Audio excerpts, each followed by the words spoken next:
I already know you don't have brain cells. You don't have to tell me, Bones. Neither do I.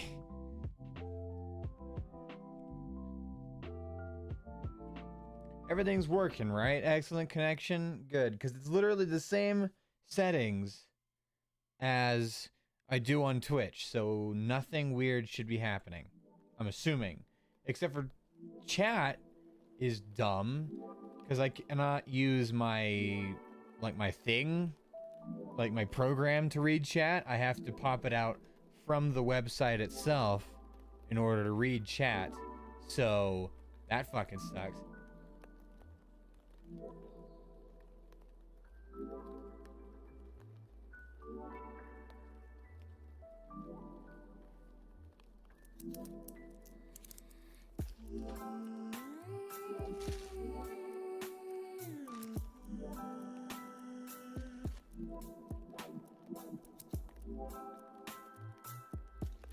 It's really weird, and I'm hoping YouTube fixes it sometime soon.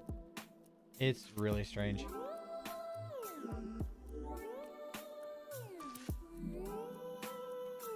Hey, cat, really? Stop it. I'm just happy that YouTube allows you to upload a thumbnail for your live streams. It's really fun, actually. I created an entirely new one. It's been like years, like a couple years at least, since I have streamed on YouTube last. It's been a while.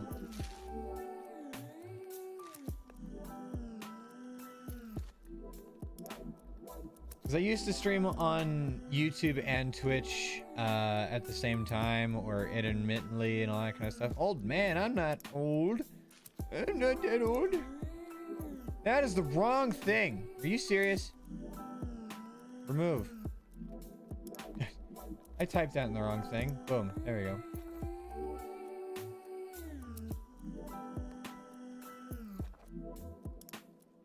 I'm not old. I don't know what you're talking about.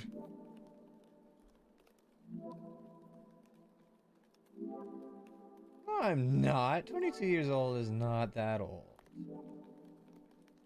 And neither is 30, but Lux won't listen to me, so.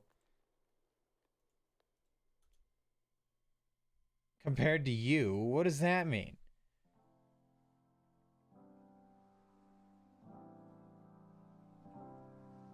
Compared to you, Becca, or Green, I'm gonna get confused because you two have your actual names here, but luckily I already knew your original, like your actual name, so like that's gonna be confusing.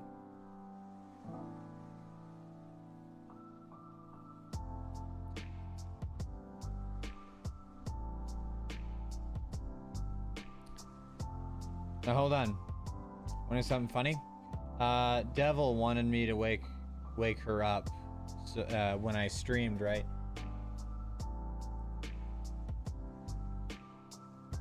I am not old, and luckily, YouTube, like, my program actually brings up your guys' chat.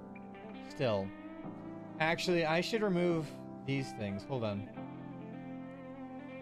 Because that stuff literally does not apply to YouTube.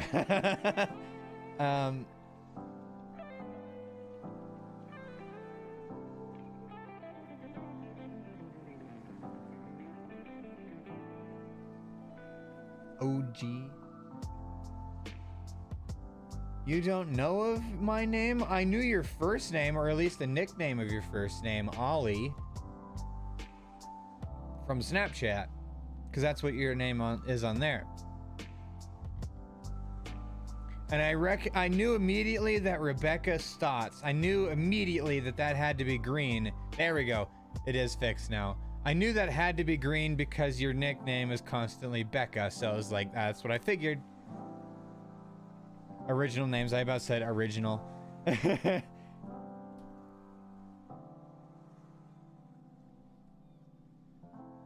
Here. Let's do something really quick. Hold on. Watch this. You get to listen along with me.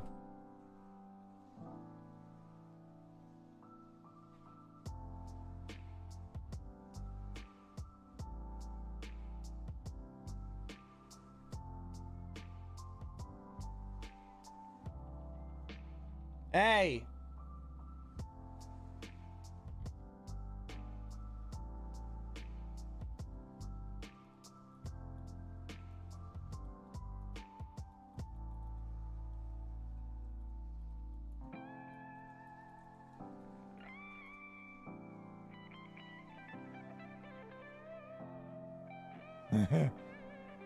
Ollie isn't my original name though. Yeah.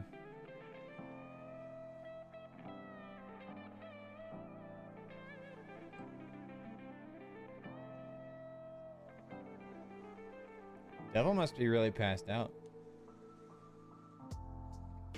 Not answering my calls. I'm literally just probably gonna, like, if she picks up, I'm just gonna go like, time to wake up, and then hang up.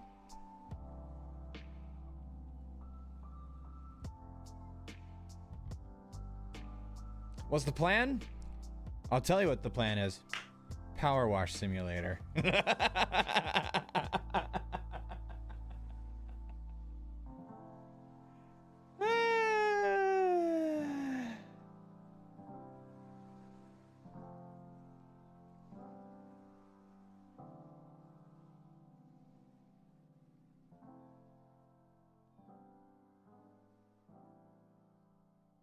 Yes, I'm serious. I'm gonna play Power Wash Simulator. Well, a little bit of Power Wash Simulator, and then I'll play a different game. Like, I'm gonna try and keep it like a variety thing with YouTube streams.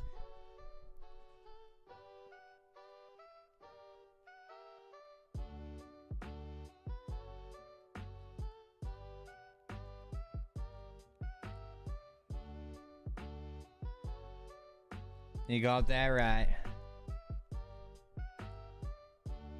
And it's funny, your second message got held for review. That's funny.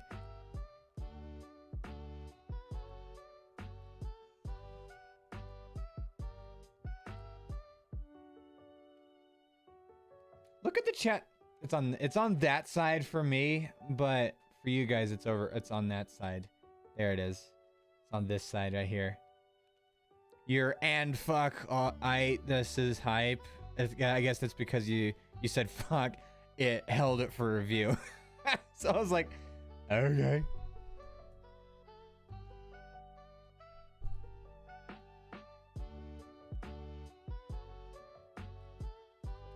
But yeah. What was I saying? The chat is so boring on YouTube. Everything's blue. It even held that one for review because of the word dick. Can I change that? I don't like that.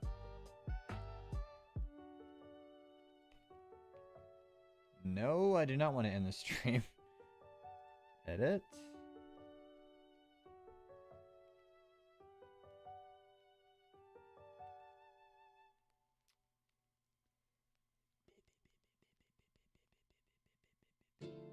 Held potentially.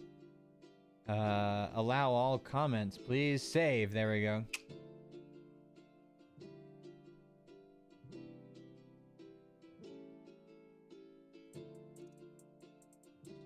And now I can't see the chat because it's gone. There it is. I thought it would. I kind of did it on purpose. Yeah, I figured you did as well. Alright, let me boot up Power Wash Simulator.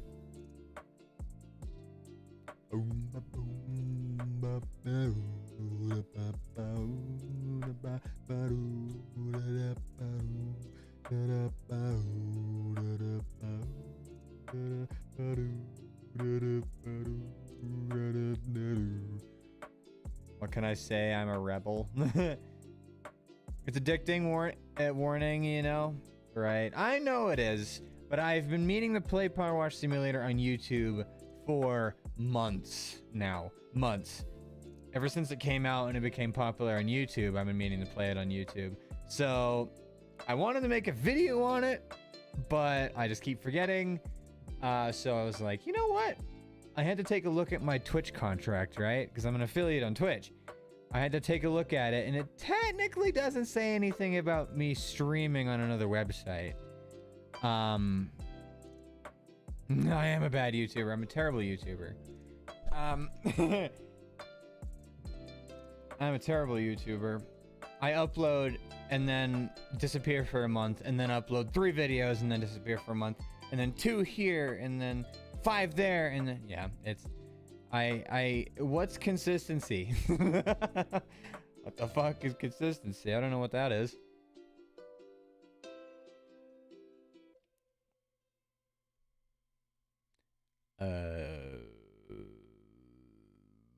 Content. Yeah, exactly. Content is non-existent. But that's why exactly why I started streaming on the Wednesdays of EpiK, even though it's today's Thursday. Back up on my channel, so I could just get stuff that I wanted to stream or like do YouTube videos on out of the way, and then continue maybe like in a Lixian kind of way where I just like play little games here. I don't know, I thought it'd be cool, and plus it'd give me a lot more stuff on YouTube, so hell yeah. I need to shave. I always constantly forget to shave. I just need to shave.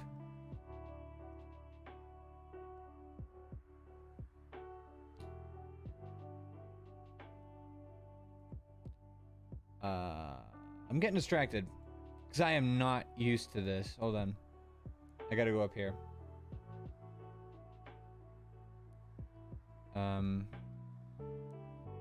Game power wash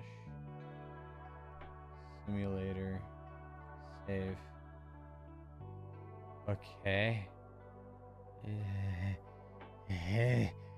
Okay. I mean, I have a good amount of concurrent views right now. 3 people.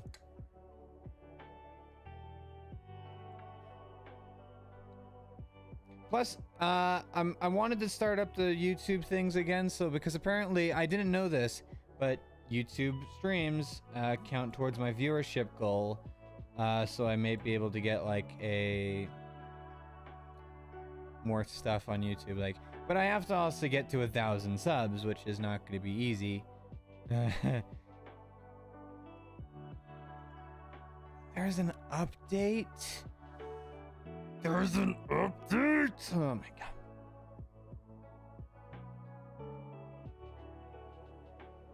So how are you guys? Apparently there's an update.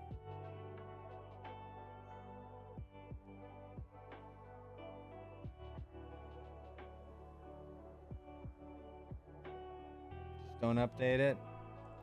Well, I can't. Can I play the game without updating it? I don't think I can. Can I just boot it up without just skip it?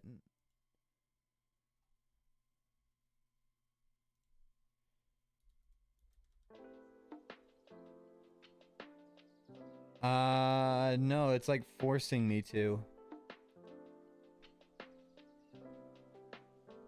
Unless there's another way to do it where I could just like manage. No, not to my knowledge.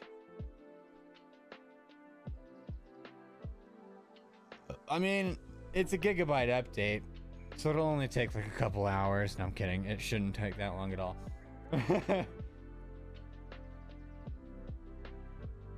Or it might. Who knows? I should have prepared that before I started streaming, but whatever. Hindsight's 20/20, right?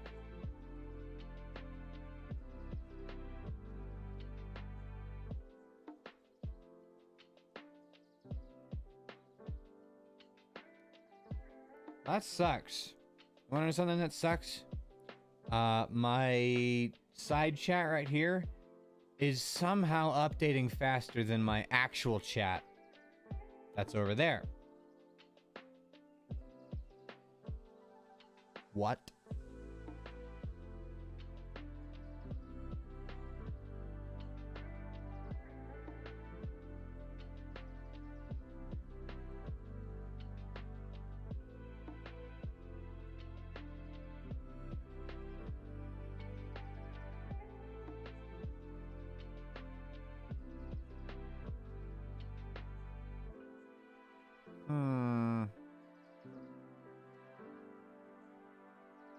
Yeah. Nice one, YouTube.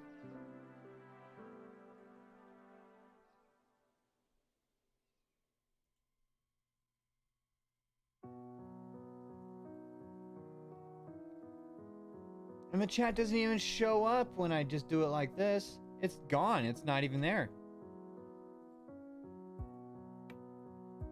Just pop it out again, I guess. It's just gone. This is gonna take a while to get used to. That's for sure. This is why I Twitch stream. Because they are... This is why I usually Twitch stream. They're a lot more user-friendly to streamers. We died? What do you mean you died? Did we die? No, we didn't. We didn't die.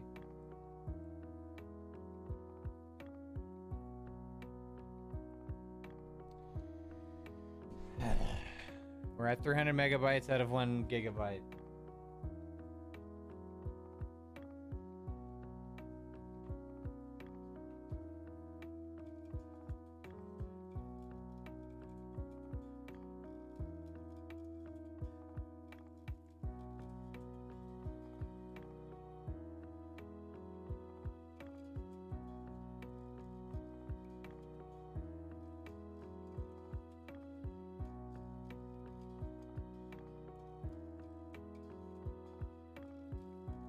Chat disappeared?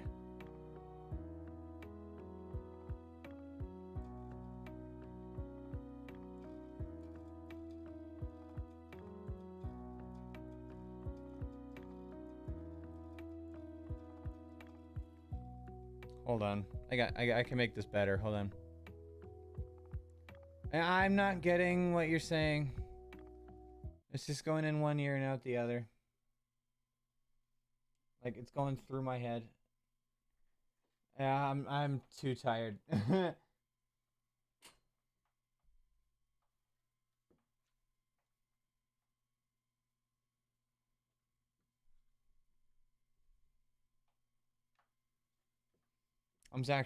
I went to take a nap earlier, like at 7, and I just laid in bed the entire time. It didn't work. Literally did not go to get any sleep at all. So, all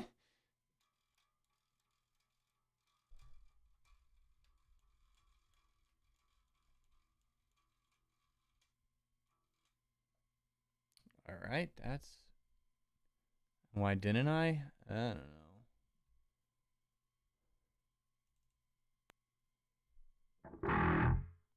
Fuck.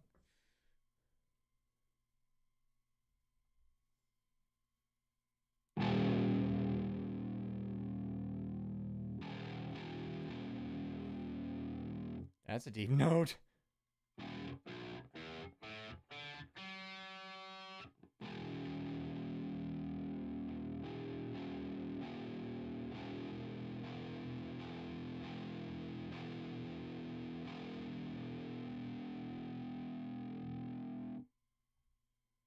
What? Ooh, what?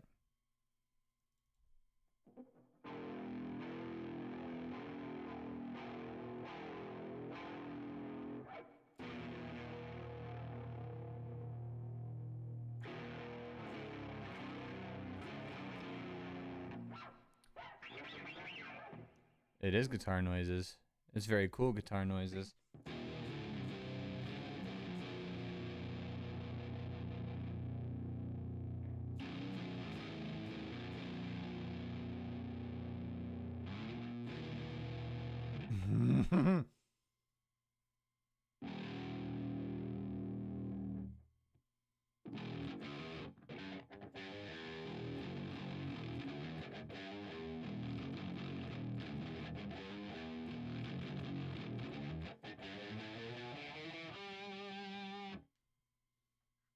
Look at this beauty. I haven't shown it off on YouTube. Look at this beauty. It's 8 strings. Fucking thing's massive.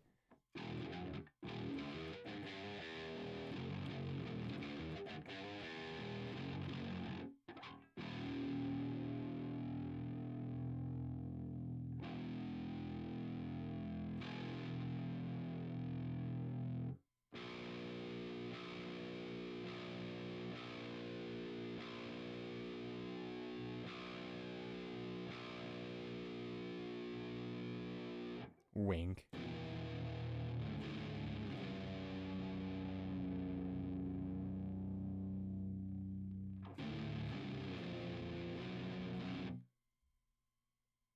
This thing is so hard to tune.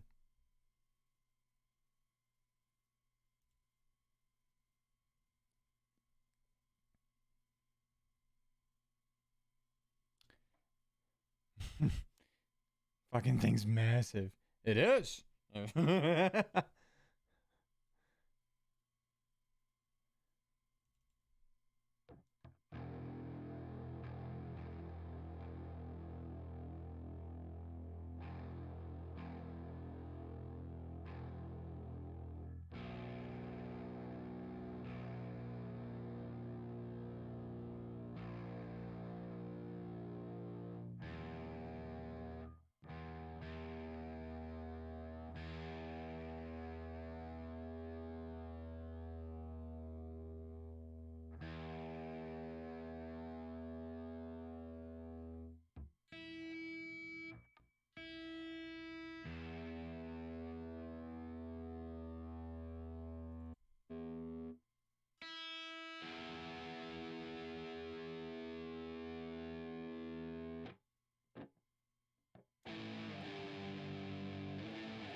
You know what? You know what? You know what? You know what? Ugh, okay, hold on. 8-string guitar tuning. There we go.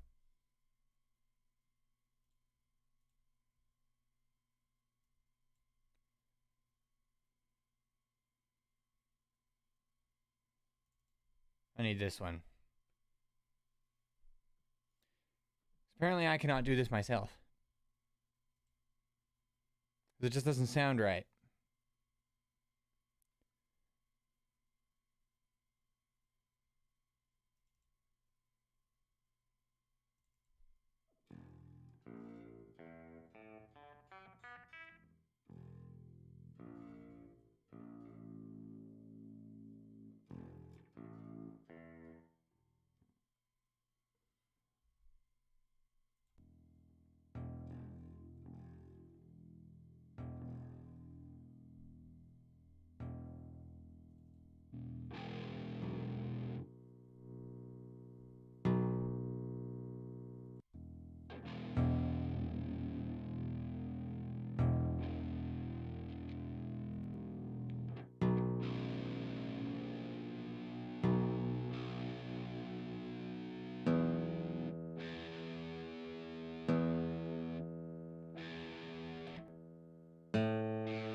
Damn it, I was pressing the wrong one.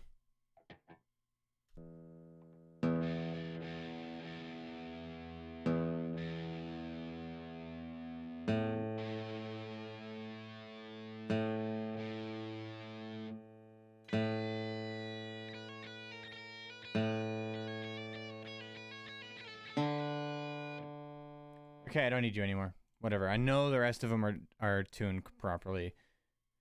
All right, the thing's almost done. It's almost done. It's almost done.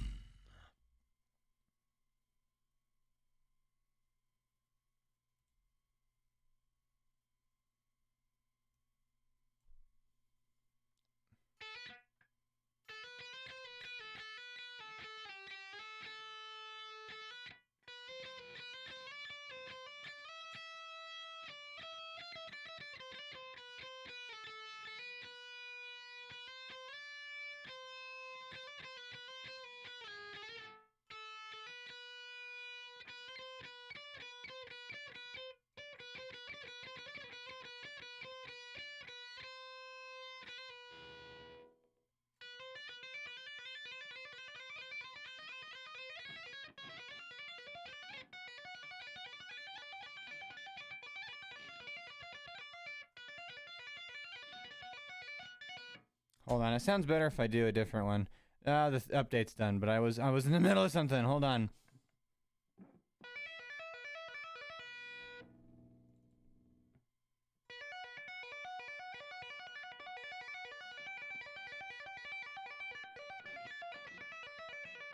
Did it switch? Let's try this one.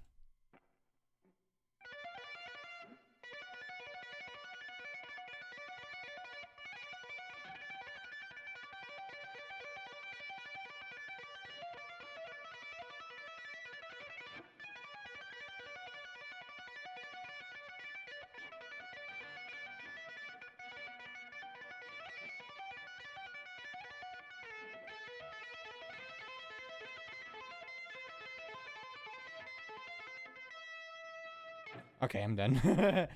Enough of that. All right, let's unplug. And let's finally play some freaking Power Wash Simulator. God.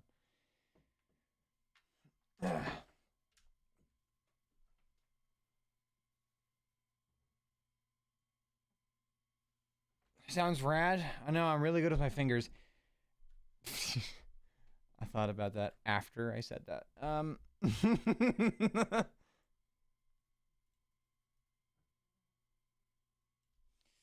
All right. Turn that off. There we go.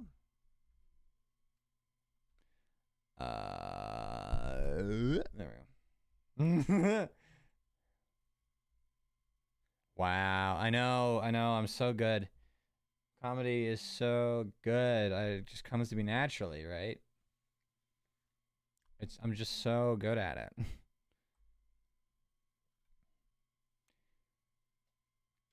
Okay, game. Now you gotta boot up.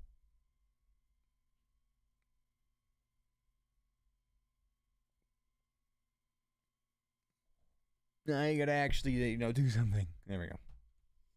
It did the thing. That is not the right thing. You are on the wrong screen. You're supposed to go on that screen, not that one. You just covered up literally everything. Okay, hold on. Apparently, I gotta tell the thing that it is on the wrong screen. There we go. Now it's on the right screen. Sure, plenty of things come to you naturally with those talented fingers of yours. Yep, definitely know that. I'm bad. I'm terrible. I'm absolutely the worst. Display capture. Sure, there we go. That works. All right. Power Wash Simulator. This is going to be fun. What side of the thing is that?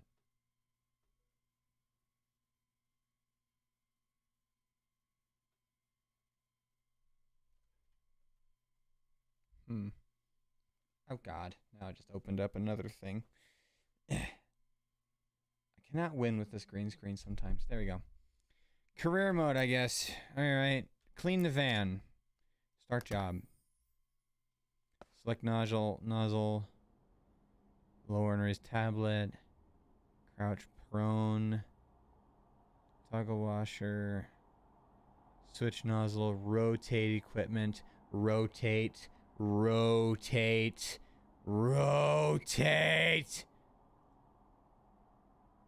It says it right there. Literally everyone who's ever played this game. Man, it makes me so mad. They just don't even read the thing. It says it right there. Even that has it right there. See that? Oh, within the first little minute, I got something done. Oh, and that's the constant. All right. Oh, okay. That's how I walk. Okay.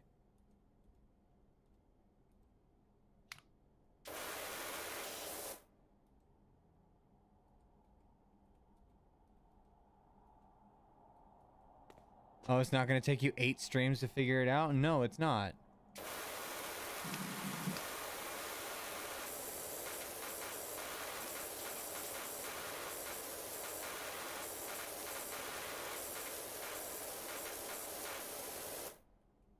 I can crouch, right? Okay.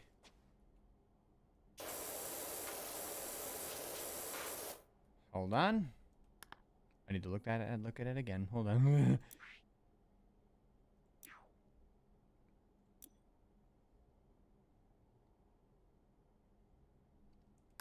Z. Okay. Z is not doing anything. What? Hold on. It did say Z, right? I'm pressing the button. Now I'm just looking like an idiot. Like, after just saying that, now it doesn't even do it. Rotate equipment anti-clockwise or clockwise. Z next. It presses Z next. Nothing happens. Oh, the other headlight. Oh, that headlight too.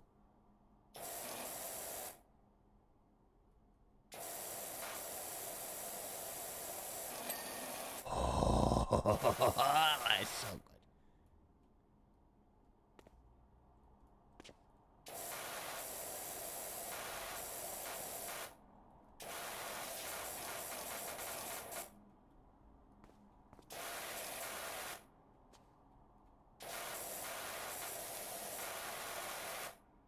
Oh man, that is really satisfying.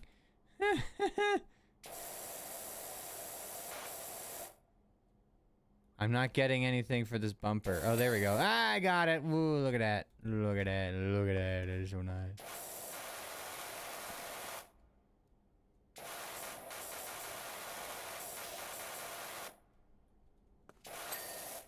Bumper's good.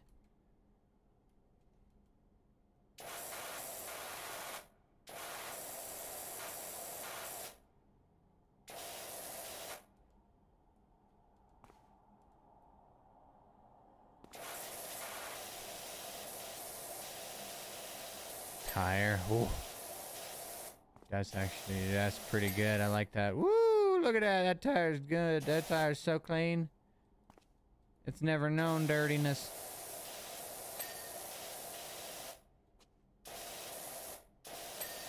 Woof. That's actually really satisfying. Not gonna lie.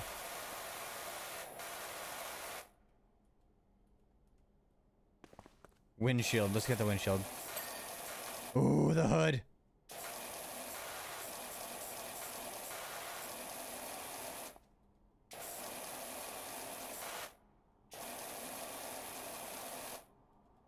I am a nerd, I know.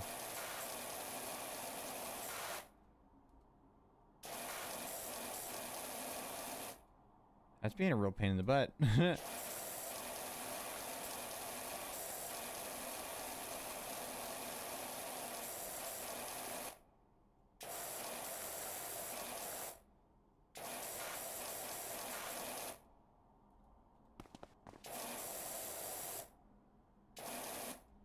I got it. There we go.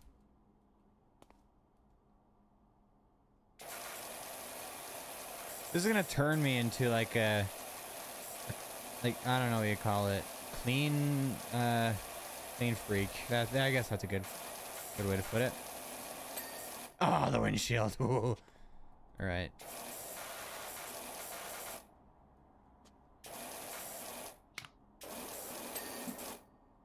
Let's get the other one. Hold on. Let's get the other one.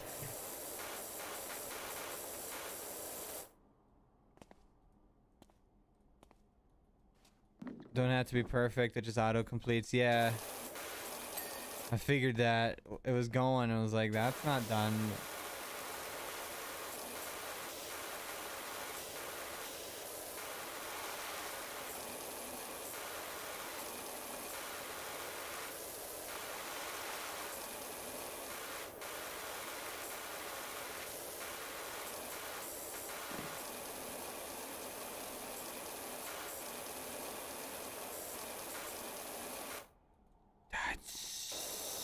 So good. Oh my gosh. Okay.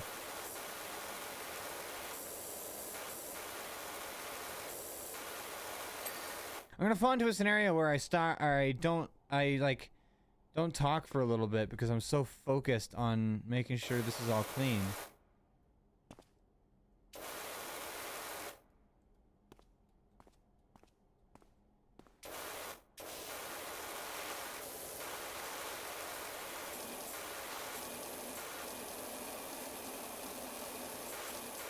It was gonna be really bad for me because that's what streaming is. You have to talk, you know. That's what you do. I should know. I've been streaming for like 3 years on Twitch. There we go. Windows.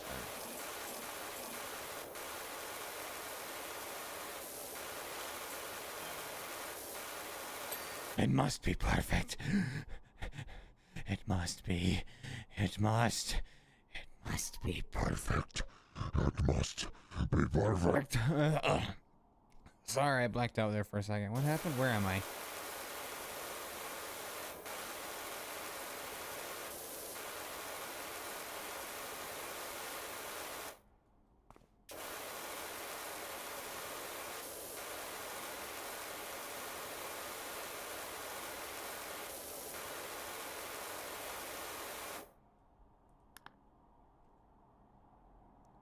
I told the thing not to stop moderating the chat, but I guess it's not listening to me.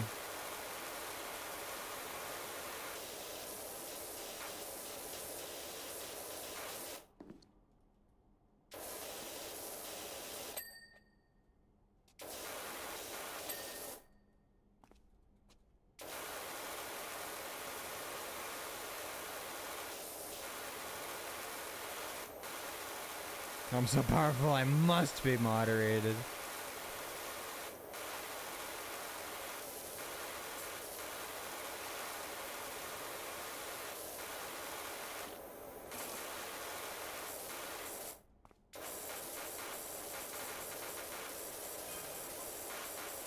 There's removal vans outside my nightmare neighbor's place. They're finally going. Whoever moves in there is going to need a quality pressure washer.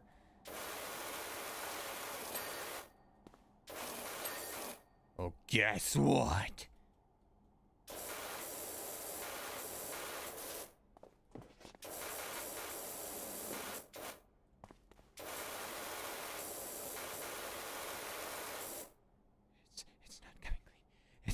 It's not coming clean.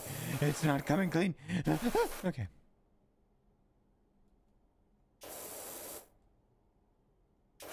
There we go. I was like, why isn't it coming clean? Roof. Need to clean the roof as well.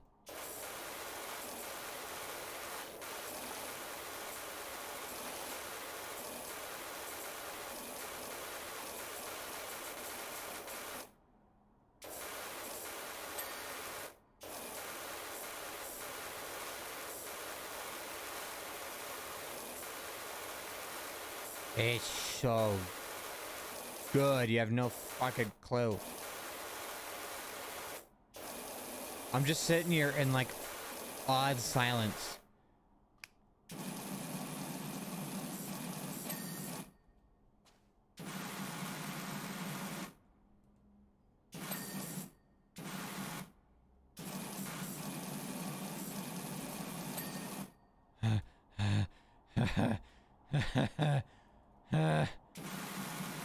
That's not how you spell tire. Hold on. What the frick?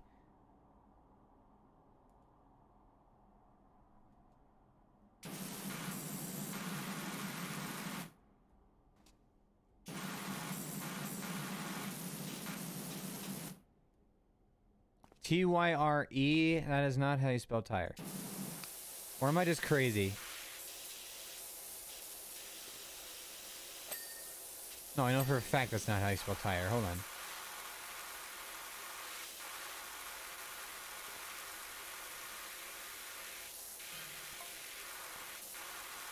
You're gonna go with that business name, or do you need me to think so enough? I'm phenomenal. Thought up grouting Thomas for that Tyler, and she's never looked back.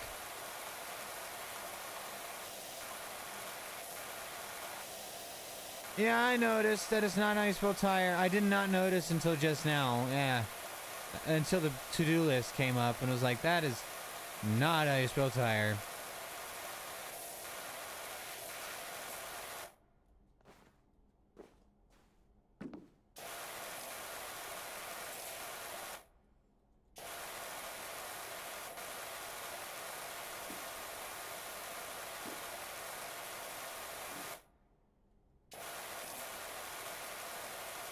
How's it going?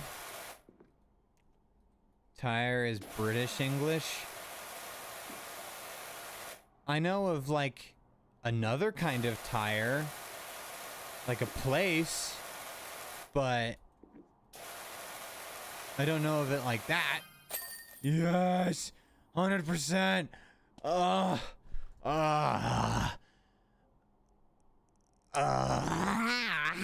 Okay. So satisfying. Van looks fantastic. Told you to be under the grime. I pinned you the $100 left over from what you gave me, so that should get you off. Get me off? Yeah, it already did. Oh wait, no, that's not what I meant. It's because tire means not something else technically. So UK English, it spells tire. How strange. Open the tablet. Continue. Look at my slow and monotonous way of doing it, or I power wash that entire side first, and then that side, and then the roof. Continue. Back garden. Start job. Yes, let's do it.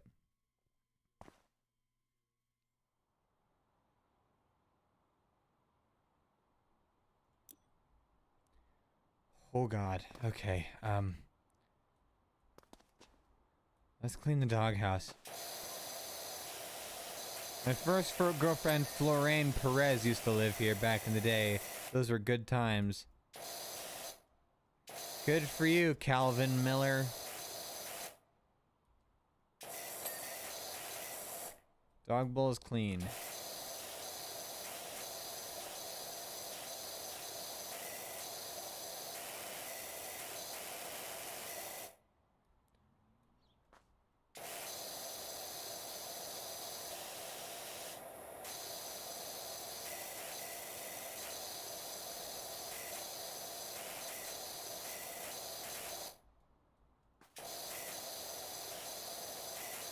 There we go. Oh, that was good.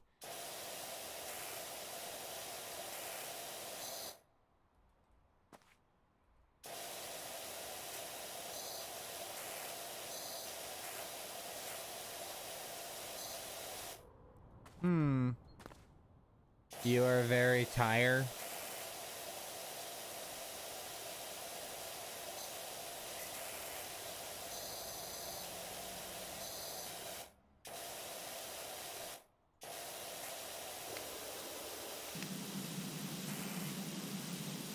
It's not coming clean. It's not coming clean.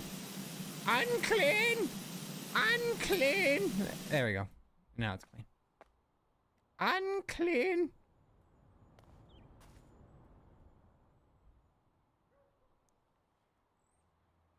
I guess you tire out real easily. It's so funny. Okay. Oh God, it's nasty. Oh my Jesus Christ.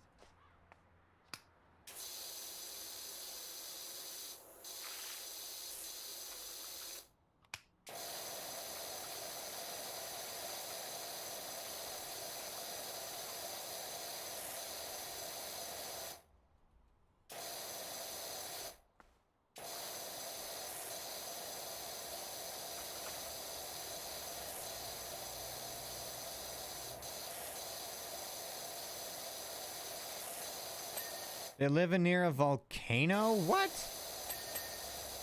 Oh, that was 2 in 1. That was good.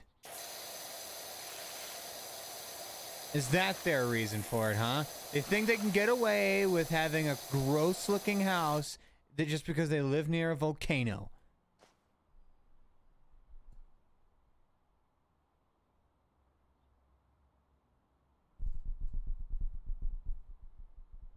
Anyone else was saying that, I would make a sex joke. You know, I did. That's funny.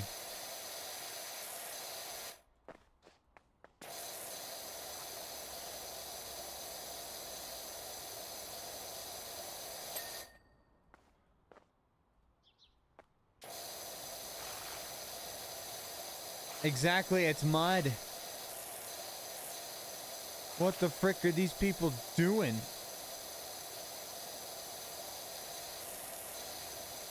Oh, God. Unclean! Unclean! There we go. We're good now. My sanity may yet remain.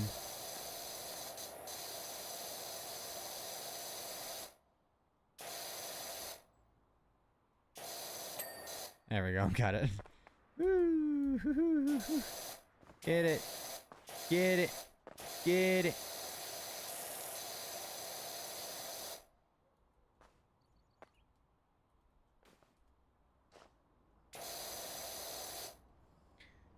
Mud parties? Oh, is it? Then again, I watched a game theory vid on this and they said it was probably Ash. Game theory did a video on this?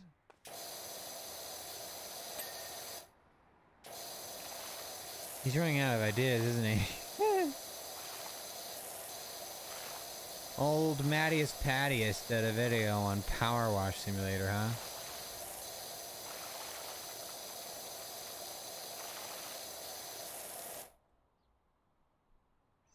Shows what kind of stuff you're washing. And I'm washing wood.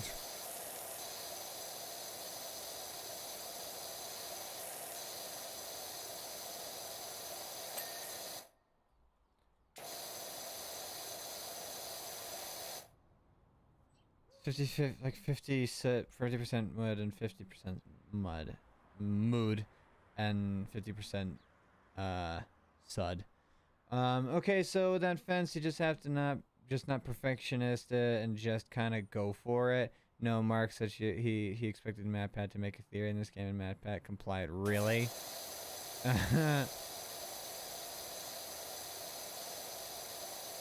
Yo, MatPat, you'll never see this, but you should do a game theory on Cruelty Squad. I would love to see what kind of crazy thing you can come up with that game.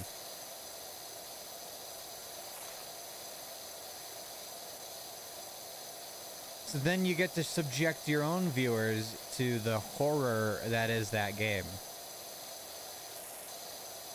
Oh, speaking of horror, I need you guys to give me recommendations for horror games, like short ones I can play during the month of October for the 4 Wednesdays that are in that.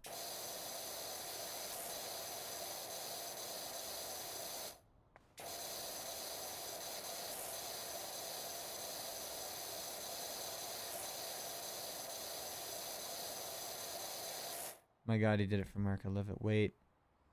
The one you were playing on the other day, that was an acid trip? I guess, maybe. At Cruelty Squad? I don't know. Were you at that stream? When I was playing it on Discord? The really ridiculous one?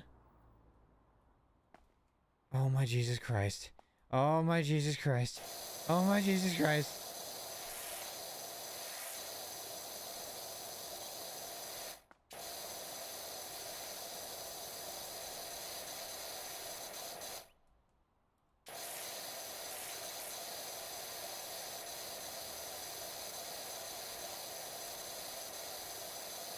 My OCD is freaking going crazy right now.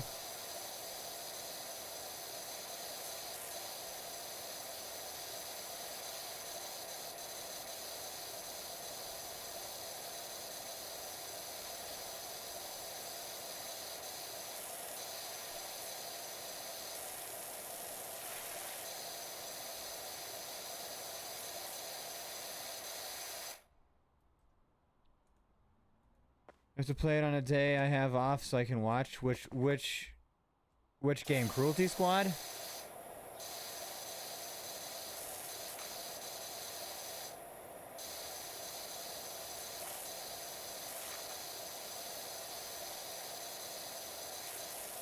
I could play that today. I can slow my guy. This is actually making me uncomfortable. Hold on. But it's getting better because I'm cleaning it.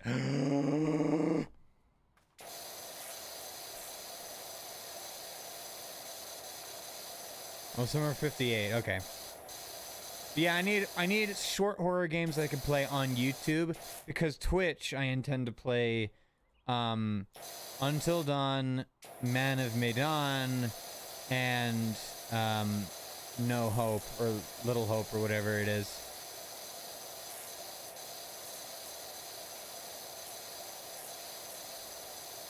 All three made by the same company.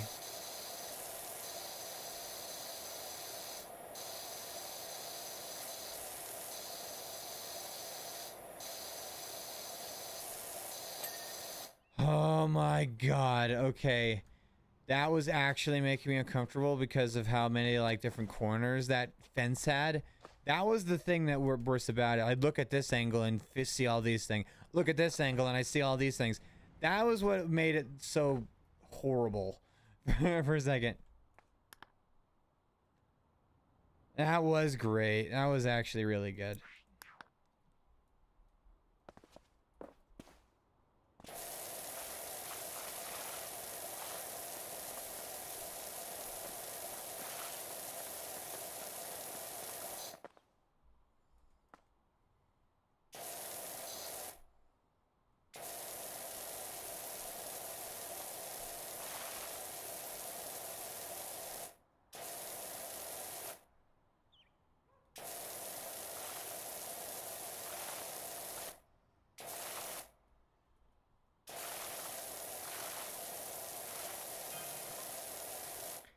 Joe Average. What's up? Do you like bikes? You could do someone running their things over my deadbeat dirt bike. All right.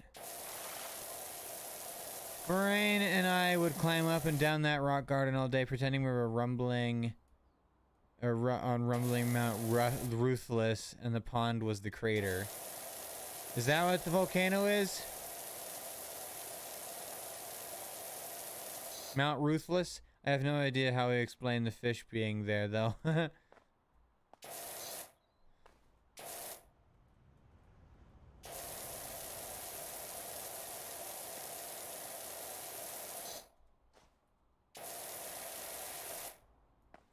Hold on. I did tell YouTube to stop moderating, right?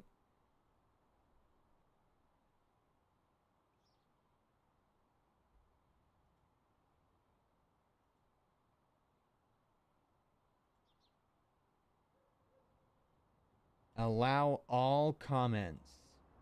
Now stop doing that. Okay.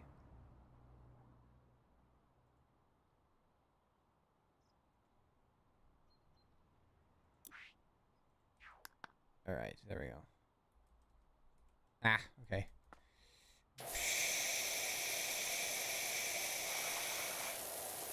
This is really satisfying.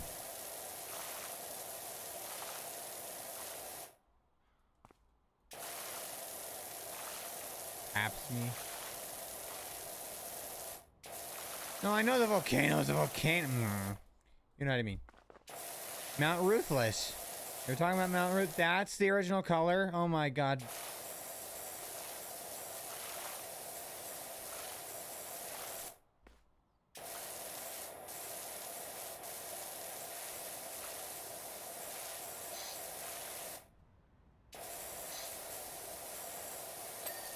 Okay.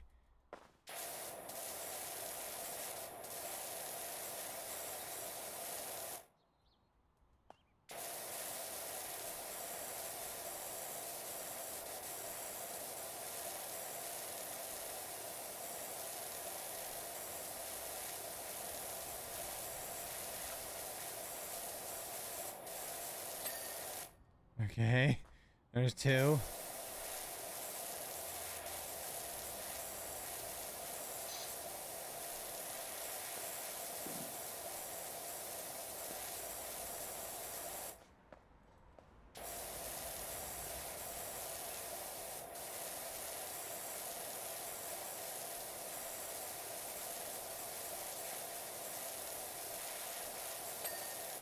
Three.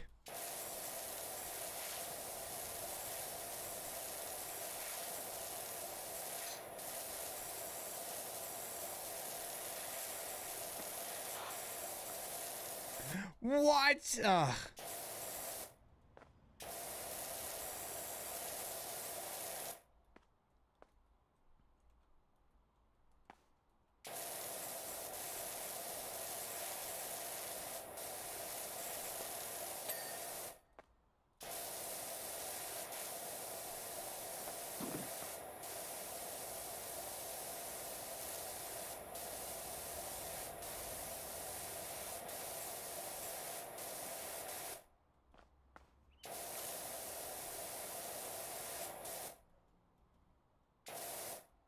Oh, man.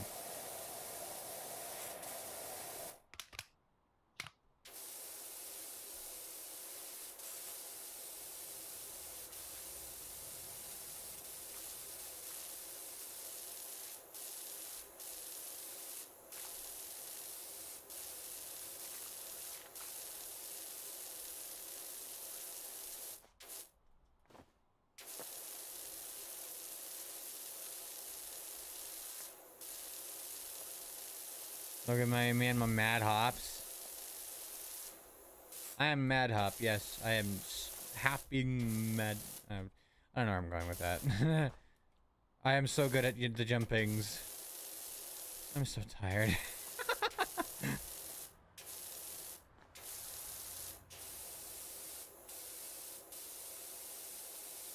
I sound like a guy who's never spoken the English language before.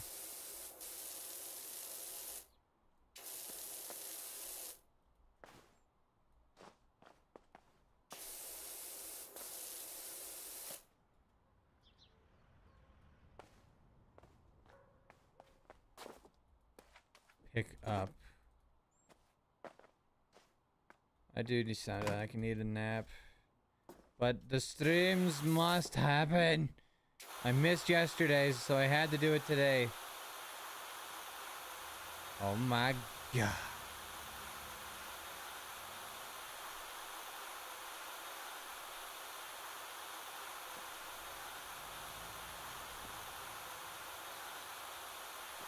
I did it the only way I feel like I could, right? Like, that is awesome.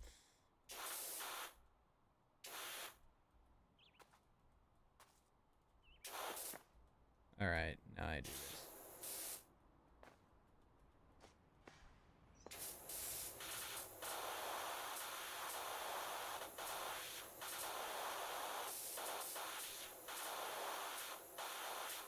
I'm fairly certain soot and stuff wouldn't get underneath something like this. What do I know?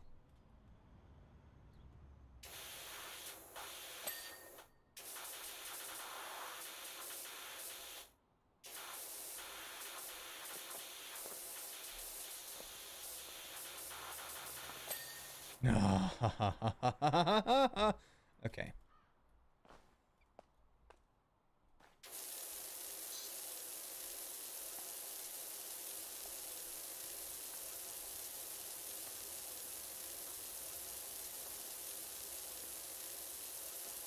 If dust can get over stuff like that, I'm pretty sure soot can as well. I don't know, maybe. So the lawn edging has its own thing, huh? Alright.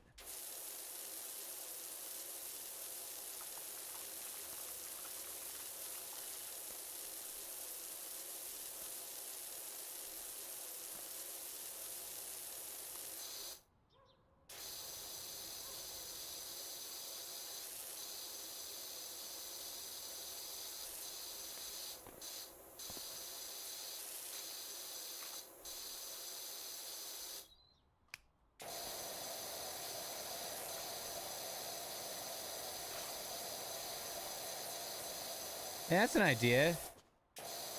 Into the game? Nice, thank you. If you guys want, after I'm done with this game for today, I could do a short HP Lovecraft story. That's only if you guys want me to, of course, though. But I have a few that I've been meaning to read that I discovered recently that are really good.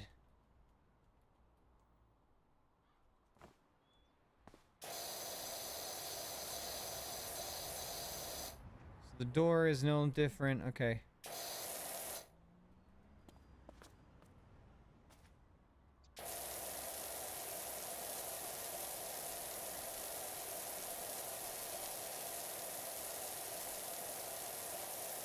Should I? I got a good one, and it's short, so it's not going to be like Call of Cthulhu, like 2 hours long. But I think it's good.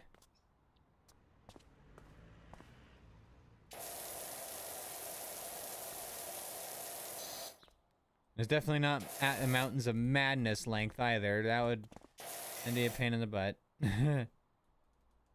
Oh god, don't tell me I have to get the the individual rocks. I pressed the wrong button. No.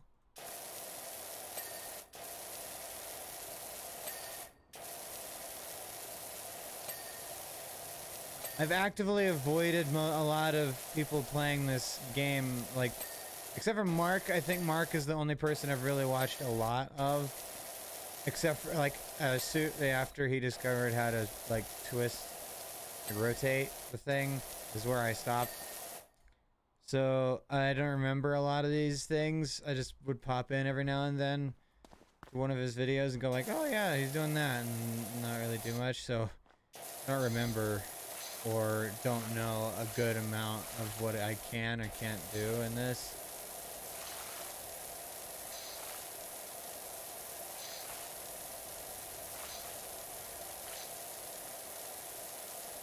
But yeah, E, if you want to stick around, because I won't play this game for a crazy amount of time, but I do intend to read possibly the music of Eric Zan. If I could find a good PDF of it. Make sure you save your muns and get the most expensive power washer. It helps. Alright.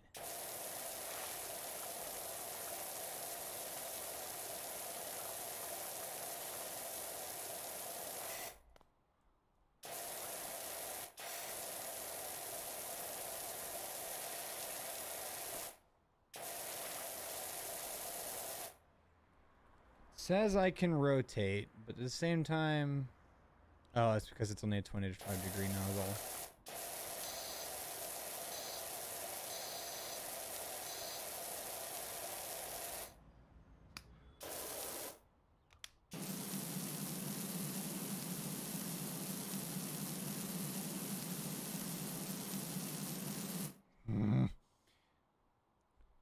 But yeah. All in favor of me reading an H.P. Lovecraft book, like a short one, say aye.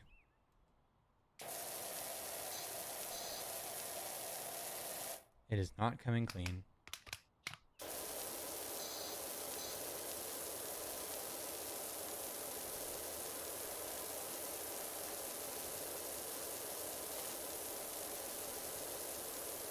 I intend to keep the long H.P.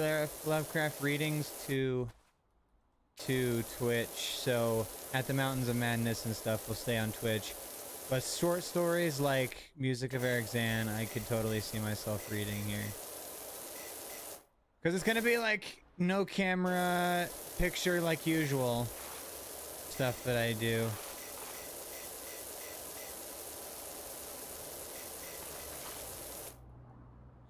I don't want to look at that. Okay, then after we finish this house, I will switch over and I'll find a good PDF of the Music of Eric Zan, and then we'll go to that. All who don't want Chris to read say nay. Bones is the only one who hasn't said anything, so I'm assuming she's the nay. Or they are the nay. Fuck.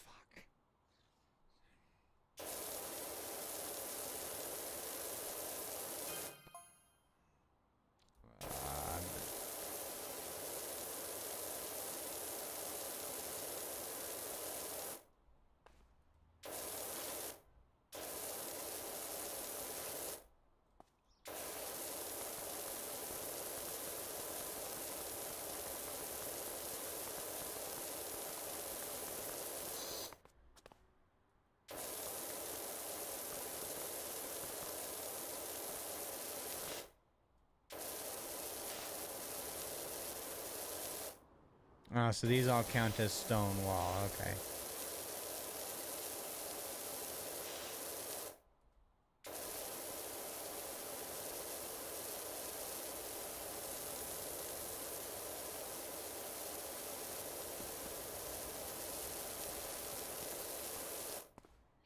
Oh, that's might be it. Hold on.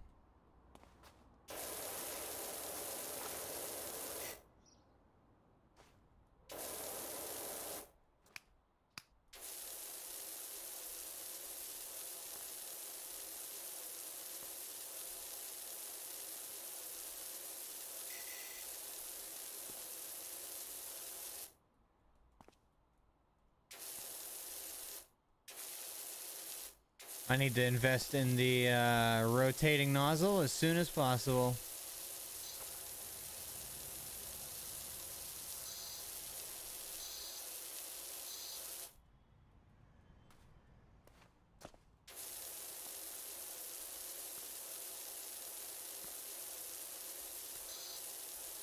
Oh, that was good.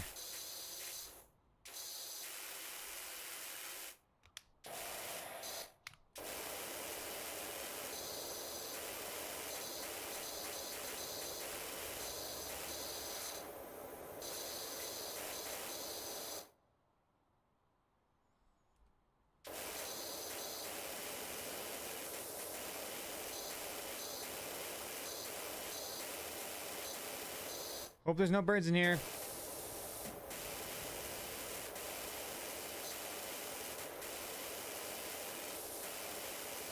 That's gonna be a rude awakening. I can see it in between the cracks. That's gonna drive me insane, but I know that I can... Don't need to get it.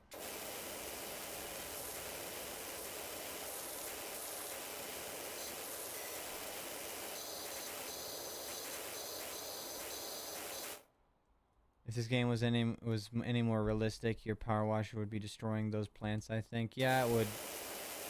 It would be.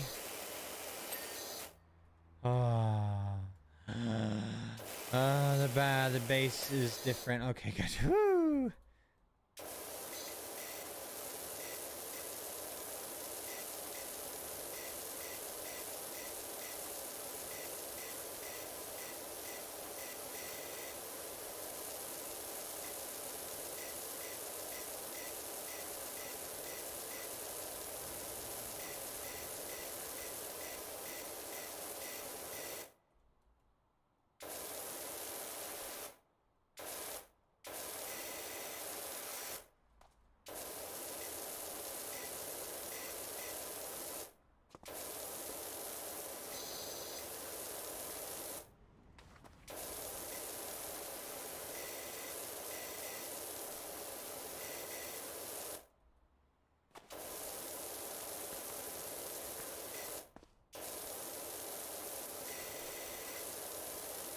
Oh, okay.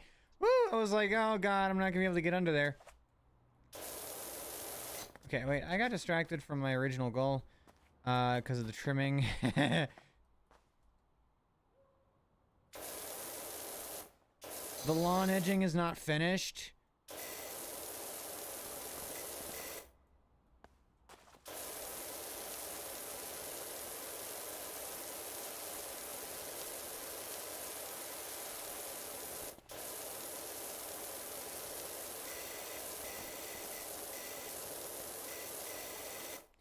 How did that so entirely miss?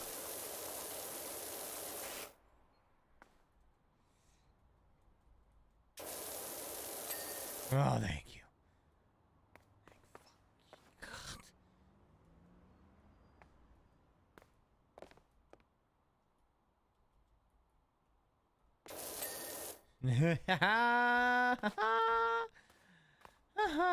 I'm so fucking good,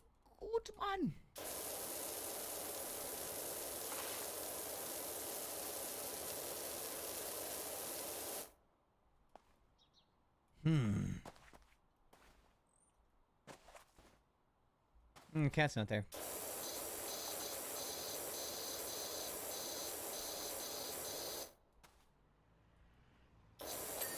Hanging planter's done. All right. Car wash.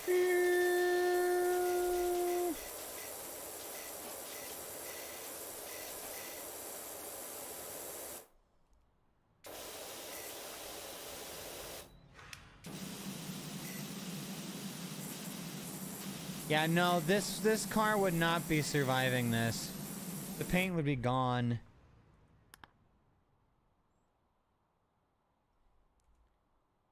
You haven't found the cat yet either? Really?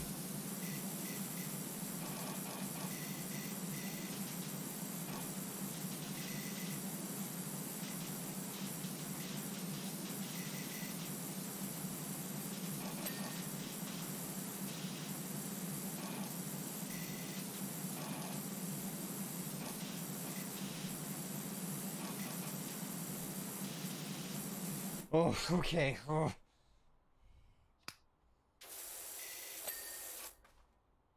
Okay.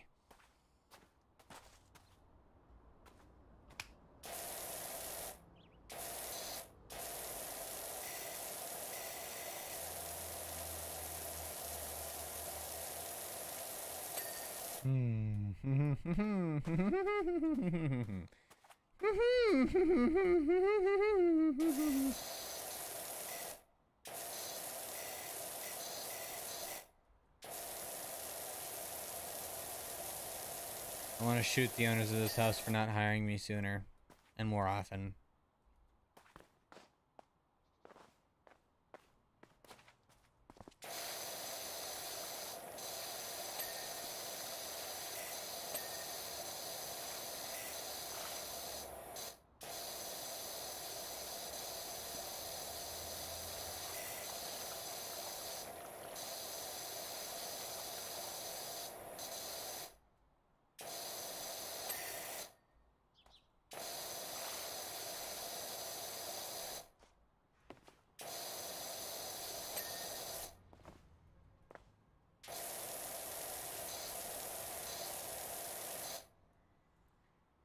Okay, patio. This is all patio. Okay.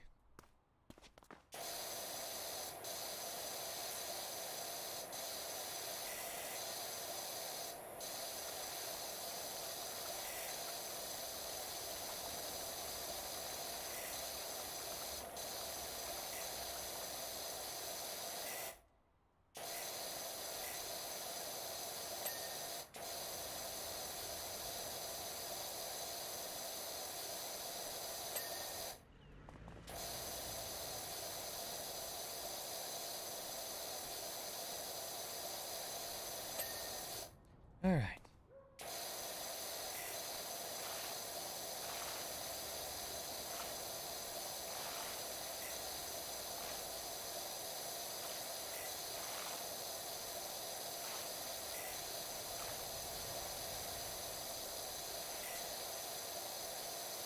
Actually, should I read the music of Eric Zan? I don't know. There's also another good. No, I should just stick with it. Music of Eric Zan is a really good one. It's short, sweet, and it's really good.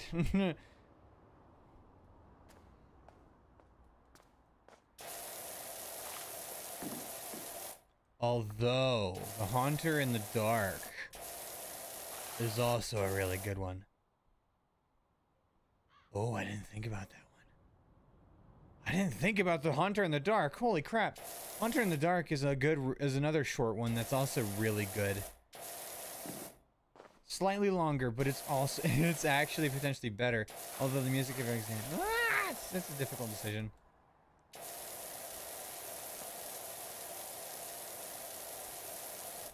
Maybe I read both. I don't know. Maybe if I'm feeling extra generous, or I could put it to a vote. Which one of the two sounds more interesting? The music of Eric Zan or The Haunter in the Dark? Should we do a poll? I don't know how to do a poll on YouTube, so. Or should I just do both of them?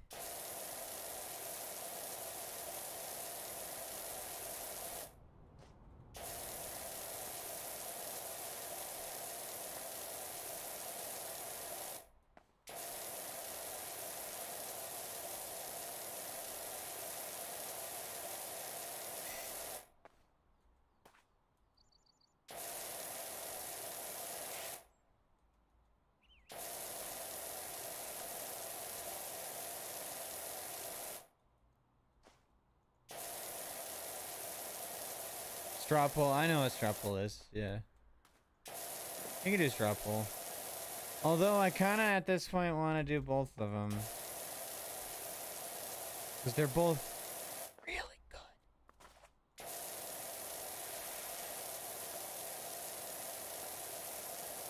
But I don't know. I don't want to put people to sleep with 2 H.P. Lovecraft stories.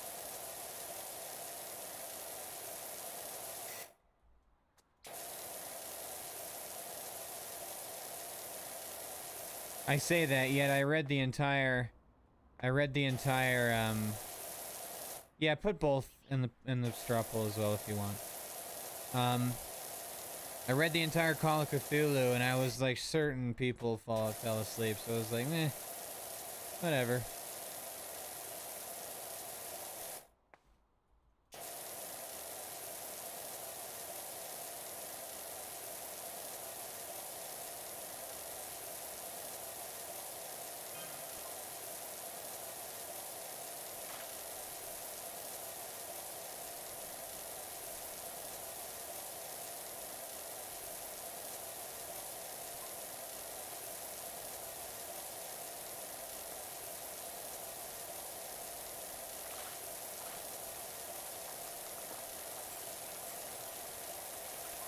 Apparently an RV, huh? Alright.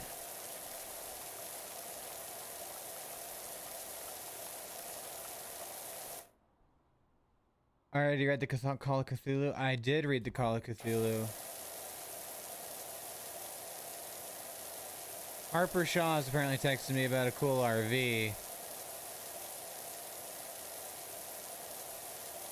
that he wanted. He said he could probably lick it, but at the same time, when he said that, I was like, please don't. I mean, it would save me a little bit of cleaning afterwards, but because you're just licking it, but please don't.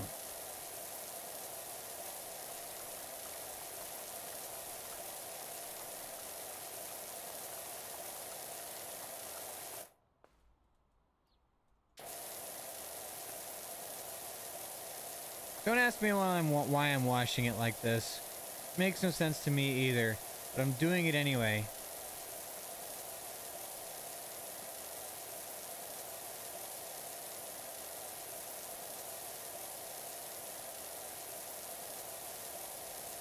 I think the next story that I'll read on Twitch, like a longer one, is probably going to be either at the Mountains of Madness or finish the Dunwich Horror, which I never did. I think I stopped the Dunwich Horror because it was so freaking long. What were the stories again? The Music of Eric Zan, or The Haunter in the Dark. Oh, it is good.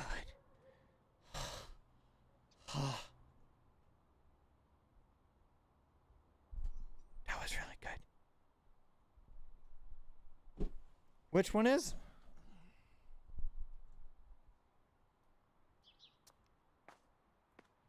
Are you talking about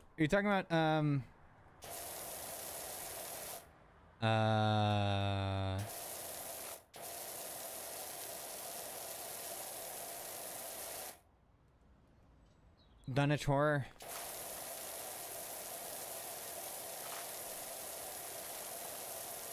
It's not that bad. It is that bad, but well, Call of Cthulhu was almost just as bad, but I changed certain words as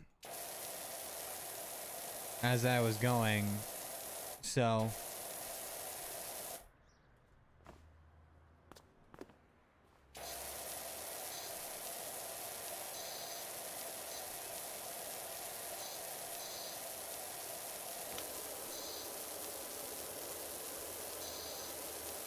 I can't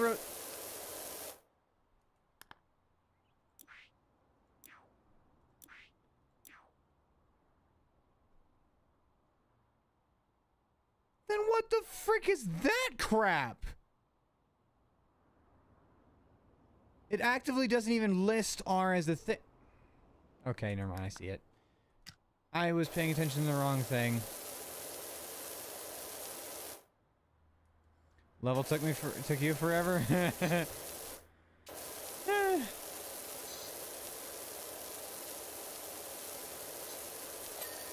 Oh. After we're done with it, I was planning on reading.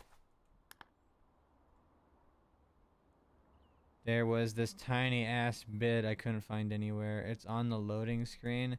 I didn't see that. I confused it with the other rotate. And I was just pressing Z and X and it was like, nothing's happening.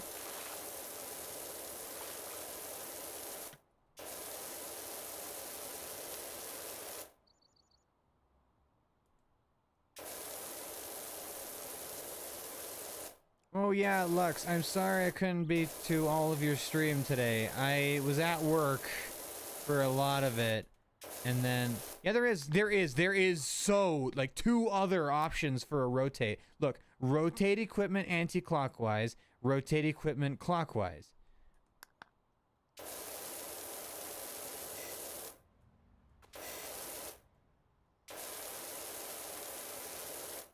I saw you appear as Jolteon, but you looked like you were lurking and I didn't want to call you out.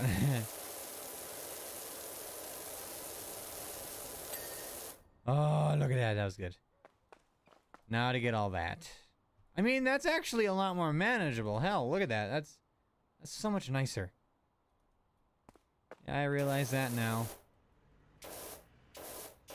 But Lux, after I'm done with this level, if you wanted to stick around, I do intend on reading...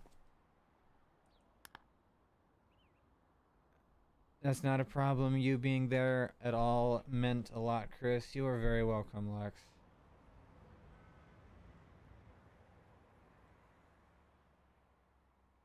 Summer 58. Alright, there's that.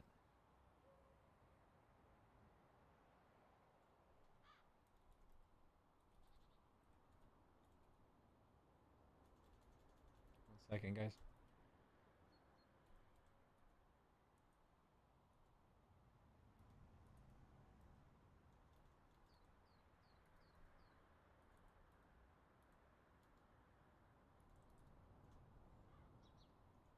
Did you make a straw pool, E? Yeah, I already cleaned the patio table. On which of the stories I should read? And added both to the list as well.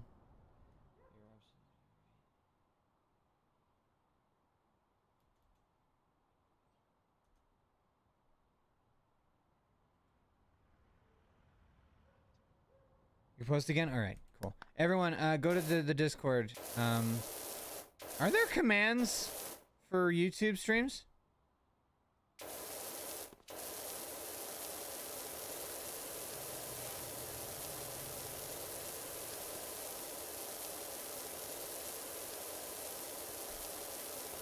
Fifty Shades? No, I am not reading 50 Shades of Grey. I meant an H.P. Lovecraft story.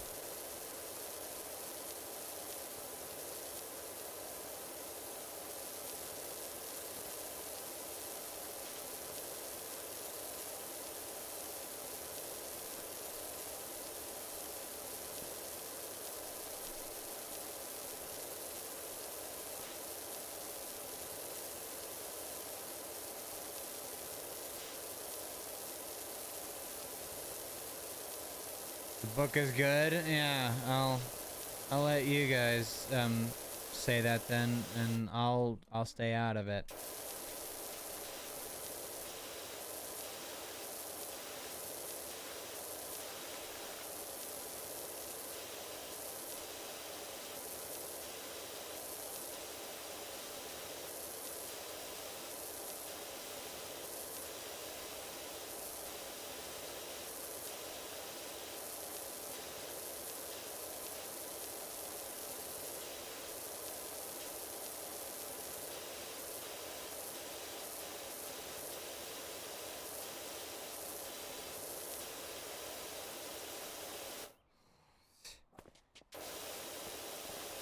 I'm really hoping once I clean this center bit, it's just gonna happen.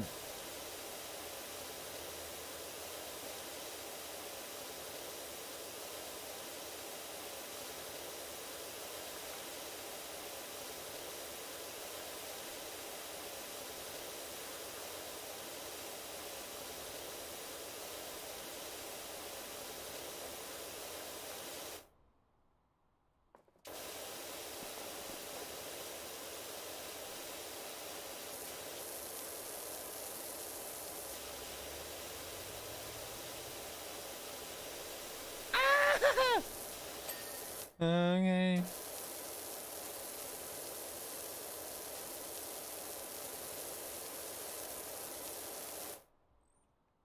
polls on Chris's server as well for those who are there and can't click the link in chat. There's a link in chat. Hold on. I did not see a link in chat. That's weird. My chat apparently doesn't show me everything.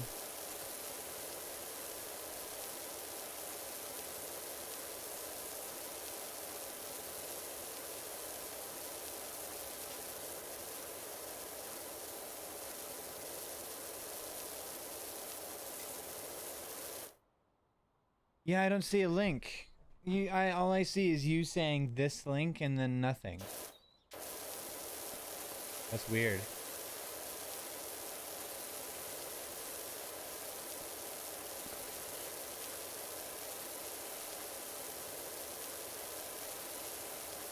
Oh, I shouldn't have done that.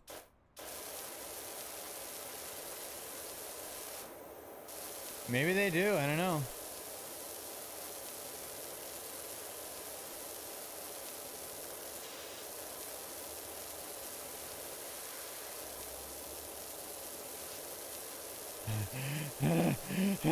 The pond wall. He's gonna drive me insane. Oh my god.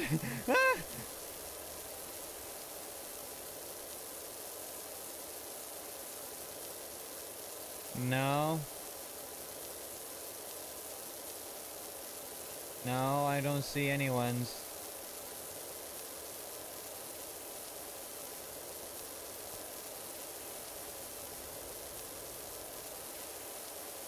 But yeah, it's in the Discord if you want to go vote on which one I do.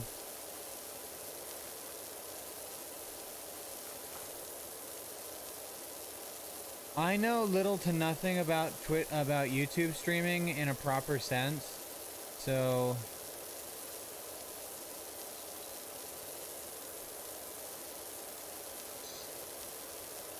the last time I streamed on YouTube, I didn't have the ability to make people mods or anything like that on YouTube.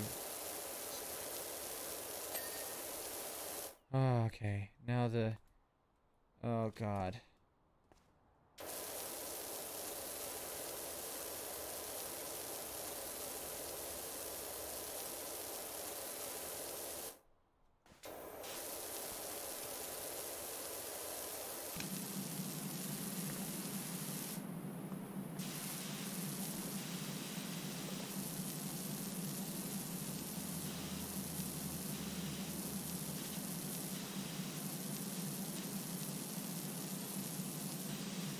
Oh my god, this has to be enough. Come on. You can't just give it to me? Come on.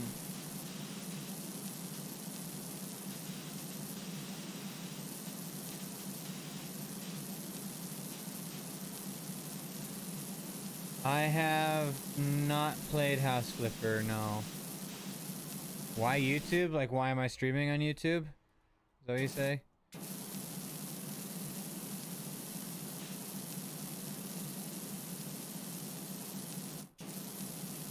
And no, I have not played House Flipper.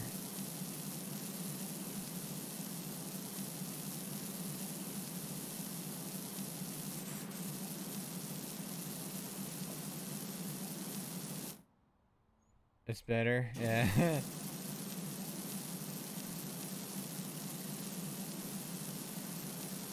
And yes, why am I streaming on YouTube? Only on supposed to be Wednesdays I want to stream on YouTube because I have a lot of things that I wanted to make videos of on YouTube, but I would just forget and they would be left on the back burner, like Power Wash Simulator.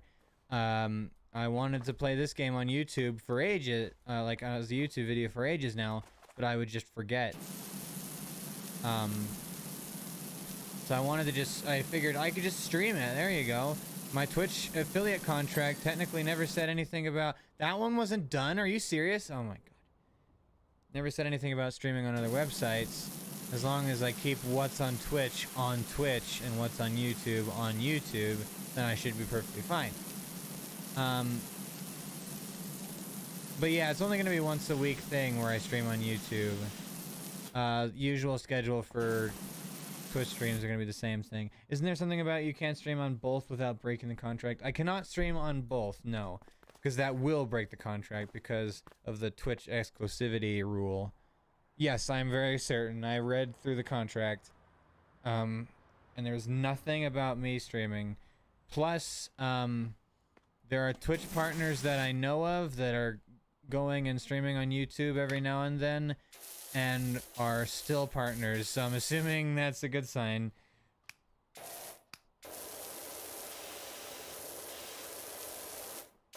Why is this pond well not getting cleaned? Just freaking give it to me already. Come on. Just... This, because this counts as the pond well. Okay.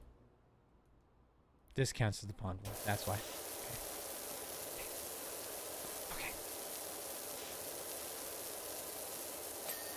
Oh, thank fuck you. Fuck you. Ugh, that was actively like making me upset, the fact that I couldn't figure that out. E, how long does that poll go for? And can you tell me the results after a bit?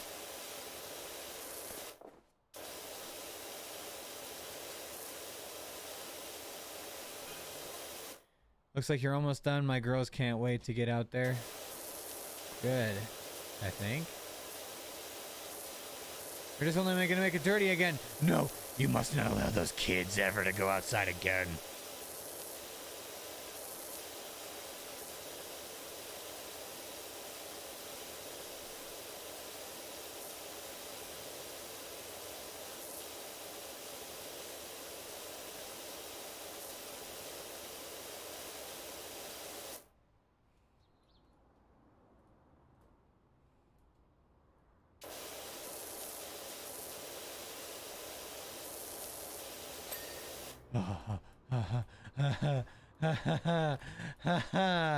Look at that. That entire section is done. Oh my god.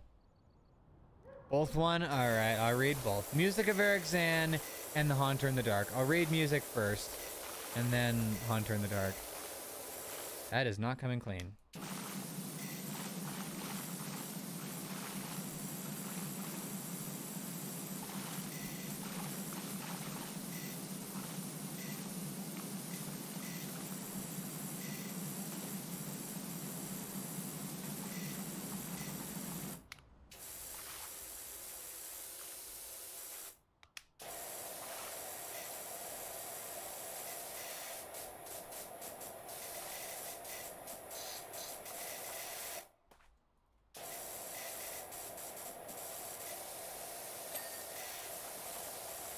Oh, I didn't notice that there was different parts.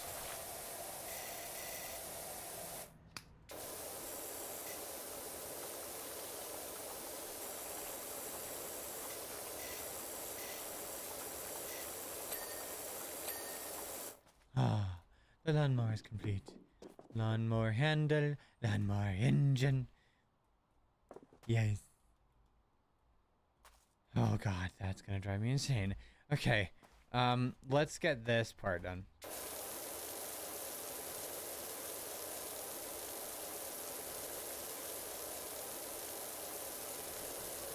I actually really wanted to read the music of Eric Zan for a while after listening to another guy read it. And the way he did it, it just sounded so cool. And I was like, oh my gosh, I need to read that.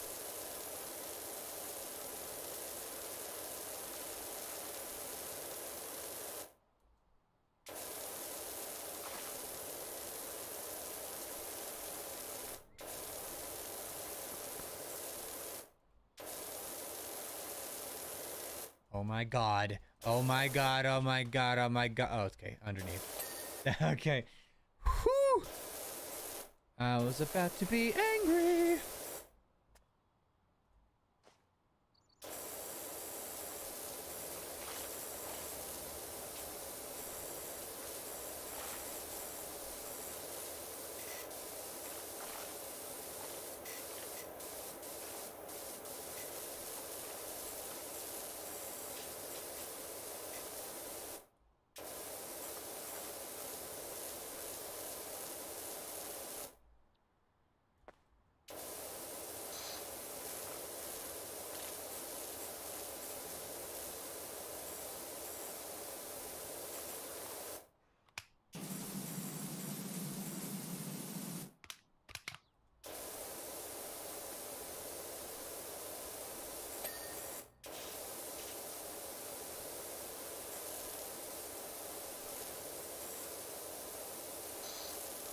Why does this gotta be separated into so many different parts?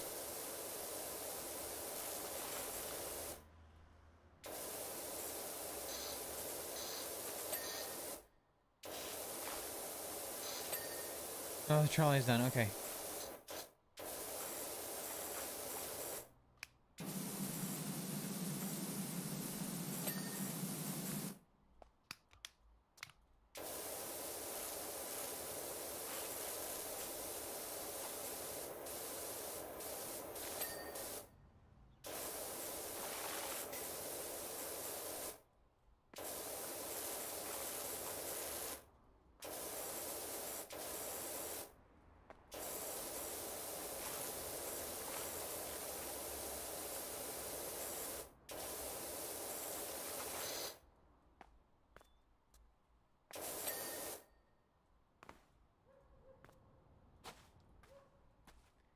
Whew, okay.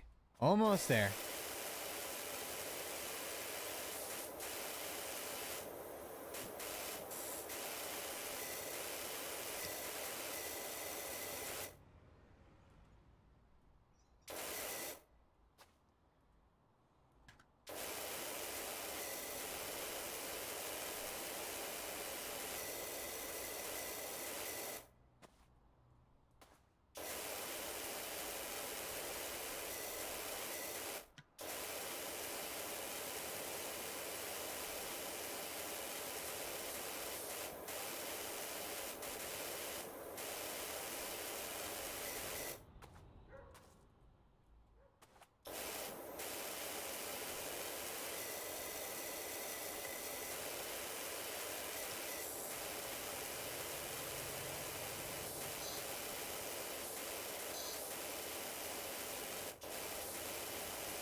It is a nice swing. Reminds me of one my grandparents used to have when I would go visit them up in Wyoming. Chains are separate, of course.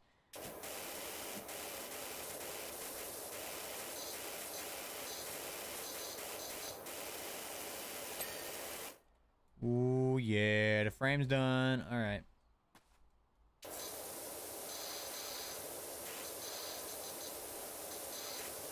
I guess the chain's gonna drive me insane.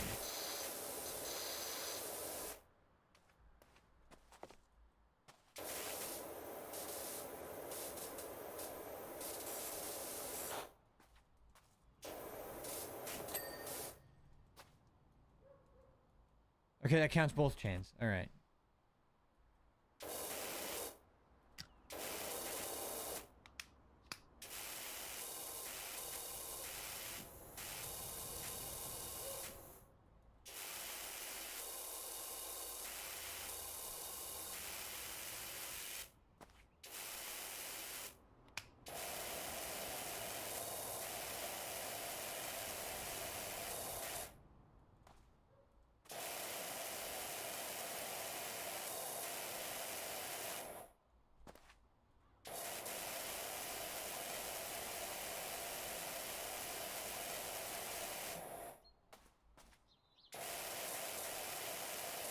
Hey, there is a volcano. Okay.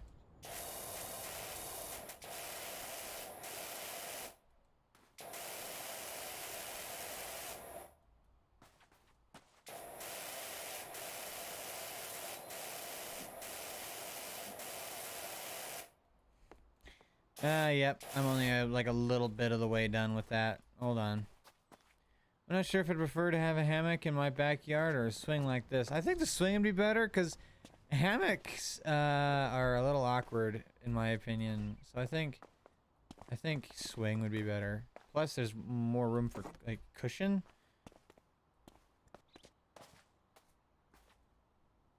I think a good swing would be good.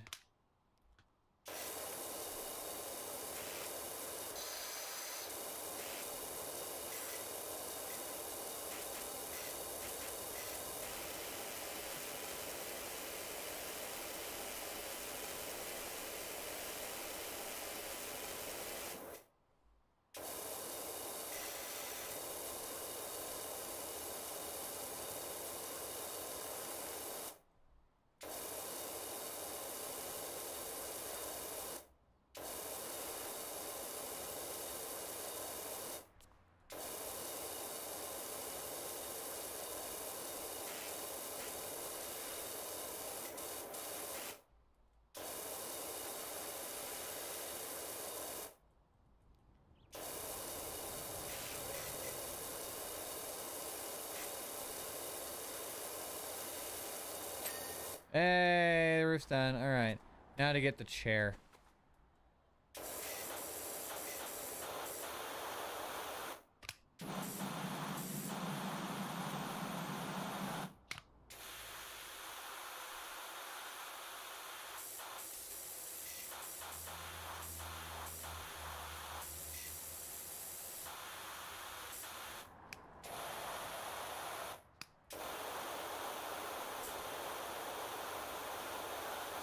That's just gross.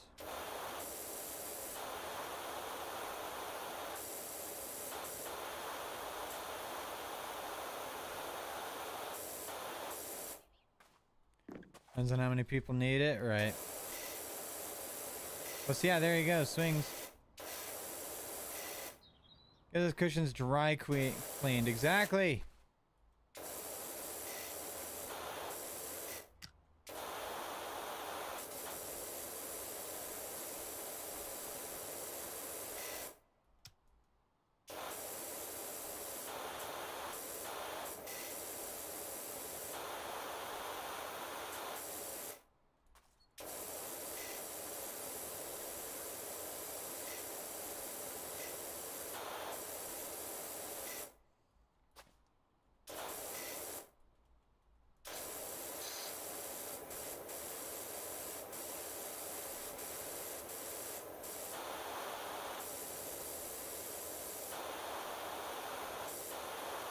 Swap the power washer for flamethrower. Exactly.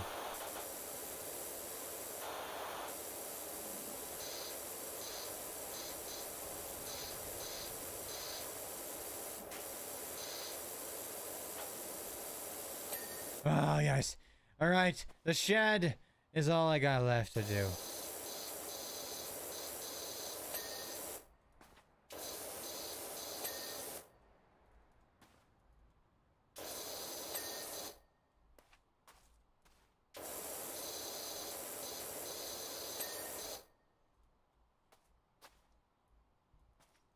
All right. I got all the little things, right? Wait, no. Yeah, because this wouldn't totally just blow this away.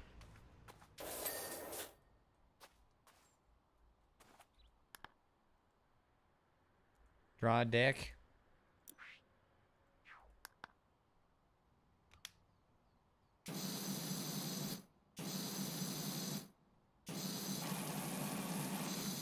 There you go. I got Drew a dick.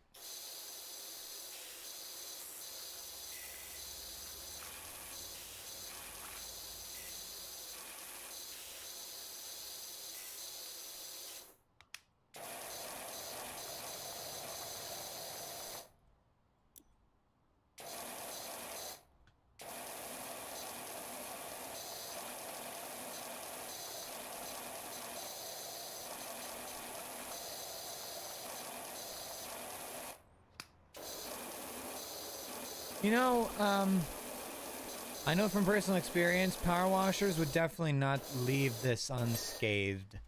I know this from personal experience. This would strip paint.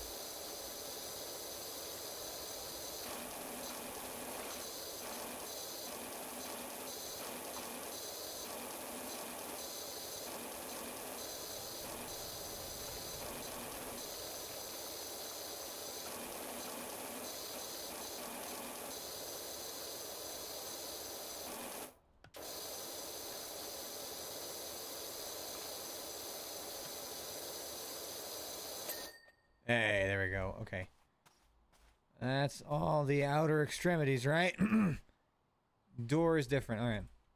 All those windows would absolutely be gone too if using the strongest. Exactly. Yeah, this would puncture a hole. Yeah.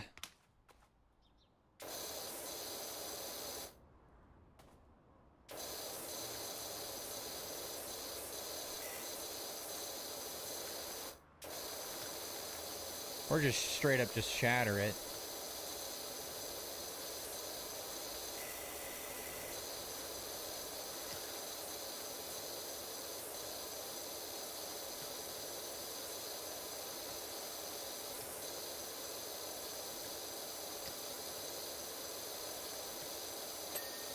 Hey, okay, there's the door. Shed foundation is apparently separate. Yeah, probably not puncture hole, but you know, it would definitely shatter.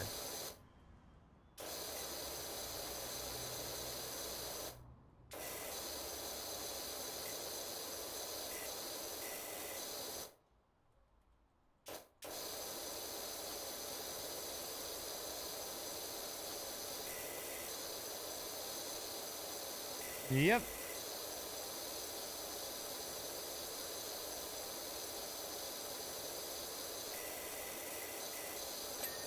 Definitely could be used as a saw.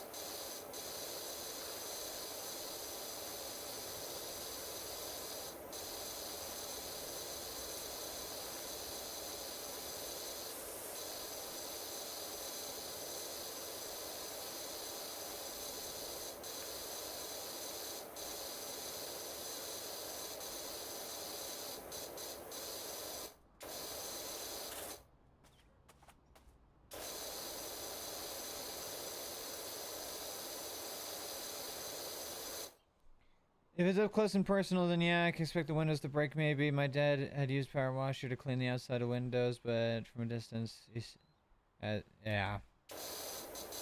It definitely had to be pretty close to it.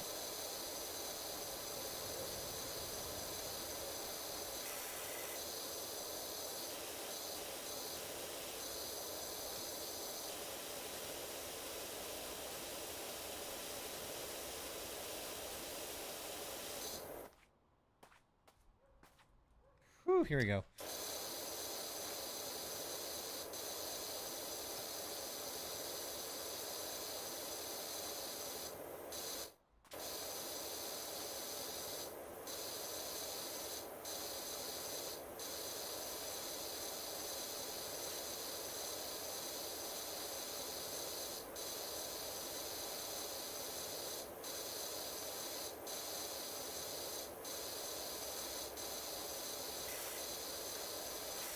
Don't forget on top of the roofs, yes. I'll need to get the ladder for that.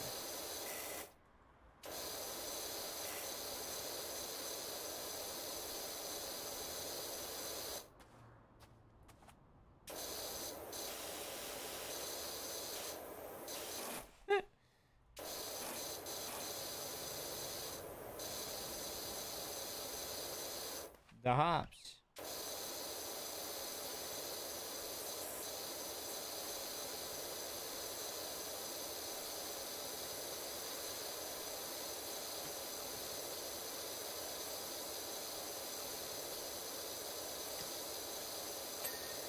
Yes. Fence posts. What? Lawn edging? Are you serious?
Yeah, I got the roof of the swings as well.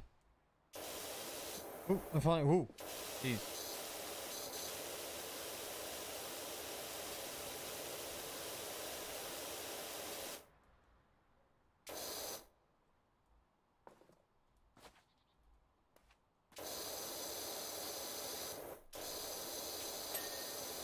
Ah, okay. Fence posts. There's 2 fence posts that are apparently not done.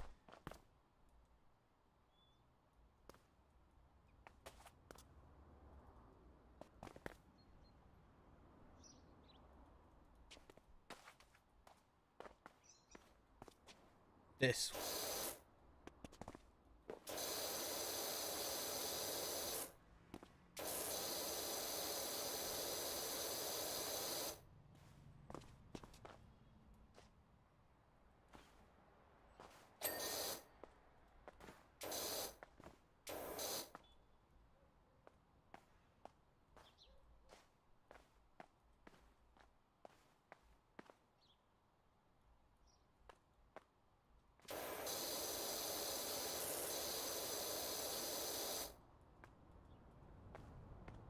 Game makes me want to play House Flipper, and I can't tell if that's a bad sign for this game or a good sign for House Flipper. I don't know. Okay, there's both fence posts. And now lawn edging. Where the frick?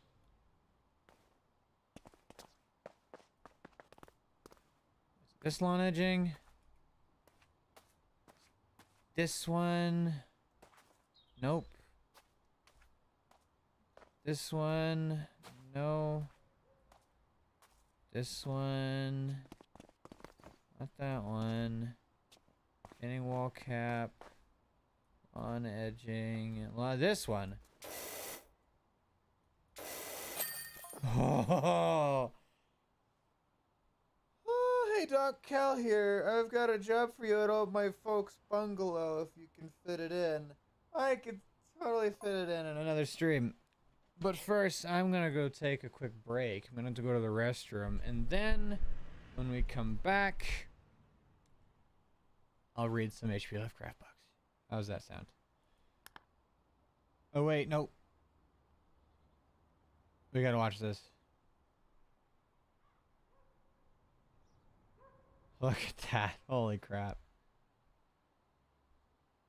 Woo! Awesome.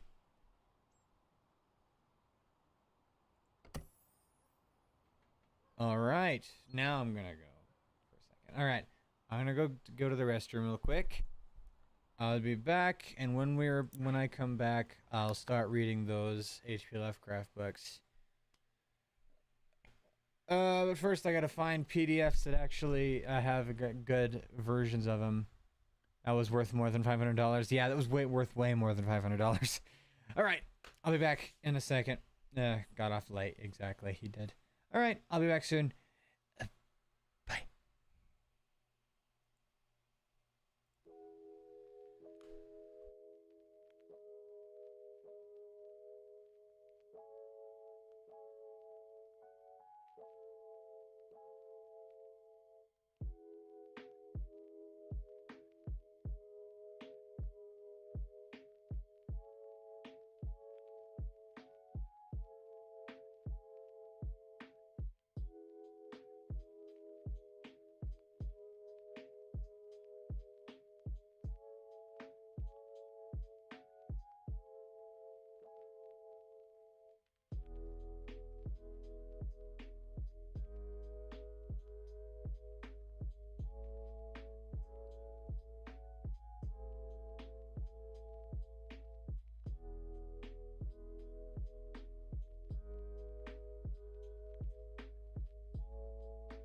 All right.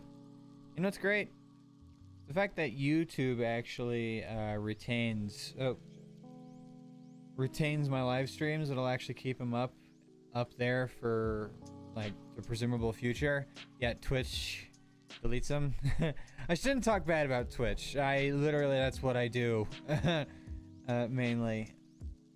But hi, how's it going again? I am back. I have returned. Sound off. Who's here?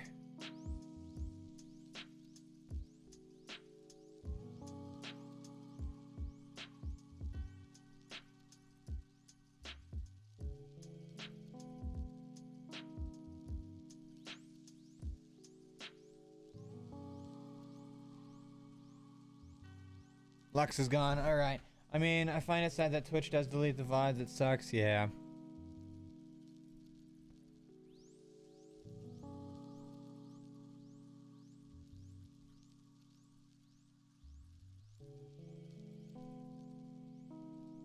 It's all right though, I guess.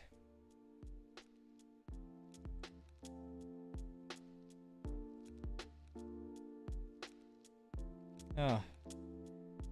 There we go, that's much nicer. Now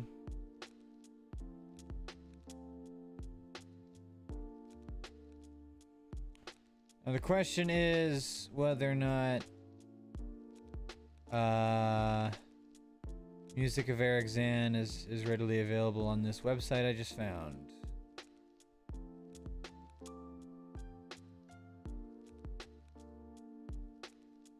Hunter in the Dark seems to be. Let's see. It is. Nice. Alright, there it is. Music of Eric Zan. Is it there as well? Server error. Great. Okay. I think it's probably a server memory thing, but let's be honest, that shit's fucking Google versus Amazon. Yeah. Both can afford more servers. Exactly. Alright, so the music of Eric Zan is not available on this website, so I'll just go have to find it somewhere else. The Hunter in the Dark is available. Alright, so let's see.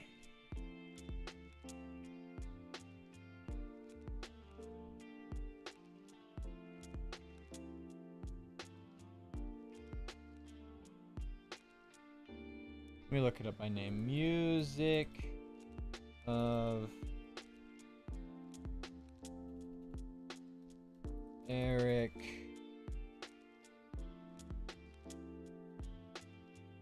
Zan. PDF.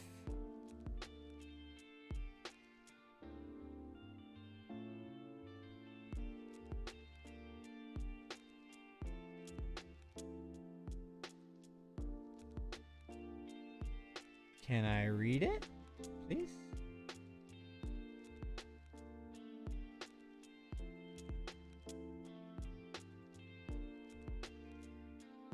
I guess that works.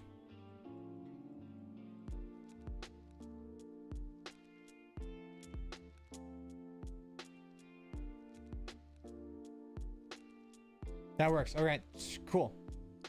Originally spelled it as Erisand because I kept mishearing you. Eric Zan. Spelled E-R-I-C-H Zan. But I found it. I got it. I found it. First off though, I gotta go here, edit. Can't see chat.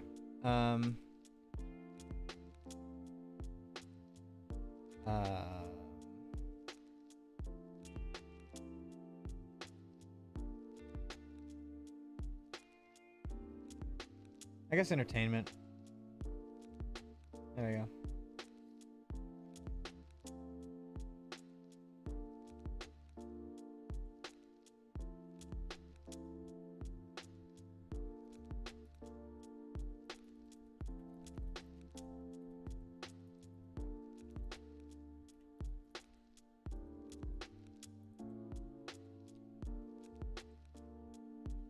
All right, cool.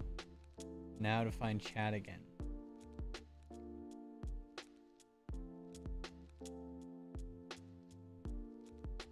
No, it's not a Phantom of the Opera. Was the Phantom and Eric? I didn't know that. I should have known that because I know almost every facet of the Phantom of the Opera, but I did not know that. The music. I wish I could type the music of Eric Zan images. I gotta put it together now really quick.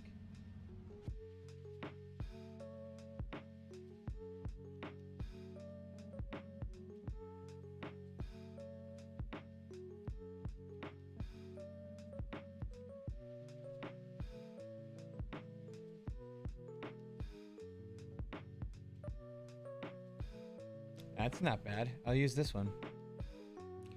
Save image as.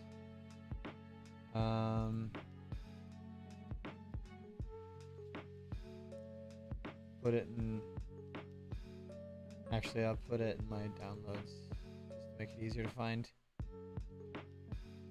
Can't see chat again. Hold on. In the original book, he was Eric. I'm sure of it. Maybe. Music had no name other than the Phantom. Yeah. I never read the book, but Eric, the Phantom of the Opera, a deformed conjurer who also referred to the angel of music. Come to me, my angel of music. Come to me, angel of music. Ah. Cool.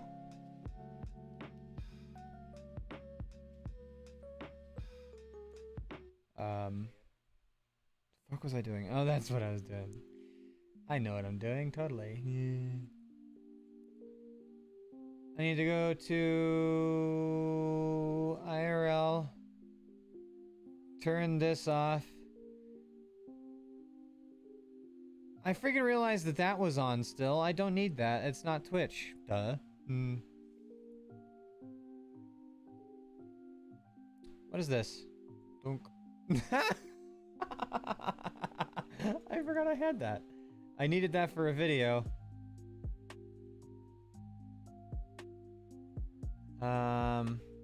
What's this one? Bonk. That's Hot Tub Me. Alright, so just add a new one then. Boom.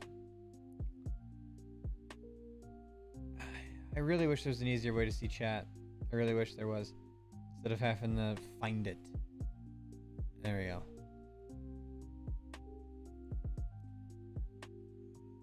Alright, image. Okay. Browse. Downloads. This one.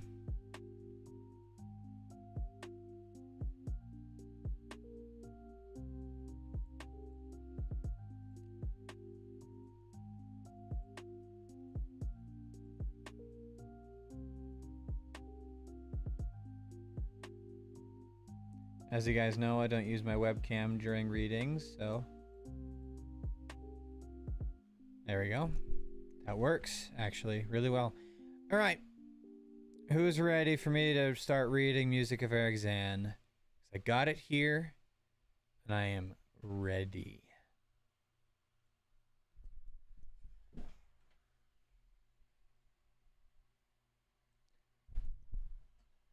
I am so ready.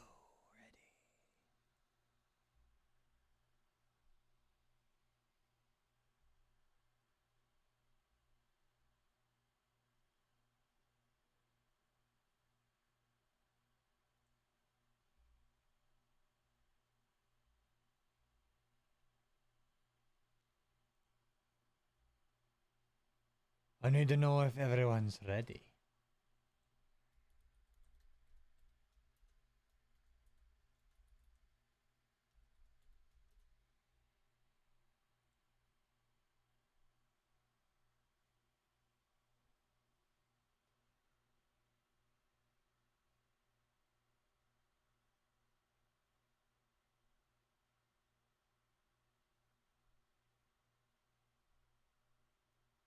Got my canton blanket ready. Alright, sweet. Alright. Here we go then. Let me turn off my fan. Fan, go away. There we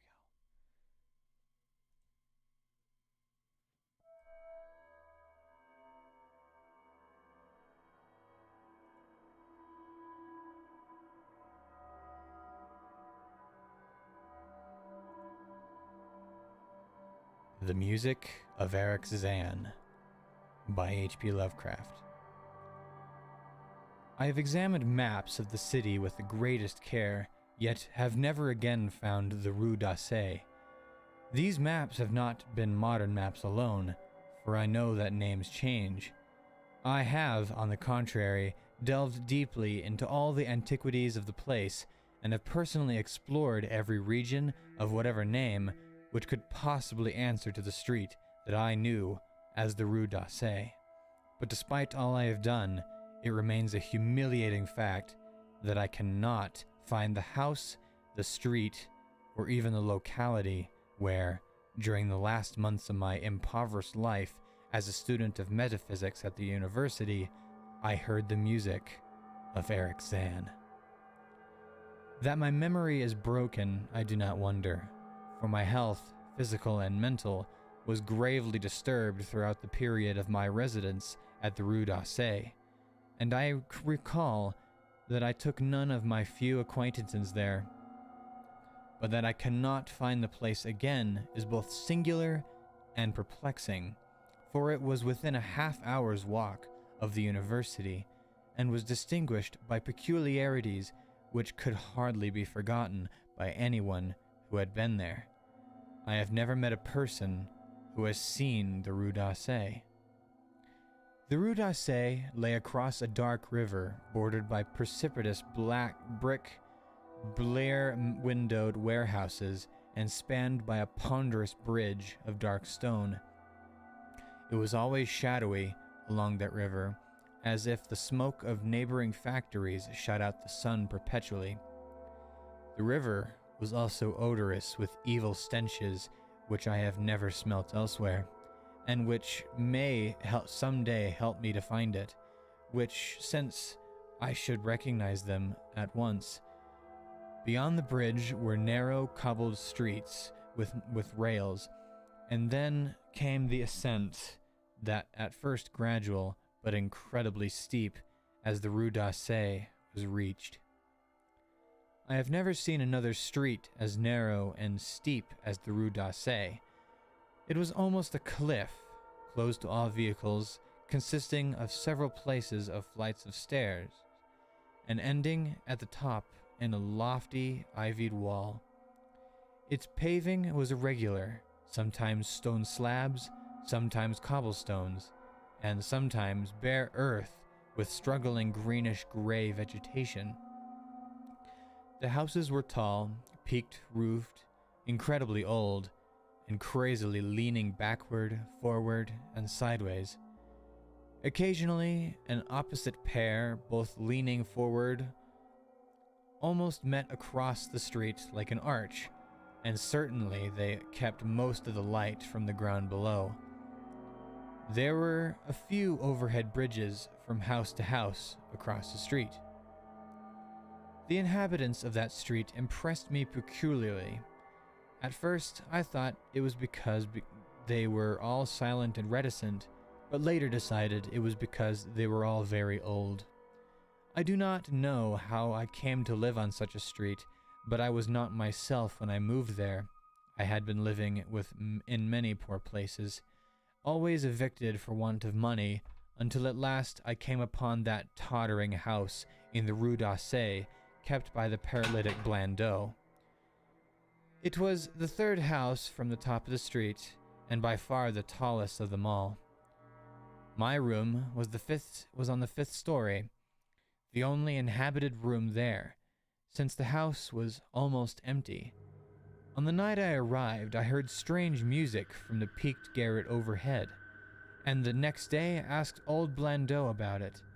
He told me there was an old German viol player a strange, dumb man who signed his name as Eric Zan, and who had played evenings in a cheap theater orchestra, adding that Zan's desire to play in the night after his return from the theater was the reason he had chosen this lofty and isolated garret room, whose single gable window was the only point on the street from which you could look over the terminating wall at the declivity and panorama beyond.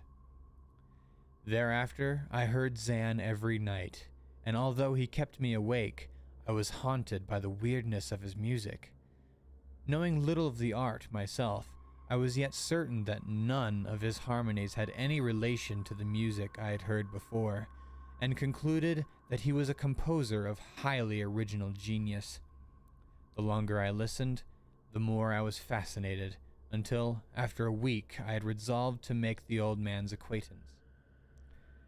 One night, as he was returning from his work, I intercepted Zan in the hallway and told him I would like to know him and be with him when he played. He was a small, lean, bent person with shabby clothes, blue eyes, grotesque satyr-like face, and nearly bald head. And at my words seemed both angered and frightened. My obvious friendliness, however, finally melted him, and he grudgingly motioned me to follow him up the dark, creaking, and rickety attic stairs. His room, one of the only two in the steeply pitched garret, was on the west side, toward a high wall that formed the upper end of the street. Its size was very great, and seemed the greater because of its extraordinary barrenness and neglect. Of furniture, there was only a narrow iron bedstead, a dingy washstand, a small table, a large bookcase, an iron music rack, and 3 old-fashioned chairs. Sheets of music were piled in disorder about the floor. Evidently, Eric Zan's world of beauty lay in some far cosmos of the imagination. Motioning me to sit down, the dumb man closed the door, turned a large wooden bolt, and lighted a candle to augment the one he had brought with him. He now removed his viol from its moth-eaten covering, and taking it, seated himself in the least uncomfortable of the chairs. He did not employ the music rack, but, offering no choice and playing from memory, enchanted me for over an hour with strains I had never heard before, strains which must have been of his own devising. To describe their exact nature is impossible for one unversed in music. They were a kind of fugue, with recurrent passage of the most captivating quality, but to me were notable for the absence of any of the weird notes I had overheard from my room below on other occasions. Those haunting notes I had remembered, and had often hummed and whistled inaccurately to myself, so when the player at length laid down his bow, I asked him if he would render some of them. As I began my request, the wrinkled, satyr-like face lost the bored placidity it had possessed during the playing, and seemed to show the same curious mixture of anger and fright which I had noticed when first I accosted the old man. For a moment, I was inclined to use persuasion, regarding rather lightly the whims of senility, and even tried to awaken my host's weirder mood by whistling a few of the strains to which I had listened the night before. But I did not pursue this course for more than a moment, for when the dumb musician recognized the whistled air, his face grew suddenly distorted with an expression wholly beyond analysis, and his long, cold, bony right hand reached out to stop my mouth and silence the crude imitation. As he did this, he furthermore demonstrated his eccentricity by casting a startled glance toward the lone curtained window, as if fearful of some intruder, a glance doubly absurd, since the garret stood high and inaccessible above all the adjacent roofs, this window being the only point on the steep street, as the concierge had told me, from which one could see over the wall at the summit. The old man's glance brought Blandot's remark back to mind, and with a certain capriciousness, I felt a wish to look out over the wide and dizzying panorama of moonlit roofs and city lights beyond the hilltop. Which of all the dwellers in the Rue d'Orsay, only this crabbed musician could see. I moved toward the window and would have drawn aside the nondescript curtains when the fright and rage, even greater than before, the dumb lodger was upon me again, this time motioning me with his head toward the door as he nervously strove to drag me thither with both hands. Now thoroughly disgusted with my host, I ordered him to release me and told him I would go at once. His clutch relaxed, and as he saw my disgust and offense, his own anger seemed to subside.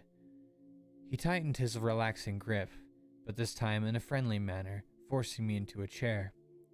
Then, with an appearance of wistfulness, crossing to the littered table, where he wrote many words with a pencil in the labored French of a foreigner.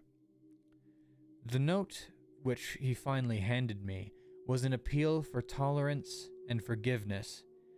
Zan said that he was old, lonely, and afflicted with strange fears and nervous disorders, connected with his music and with other things. He had enjoyed my listening to his music and wished he would that I would come again and not mind his eccentricities.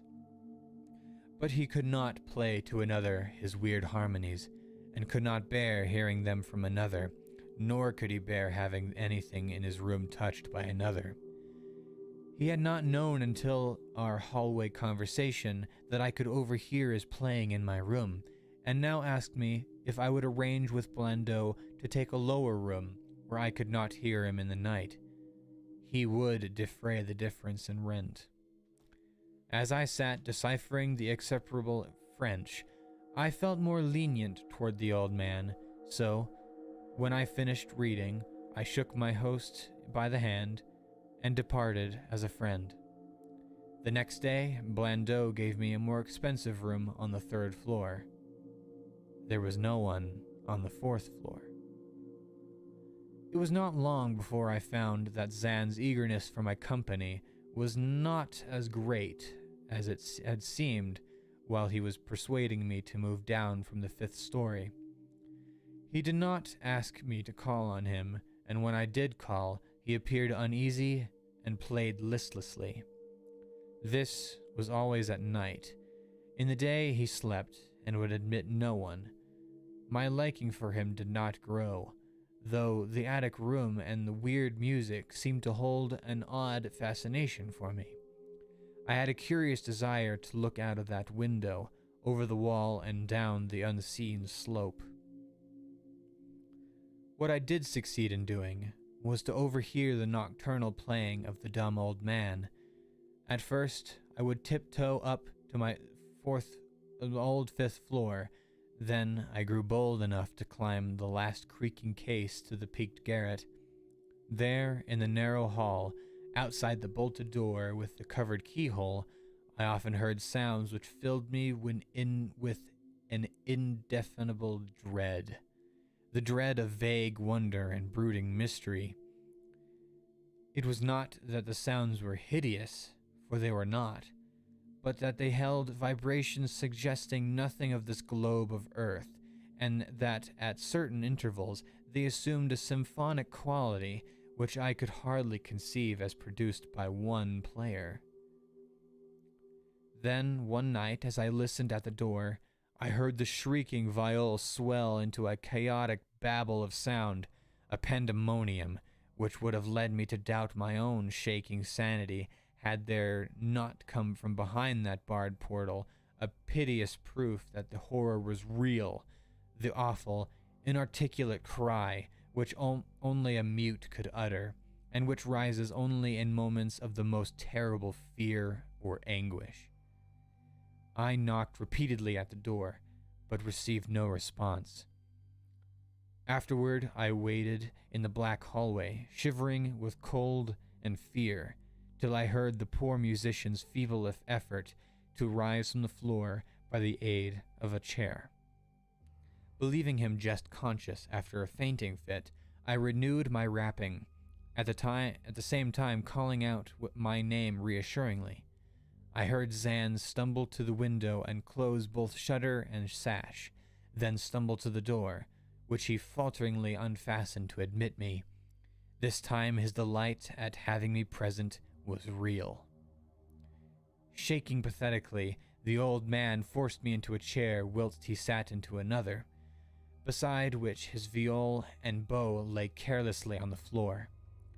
He sat for some time inactive, nodding oddly, but having a paradoxical suggestion of intense and frightened listening. Subsequently, he seemed to be satisfied, and crossing to a chair by the table, he wrote a brief note, handed it to me, and returning to the table, where he began to write rapidly and incessantly. The note implored me in the name of mercy to wait where I was while he prepared a full account in German of all the marvels and terrors which beset him. I waited, and the dumb man's pencil flew. It was perhaps an hour later, while I waited and while the old musician's feverishly written sheets still continued to pile up, that I saw Zan start from the hint of a horrible shock. Unmistakably, he was looking at the curtained window and listening shudderingly. Then I half fancied I heard a sound myself, though it was not a horrible sound, but rather an exquisitely low and infinitely distant musical note, suggesting a player in one of the neighboring houses, or in some abode beyond the lofty wall over which I had never been able to look. Upon Zan, the effect was terrible, for, dropping his pencil, suddenly he rose, seized his viol, and commenced to rend the night with the wildest playing I had ever heard from his bow, save when listening at the barred door. It would be useless to describe the playing of Eric Zan on that dreadful night. It was more horrible than anything I had ever overheard, because I could now see the expression of his face and could realize that this time the motive was stark fear. He was trying to make a noise, to ward something off or drown something out. What, I could not imagine. Awesome though I felt it must be. The playing grew fantastic, delirious, and hysterical, yet kept to the last the qualities of supreme genius which I know this strange old man possessed. I recognized the air. It was a wild Hungarian dance popular in the theaters. Louder and louder, wilder and wilder, mounted the shrieking and whining of that desperate viol. The player was dripping with an uncanny perspiration and twisted like a monkey, always looking frantically at the curtained window. In his frenzied strains, I could almost see shadowy satyrs and bacchanals dancing and whirling insanely through the seething abysses of clouds and smoke and lightning.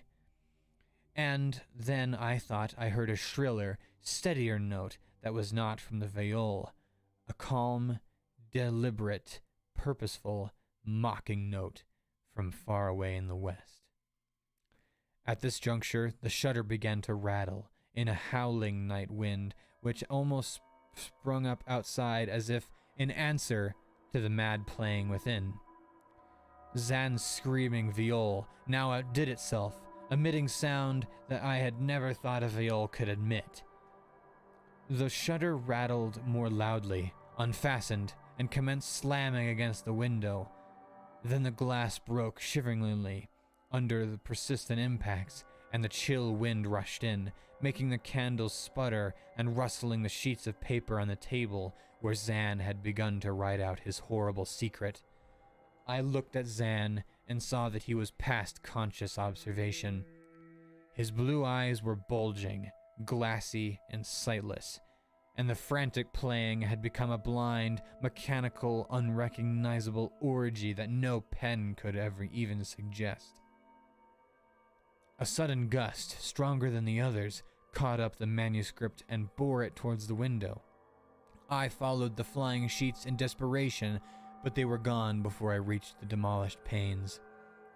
Then I remembered my old wish to gaze from this window, and the only window in the Rue d'Auseil which one might see the slope beyond that wall, and the city outspread beneath. It was very dark, but the city's lights always burned, and I expected to see them there amidst the rain and wind. Yet, when I looked from the highest of all gable windows, looked while the candles sputtered and the insane viol howled with the night wind, I saw no city spread below, and no friendly lights gleamed from remembered streets, but only the blackness of space illimitable, unimagined space alive with emotion and music, and having no semblance of anything on earth. And as I stood there looking in terror, the wind blew out both the candles in that ancient peaked garret, leaving me in savage and impenetrable darkness with chaos and pandemonium before me, and the demon madness of that night-baying viol behind me. I staggered back in the dark, without the means of striking a light, crashing against the table, overturning a chair, and finally groping my way to the place where the blackness screamed with mocking music. To save myself and Eric Zan, I could at least try, whatever the powers opposed to me. Once I thought some chill thing brushed me, and I screamed, but my scream could not be heard above the hideous viol. Suddenly, out of the blackness, the madly sawing bow struck me, and I knew I was close to the player. I felt ahead, touched the back of Zan's chair, and then found and shook his shoulder. He did not respond, and still the viol shrieked on without slackening. I moved my hand to his head, whose mechanical nodding I was able to stop, and shouted in his ear that we must both flee from the unknown things of the night. But he neither answered me nor abated the frenzy of his unutterable music, while all through the garret strange currents of wind seemed to dance in the darkness and babble. When my hand touched his ear, I shuddered, though I knew not why. Knew not why till I felt the still face, the ice-cold, stiffened, unbreathing face, whose glassy eyes bulged uselessly into the void. And then, by some miracle, finding the door and large wooden bolt, I plunged wildly away from that glassy-eyed thing in the dark, and from the ghoulish howling of that accursed viol, whose fury increased even as I plunged. Leaping, floating, flying down those endless stairs, through the dark house, racing mindlessly out to the narrow, steep, ancient streets of steps and tottering houses, clattering down steps and over cobbles to the lower streets and the putrid canyon-walled river, panting across a great dark bridge to the broader, healthier streets and the boulevards we know. All of these were terrible impressions that linger with me, and I recall that there was no wind, and that the moon was out, and that all the lights in the city twinkled. Despite my careful searches and investigations, I have never since been able to find the Rue d'Auseil. But I am not wholly sorry, either for this or the loss in undreamable abysses of the closely written sheets, which alone could have explained the music of Eric Zan. The end.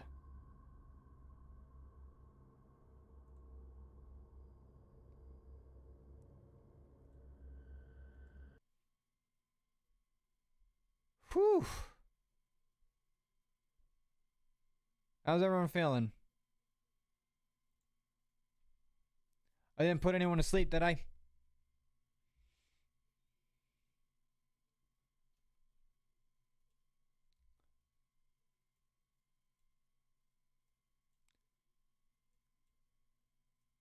I gotta adjust something. Hold on. Boom, there I am. Hi. How's everyone doing so far? That's one story out of two. How was that? Very spoopy. I'm glad. Did I put someone to sleep? I bet I did.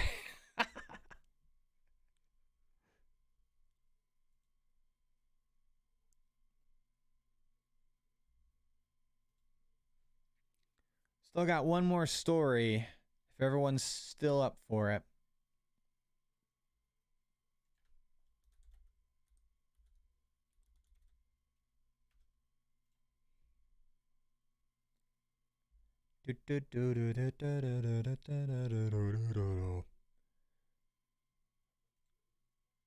Loved it? That is good. I'm glad you did. I freaking love that story. It's such a good one.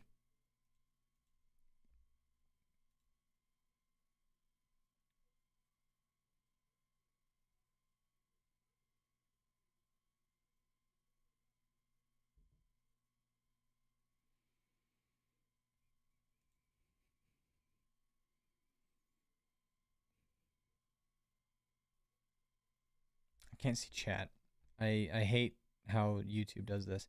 I can't see the chat. More? All right. Let me find an image, an appropriate image for this one as well. Shatters glass on the floor. More! I need to turn on my fan again. Oh, it got really hot. Whew. I need to find a good image for this one. Probably just use that image. That's a good image. I like that. Yeah, let me use that one. That's a good one. Boom. Okay. There we go. Excuse me. Image. Image 3. Browse. Deswin. Boom. No, I did the thing again. I did it again. I pressed cancel instead of... Yes.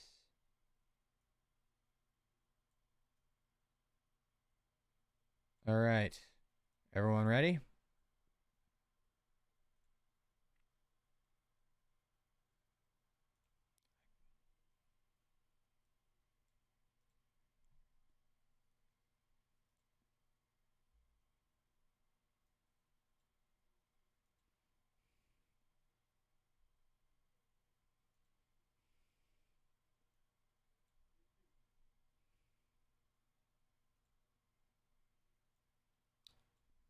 Because I'm ready. Let's do this thing.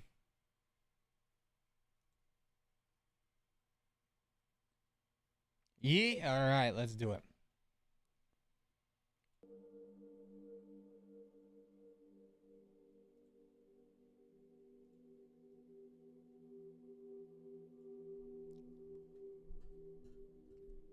The Haunter of the Dark by H.P. Lovecraft.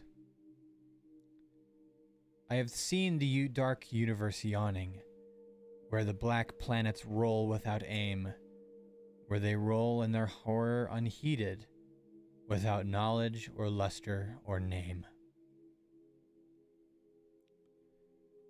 Cautious investigators will hesitate to challenge the common belief that Robert Blake was killed by lightning or by some profound nervous shock derived from electrical discharge. It is true that the window he faced was unbroken, but nature has shown herself capable of many freakish performances. The expression on his face may easily have arisen from some obscure muscular source unrelated to anything he saw, while the entries in his diary are clearly the result of a fantastic imagination aroused by certain local superstitions and by certain old matters he had uncovered.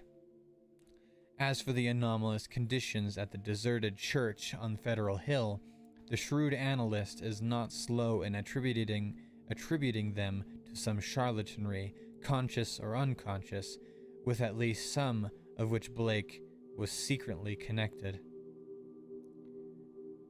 For after all, the victim was a writer and painter wholly devoted to the field of myth, dream, terror, and superstition, and an avid in his quest for scenes and effects of a bizarre, spectral sort.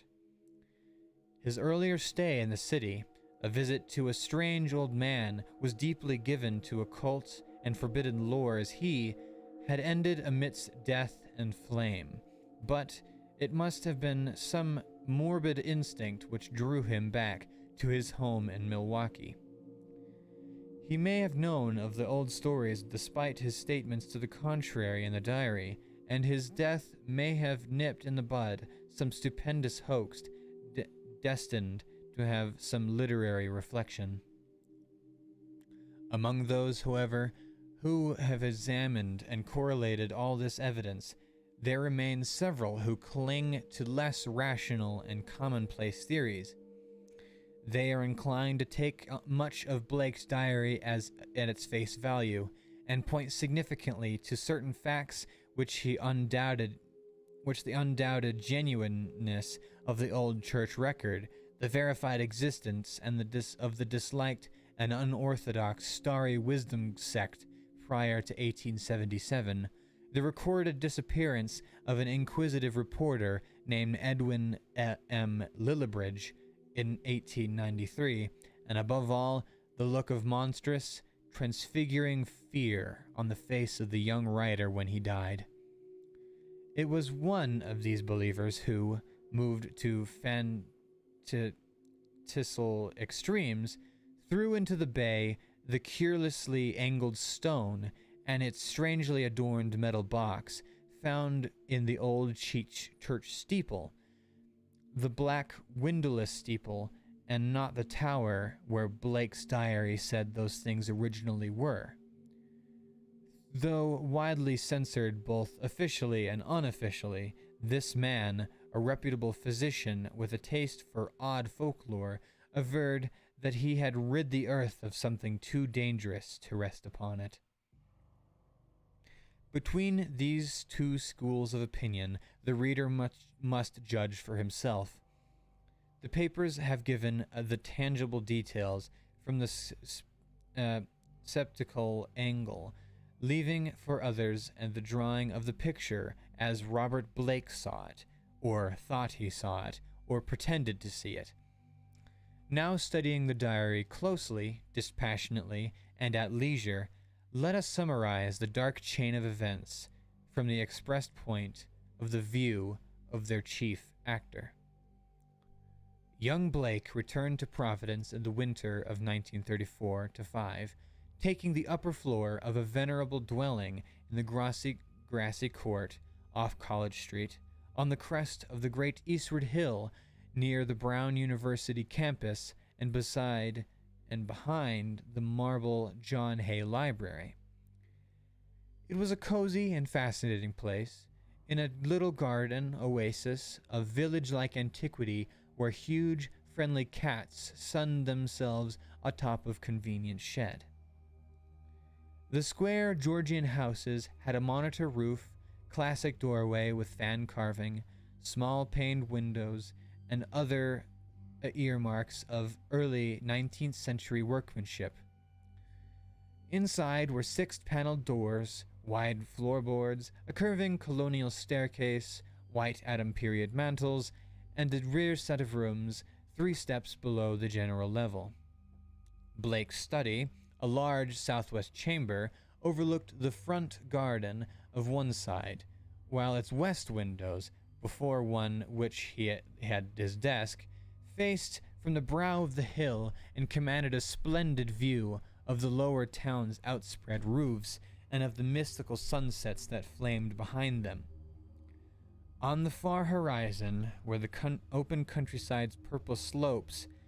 Against these, some 2 miles away, rose the spectral hump of Federal Hill, bristling with huddled roofs and steeples whose remote outlines wavered mysteriously, taking fantastic forms as the smoke of the city swirled up and enmeshed them. Blake had a curious sense that he was looking upon some unknown, ethereal world which might or might not vanish in dream if he ever tried to seek it out or enter it in person. Having sent home for most of his books, Blake bought some antique furniture suitable for his quarters and settled down to write and paint, living alone and attending to the simple housework himself. His studio was in the north attic room, where the panes of the monitor roof furnished admirable lighting. During that first winter, he produced 5 of his best-known short stories: The Burrower Beneath, The Stairs in the Crypt, Shagai, In the Pale of Pnath, and The Feaster from the Stars, and painted 7 canvases studied of nameless inhuman monsters and profoundly alien non-terrestrial landscapes. At sunset, he would often sit at his desk and gaze dreamily off at the outspread west, the dark towers of a memorial hill just below, the Georgian courthouse, belfry, and lofty pinnacles of the downtown section, and that shimmering, spire-crowned mound in the distance, whose unknown streets and labyrinthine gables so potently provoked his fancy. From his few local acquaintances, he learned that the far-off slope was a vast Italian quarter, though most of the houses were a remnant of older Yankee and Irish days. Now and then he would train his fielding glass at that spectral, unreachable world beyond the curling smoke, picking out individual roofs and chimneys and steeples, and speculating upon the bizarre and curious mysteries they might house. Even with the optical aid, Federal Hill seemed somehow alien, half fabulous, and linked to the unreal, intangible marvels of Blake's own tales and pictures. The feeling would persist long after the hill had faded into the violet, lamp-starred twilight, and the courthouse floodlights and the red industrial trust beacon had blazed up to make the night grotesque. Of all the distant objects of Federal Hill, a certain huge, dark church most fascinated Blake. It stood out with especial distinctness at certain hours of the day, and at sunset the great tower and tapering steeple loomed blackly against the flaming sky. It seemed to rest on especially high ground, for the grimy facade and obliquely seen north side of the sloping roof and the tops of great pointed windows rose boldly above the tangle of surrounding ridgepoles and chimney pots. Peculiarly grim and austere, it appeared to be built of stone, stained and weathered with the smoke and storms of a century and more. The style, so far as the glass could show, was that earliest experimental form of Gothic revival which preceded the stately Upjohn period and held over some of the outlines and proportion of the Georgian age. Perhaps it was reared around 1810 or 1815. As months passed, Blake watched the far-off, forbidding structure with an oddly mounted interest. Since the vast windows were never lighted, he knew that it must be vacant. The longer he watched, the more his imagination worked, till at length he began to fancy curious things. He believed that a vague, singular aura of desolation hovered over the place, so that even the pigeons and swallows shunned its smoky eaves. Around other towers and belfries his glass would reveal great flocks of birds, but here they never rested. At least, that is what he thought and set down in his diary. He pointed the place out to several friends, and none of them had even been on Federal Hill or possessed the faintest notion of what the church was or had been. In the spring, a deep restlessness gripped Blake. He had begun his long-planned novel based on a supposed survival of the witch cult in Maine, but was strangely unable to make progress with it. More and more he would sit at his westward window and gaze at the distant hill and the black, frowning steeple shunned by the birds. When the delicate leaves came out and the garden boughs and the world was filled with a new beauty, but Blake's restlessness was merely increased. It was then that the first thought of crossing the city and climbing bodily up that fabulous slope into the smoke-wreathed world of dream. Late in April, just before the aeon-shadowed Walpurgis time, Blake made his first trip into the unknown, plodding through the endless downtown streets and the bleak, decayed squares beyond. He came finally upon the ascending avenue of century-worn steps, sagging Doric porches, and Blair-paned cupolas, which he felt must lead up to the long-known, unreachable world beyond the mists. There were dingy blue and white street signs of the drifting crowds, and the foreign signs over curious slopes and brown, decade-weathered buildings. Nowhere could he find any of the objects he had seen from afar, so that once or more he half fancied that the federal hill of that distant view was a dream world, never to be trod by living human feet. Now and then a battered church facade and crumbling spire came in sight, but never the blackened pile he sought. When he asked a shopkeeper about a great stone church, the man smiled and shook his head, though he spoke English freely.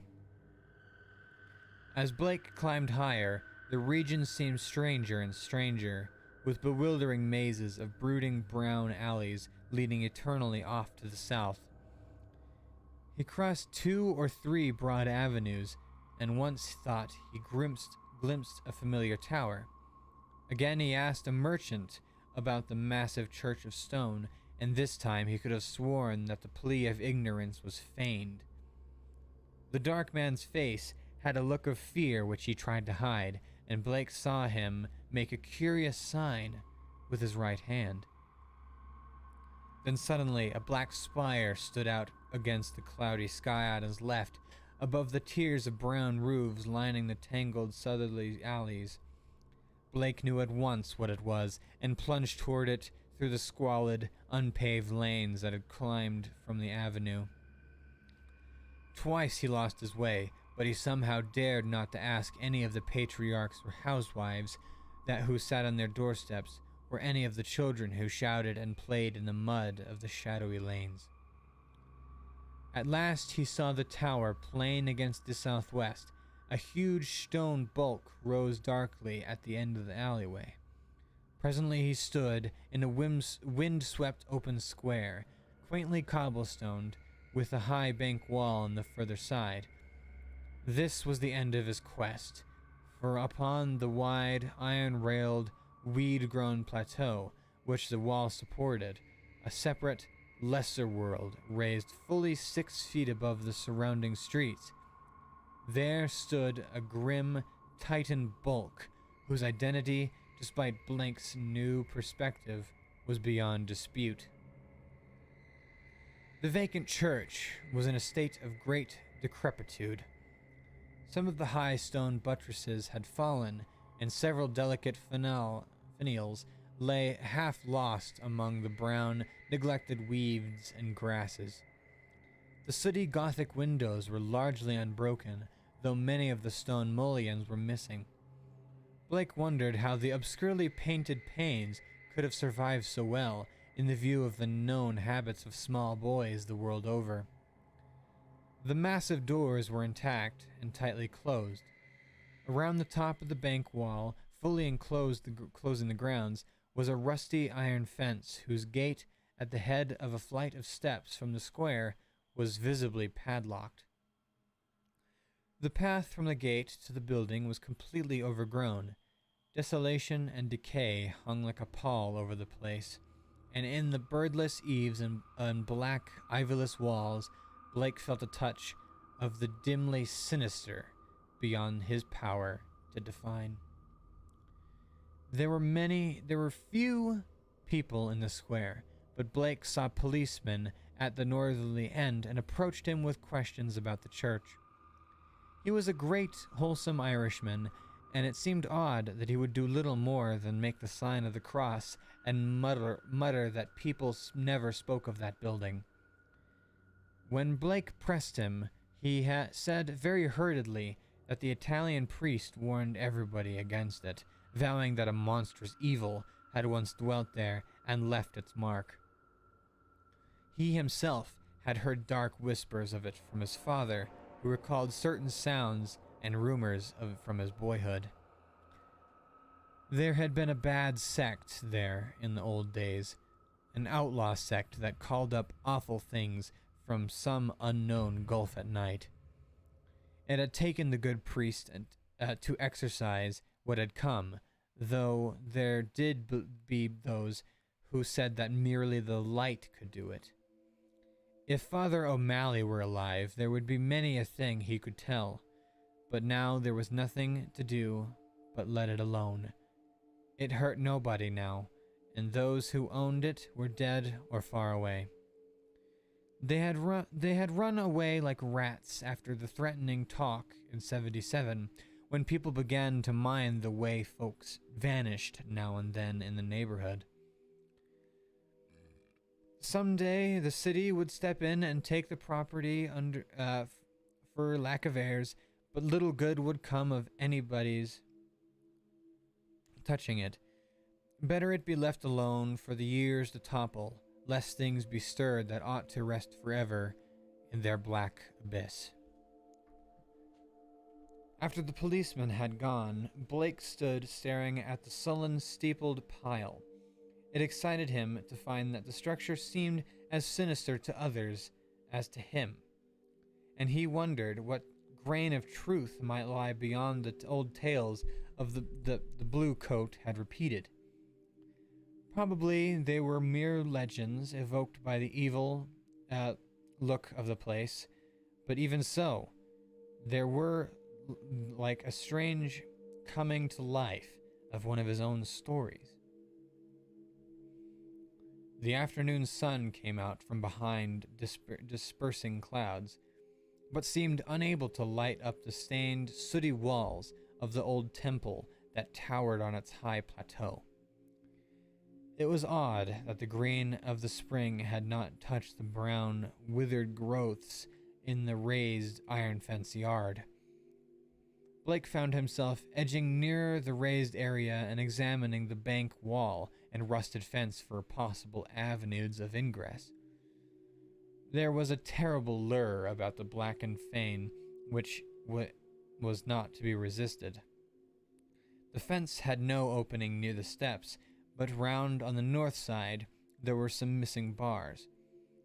He could go up the steps and walk around on the narrow coping outside the fence till he came to the gap. If the people feared the place so wildly, he would encounter no interference.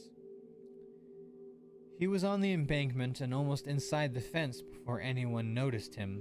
Then, looking down, he saw the few people in the square edging away and making the same sign with their right hands that the shopkeeper in the avenue had made.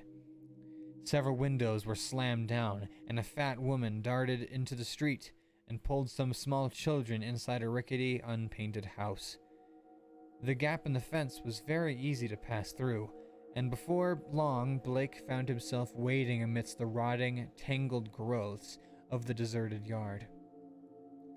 Here and there were worn stump of the headstone that told him that there had once been burials in this field, but that, he saw, must have been very long ago. The sheer bulk of the church was oppressive now that he was close to it, but he conquered his mood and approached to try the 3 great doors in the facade. All were securely locked, so he began the circuit of the Cyclopean building in quest of some minor and more penetrable opening. Even though he could not be sure that he wished to enter that haunt of desertion and shadow, yet the pull of his strangeness dragged him on automatically.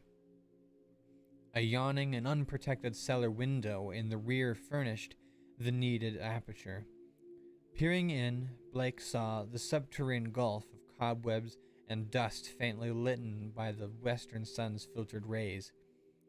Debris, old barrels, and ruined boxes and furniture of numerous sorts met his eye, though over everything lay a shroud of dust which softened all sharp outlines. The rusted remains of a hot air furnace showed that the building had been used and kept in shape as late as mid-Victorian times. Acting almost without conscious initiative, Blake crawled through the window and let himself down to the dust-carpeted and debris-strewn concrete floor. The vaulted cellar was a vast one, without partitions, and in a corner far to the right, amidst dense shadows, he saw a black archway evidently leading upstairs.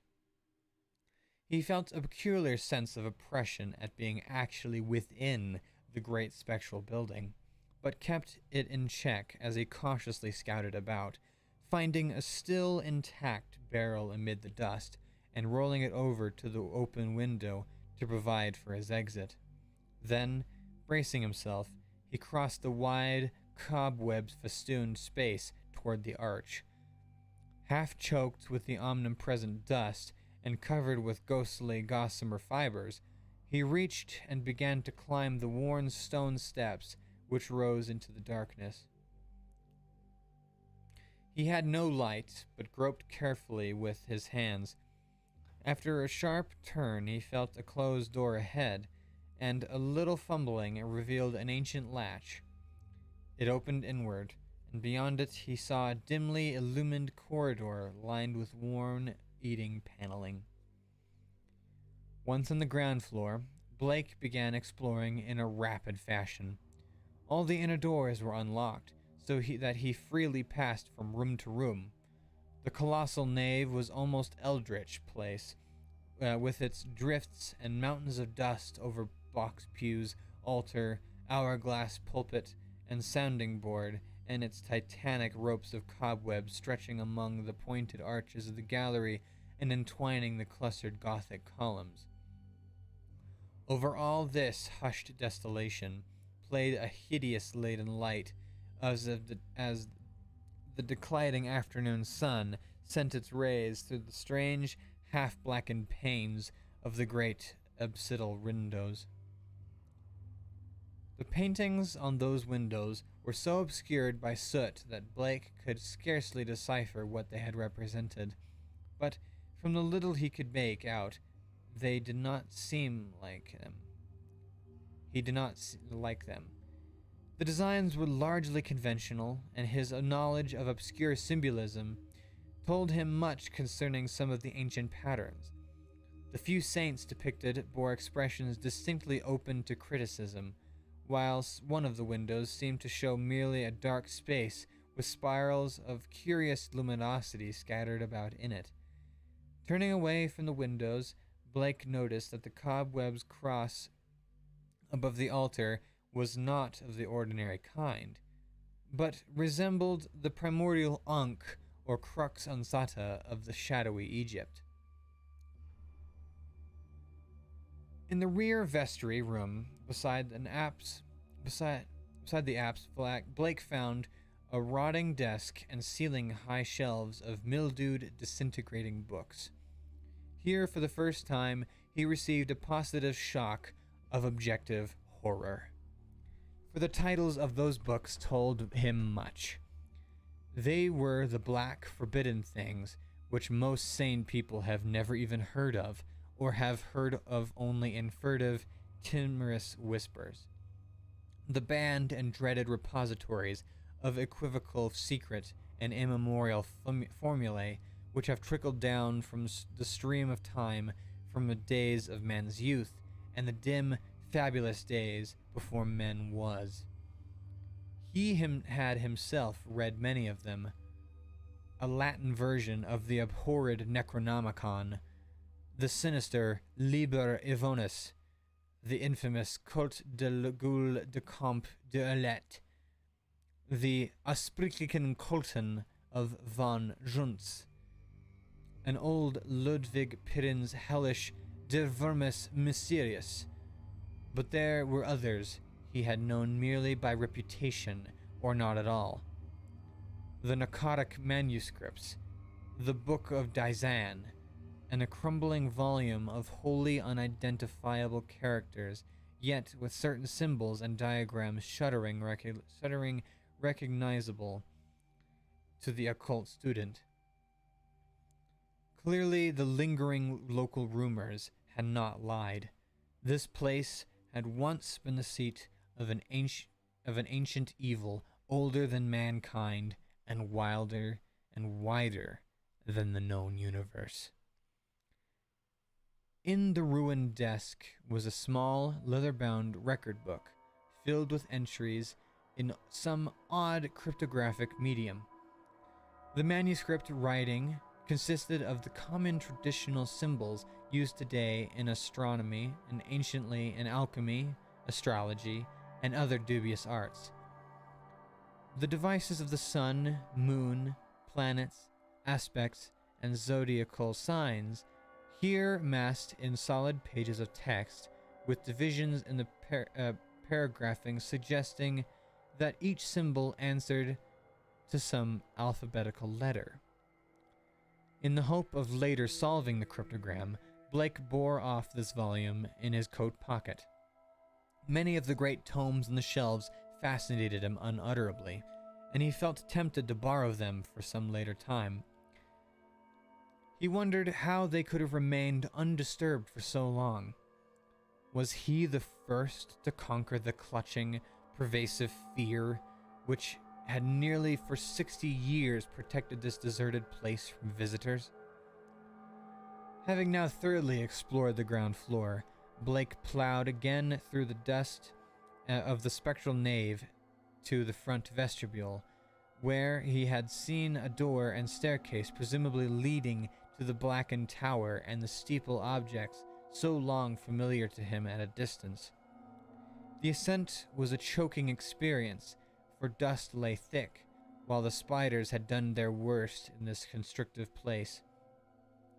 The staircase was a spiral with high, narrow wooden treads, and now and then Blake passed a clouded window looking dizzily out over the city.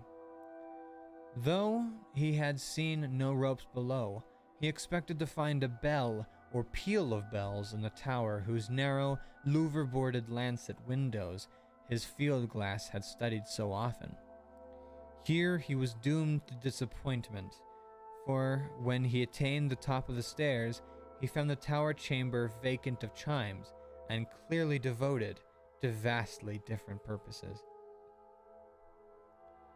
The room, about 15 feet square, was faintly lighted by 4 lancet windows, one on each side, which were glazed within their screening of decayed louver boards. These had been further fitted with tight, opaque screens, but the latter were now largely rotted away.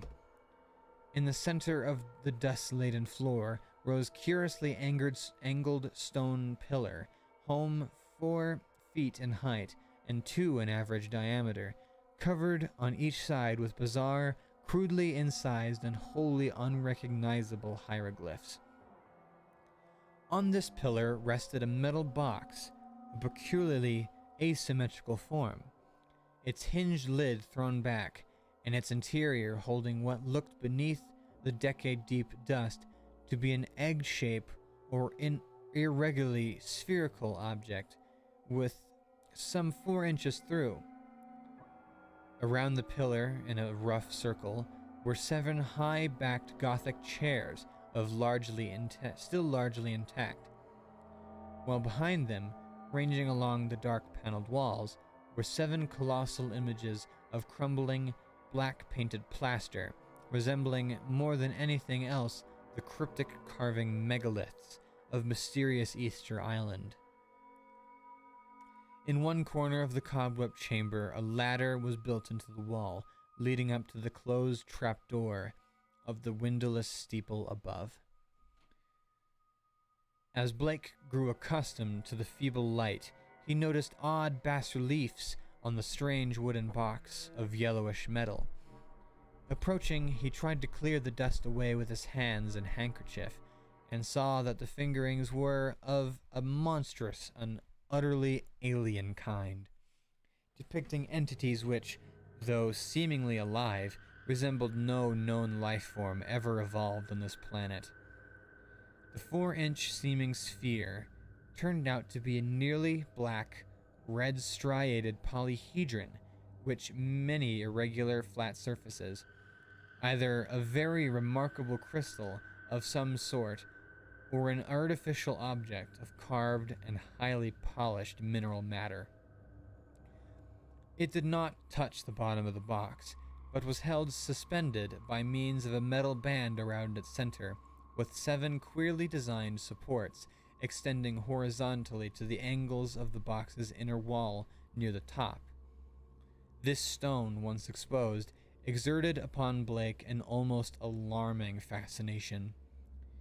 He could scarcely tear his eyes from it, and as he looked at its glistening surfaces, he almost fancied it was transparent, with half-formed worlds of wonder within.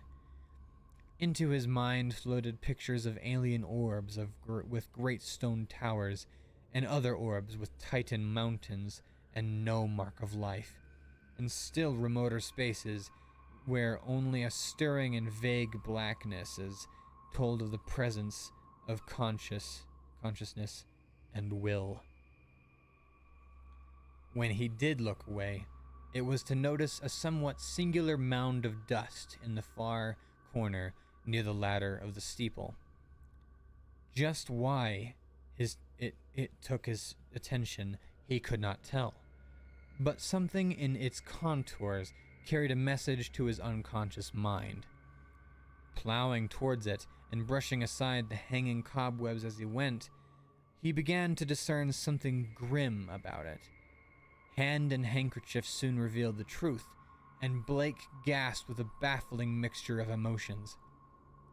It was a human skeleton, and it must have been there for a very long time.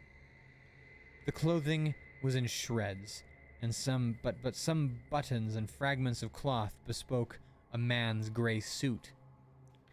There were other bits of evidence: shoes, metal clasps, large buttons for round cuffs, a stick pin of bygone pattern, a reporter's badge with the name of the old Providence Telegram, and a crumbly leather pocketbook.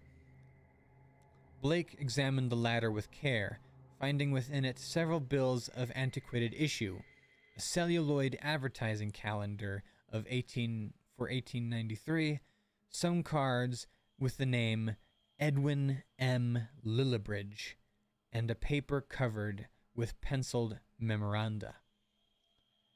This paper held much of a puzzling nature, and Blake read it carefully at the dim westward window. Its disjointed text included such phrases as the following: Professor Enoch Bowen, home from Egypt, May 1844, buys Old Free Will Church in July. His archaeological work and studies in the occult well known. Dr. Drown of Fourth Baptist warns against starry wisdom in sermon 29th December 1844. Congregation 97 by end of 45. 1846, 3 disappearances, first mention of shining trapezohedron. 7 disappearances, 1848, stories of blood sacrifice begin. Investigation, 1853, comes to nothing, stories of sounds. Father O'Malley tells of devil worship with box found in great Egyptian ruins, says they call up something that can't exist in light, flees from a little light, and banished by strong light. Then has to be summoned again. Probably got this from deathbed confession of Francis X. Feeney, who had joined Story Wisdom in 49. These people say The shining trapezohedron shows them heaven and other worlds, and that the haunter of the dark tells them secrets in some way. Story of Orrin B. Eddy, 1857. They call it up by gazing at the crystal, and have a secret language of their own. 200 or more in congregation, 1863. Exclusive of men at front. Irish Boys Mop Church in 1869 after Patrick Regan's disappearance. Veiled article in J14, March 72. But people don't talk about it. 6 disappearances, 1876. Secret committee calls on Mayor Doyle. Action promised February 1877. Church closes in April. Gang Federal Hill Boys threaten doctor and vestryman in May. 181 persons leave city before end of 77. Mentions no names. Ghost stories begin around 1880. Try to ascertain truth of report that no human has entered church since 1877. Ask Lanigan for photograph of place taken 1851. Restoring the paper to the pocketbook and placing the latter in his coat, Blake turned to look down at the skeleton in the dust. The implications of the notes were clear, and there could be no doubt that this man had come to the deserted edifice 42 years before in quest of a newspaper sensation which no one had else been bold enough to attempt. Perhaps no one else had known of his plan. Who could tell? But he had never returned to his paper. Had some bravely suppressed fear risen to overcome him and bring on sudden heart failure? Blake stooped over the gleaming bones and noted their peculiar state. Some of them were badly scattered, and a few seemed oddly dissolved at the ends. Others were strangely yellowed, with vague suggestions of charring. This charring extended to some of the fragments of clothing. The skull was in a very peculiar state, stained yellow and with a charred aperture in the top, as if some powerful acid had eaten through the solid bone. What had happened to the skeleton during its 4 decades of silent entombment here, Blake could not imagine. Before he realized it, he was looking at the stone again, and letting its curious influence call up a nebulous pageantry in his mind. He saw processions of robed, hooded figures whose outlines were not human, and looked on endless leagues of desert lined with carved, sky-reaching monoliths. He saw towers and walls in nighted depths under the sea, and vortices of space where wisps of black mist floated before thin shimmerings of cold purple haze.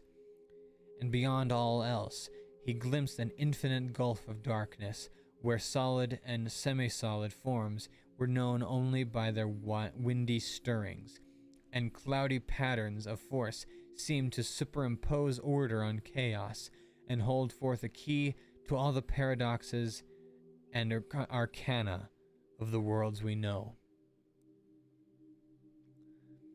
Then all at once the spell was broken by an accents of gnawing, indeterminate panic fear. Blake choked and turned away from the stone, conscious of some formless alien presence close to him and watching him with horrible intentness. He felt entangled with something which was not in the stone, but which he had looked through it at him. Something which would ceaselessly follow him with a cognition that was not physical sight. Plainly the place was getting on his nerves, as well it might in view of his gruesome find. The light was waning too, and since he had no illuminant with him, he knew he would have to be leaving soon. It was then, in gathering twilight, that he had thought he heard a faint trace of he saw a faint trace of luminosity in the crazily angled stone. He had tried to look away from it, but some obscure compulsion drew his eyes back. Was there a subtle phosphorescence of the radioactivity about the thing? What was it that the dead man's notes had said concerning a shining trapezohedron? What, anyway, was this abandoned layer of cosmic evil? What had been done here, and what might still be lurking in the bird-shunned shadows? It seemed now as if an elusive touch of fetor had arisen somewhere close by, though its source was not apparent. Blake seized the cover of the long open box and snapped it down. It moved easily on its alien hinges and closed completely over the unmistakably glowing stone. At the sharp click of that closing, a soft stirring sound seemed to come from the steeple's eternal blackness overhead, beyond the trap door. Rats, without question, and the only living things to reveal their presence in this accursed pile of since he had entered it. And yet the stirring in the steeple frightened him horribly, so that he plunged almost wildly down the spiral stairs, across the ghoulish nave, into the vaulted basement, and out amidst the gathering dust of the desert square, and down through the teeming, fear-haunted alleys and avenues of Federal Hill towards the sane central streets and the home-like brick sidewalks of the college district. During the days that followed, Blake told no one of his expedition. Instead, he read much of certain books, examined long years of newspaper files downtown, and worked feverishly at the cryptogram in that leather volume from the cobweb vestry room. The cipher, he soon saw, was no simple one, and after a long period of endeavor, he felt sure that its language could not be English, Latin, Greek, French, Spanish, Italian, or German. Evidently, he would have to draw upon the deepest wells of his strange erudition. Every evening, the old impulse to gaze westward returned, and he saw the black steeple as of yore amongst the bristling roofs of a distant and half-fabulous world. But now it held a fresh note of terror for him. He knew the heritage of evil lore it masked, and with the knowledge his vision ran riot in queer new ways. The birds of spring were returning, and as he watched their sunset flights, he fancied they avoided the gaunt lone spire as never before. When a flock of them approached it, he thought, they would wheel and scatter in panic confusion, and he would guess that the wild twitterings which failed to reach him across the intervening miles. It was in June that Blake's diary told of his victory over the cryptogram. The text was, he found, in the dark Aclo language used by certain cults of evil antiquity and known to him in a halting way through previous researches. The diary was strangely reticent about what Blake deciphered, but he was patiently awed and disconcerted by his results. There were references to a haunter of the dark awakened by gazing into the shining trapezohedron, and insane conjectures about the black gulfs of chaos from which it was called. The being is spoken of as holding all knowledge and demanding monstrous sacrifices. Some of Blake's entries show fear lest the thing which he seemed to regard as summoned stalk abroad, though he adds that the streetlights form a bulwark which cannot be crossed. Of the shining trapezohedron he speaks often, calling it a window on all time and space, and tracing its history from the days which it was fastened on dark Yuggoth, before ever the old ones brought it to earth. It was treasured and placed in its curious box by the crinoid things of Antarctica, salvaged from their ruins by the serpent men of Velusia, and peered at eons later in Lemuria by the first human beings. It crossed strange lands and stranger seas, and sank with Atlantis before a Minoan fisher meshed it in his net and sold it to a swarthy merchants of Nighted Chem. A pharaoh, Nephren-Ka, built around it a temple with a windowless crypt, and did that which caused his name to be stricken from all monuments and records. Then it slept in the ruins of that evil fane which the priests and the new pharaoh destroyed, till the delver's spade once more brought it forth to cursed mankind. Early in July, the newspaper oddly supplemented Blake's entries, though in so brief and casual a way that only the diary has called general attention to their contribution. It appears that a new fear had been growing on Federal Hill since a stranger had entered the dreaded church. The Italians whispered of unaccustomed stirrings and bumpings and scrapings in the dark windowless steeple, and called it on their priests to banish an entity which haunted their dreams. Something, they said, was constantly watching at a door to see if it were dark enough to venture forth. Press items mentioned the long-standing local superstitions, but failed to shed much light on an earlier background of the horror. It was obvious that the young reporters of today were no antiquarians. In writing of these things in his diary, Blake expresses a curious kind of remorse and talks of the duty of burying the shiny trapezohedron and banishing what he had evoked by letting daylight into the hideous jutting spire.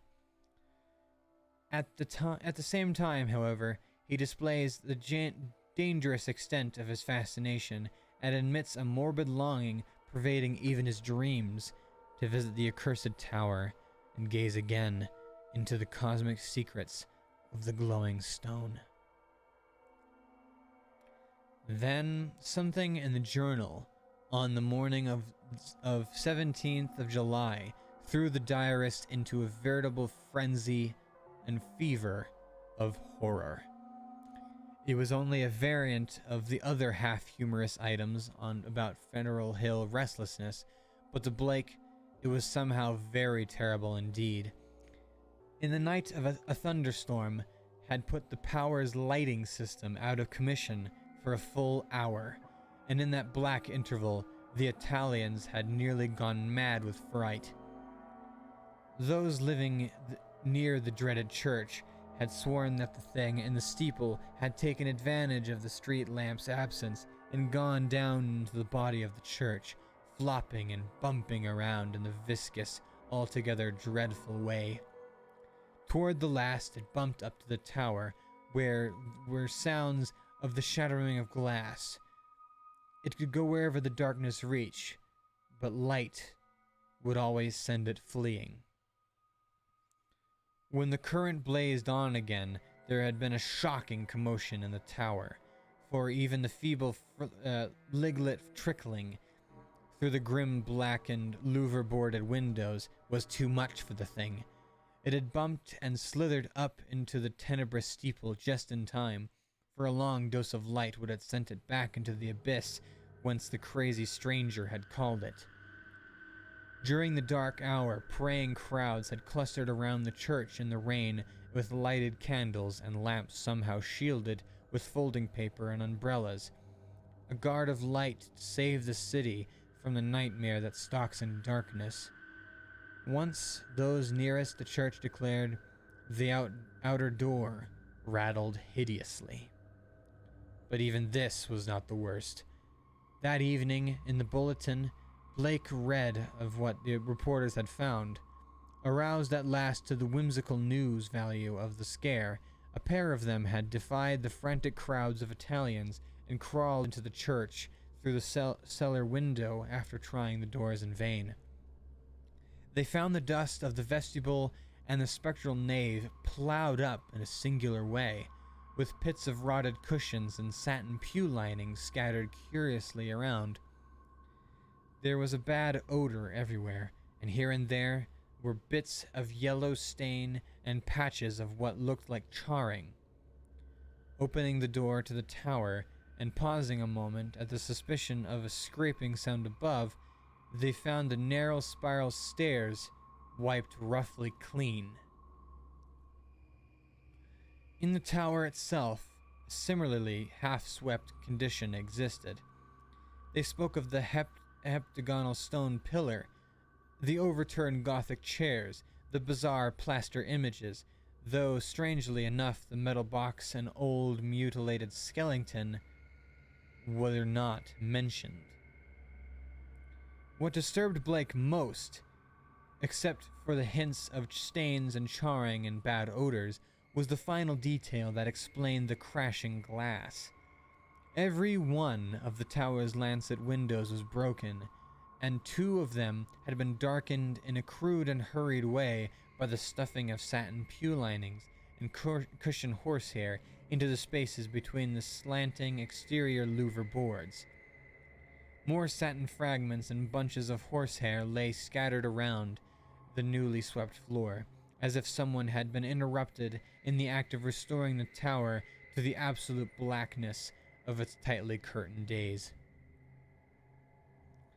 Yellowish stains and charred patches were found on the ladder to the windowless spire, but when a reporter climbed up, opened the horizontally sliding trapdoor, and shot a feeble flashlight beam into the black and strangely fetid place, he saw nothing but darkness, and a heterogeneous litter of shapeless fragments near the aperture. The verdict, of course, was charlatanry. Somebody had played a joke on the superstitious hill dwellers, or else some fanatic had striven to bolster up their fears for their own supposed good. Or perhaps some of the younger and more sophisticated dwellers had staged an elaborate hoax on the outside world. There was an amusing aftermath when the police sent an officer to verify the reports.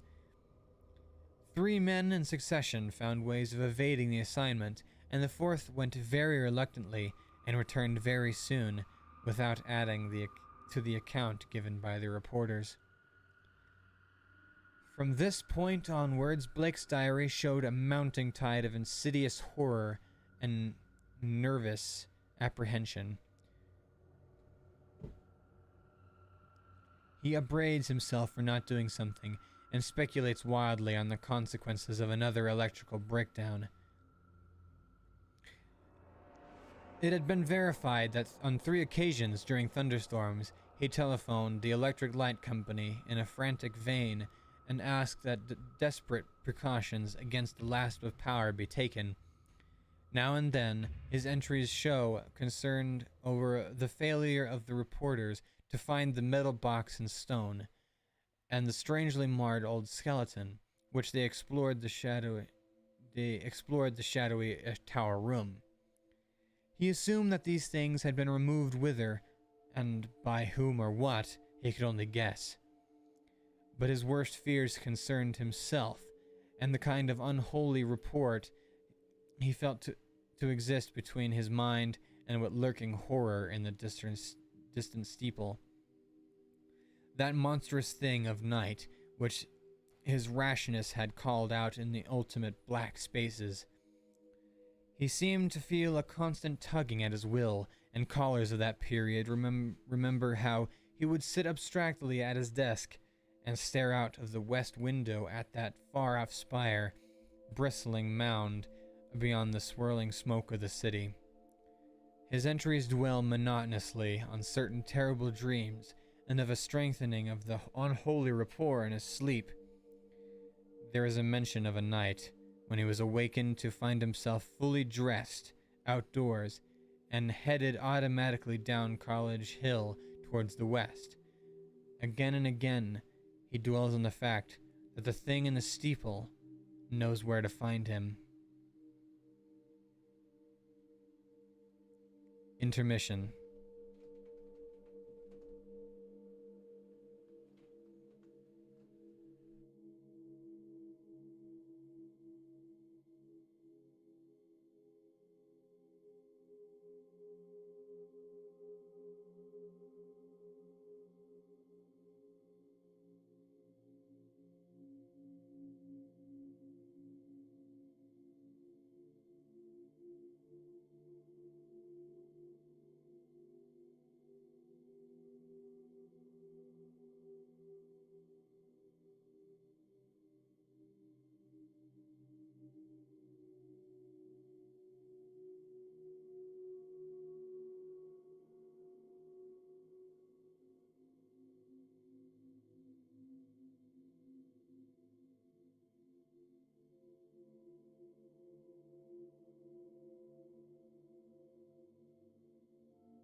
Who's still with me, huh? I got some water finally. I was like starting to die.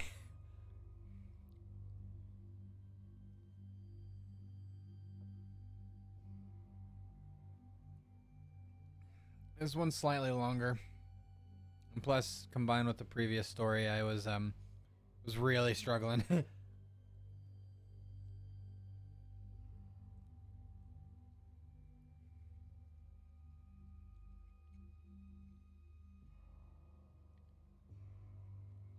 How's everyone doing so far?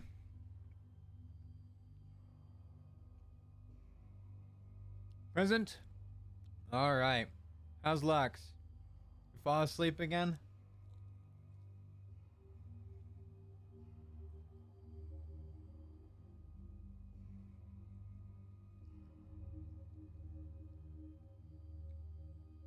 You did get lost? Where'd you get lost at?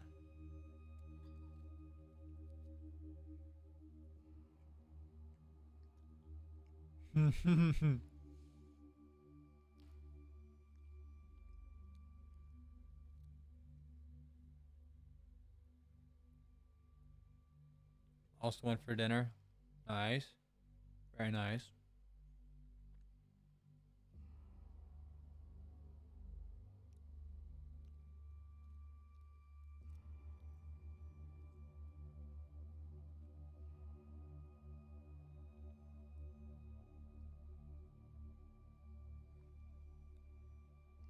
Do I really, huh? I wouldn't think that. Sorry for what?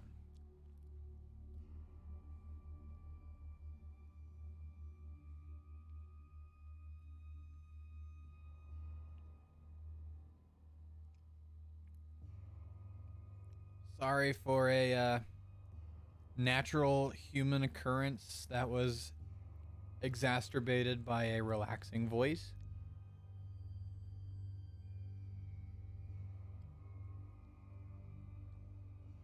Nothing to be sorry about.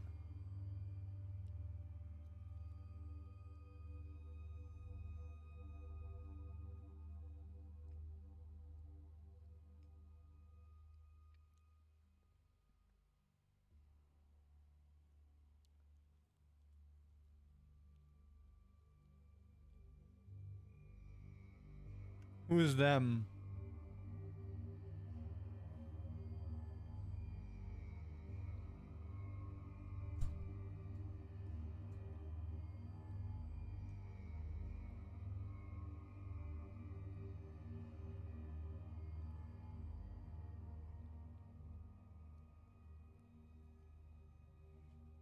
Oh, okay.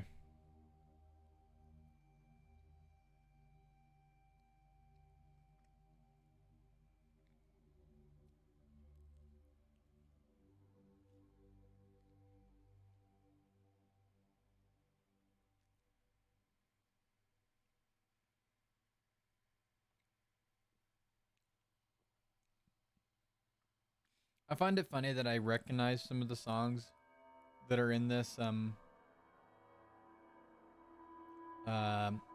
this thing. They just repeat, right? This one I believe is from SCP Containment Breach. And there's another one that's from Amnesia: The Dark Descent.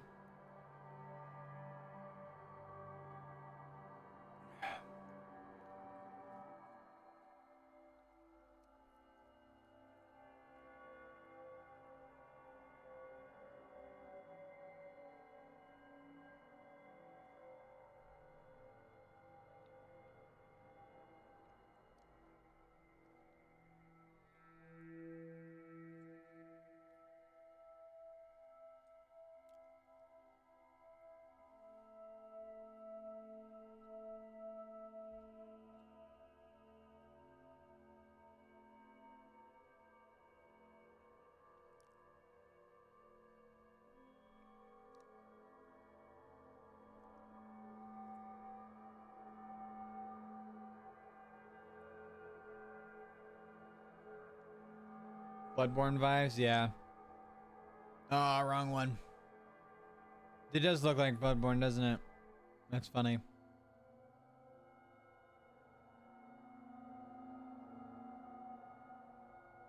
I guess it's supposed to describe the how the birds like literally like don't even go near it.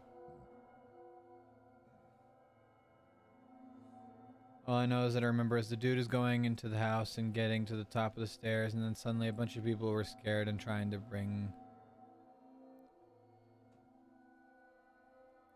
Yeah, he went into the church. He stared into the thing, which, as you can probably all assume, like summoned the entity. And ever since, more and more creepy things have been happening. So the local Italian population have been like getting visions and stuff, which have been freaking them all out. So during a night of a storm, they all go out with candles to try and like, because they know the nature of it, how it's banished by light. At least they don't know what it looks like or what it really is, but they know that it's banished by light. So they take their candles and stuff to try and help with that.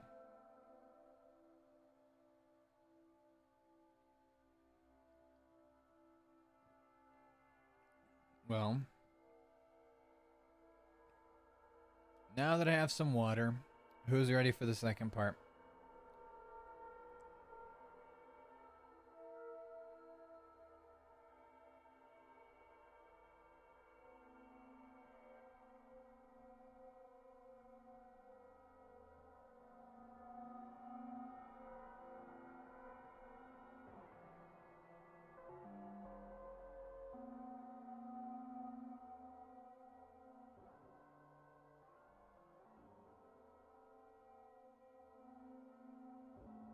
You're ready? All right. Well, then here we go.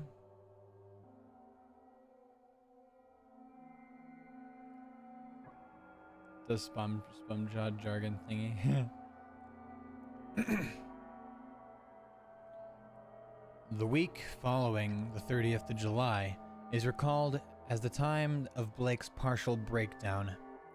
He did not dress and ordered all his food by telephone. Visitors remarked,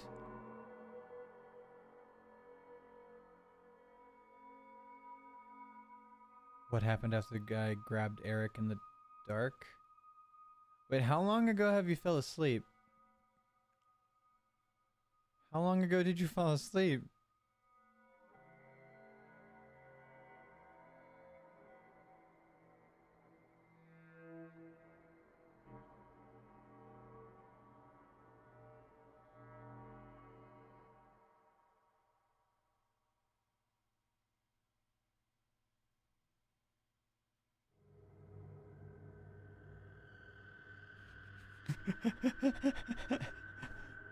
So you mean the end of the first story?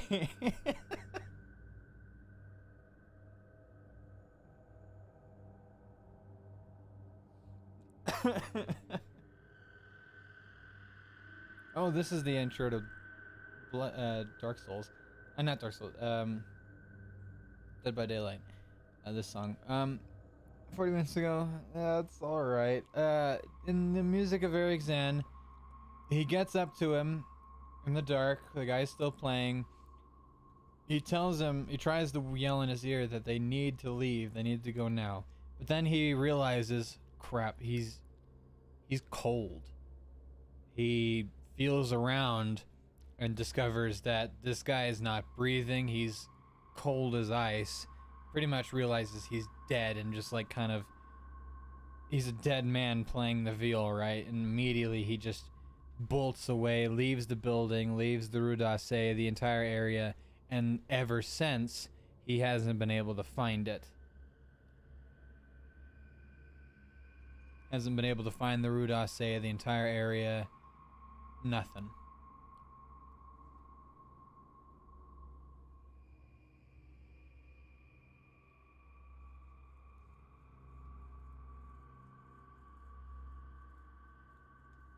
And that was the end of it. That was literally just it.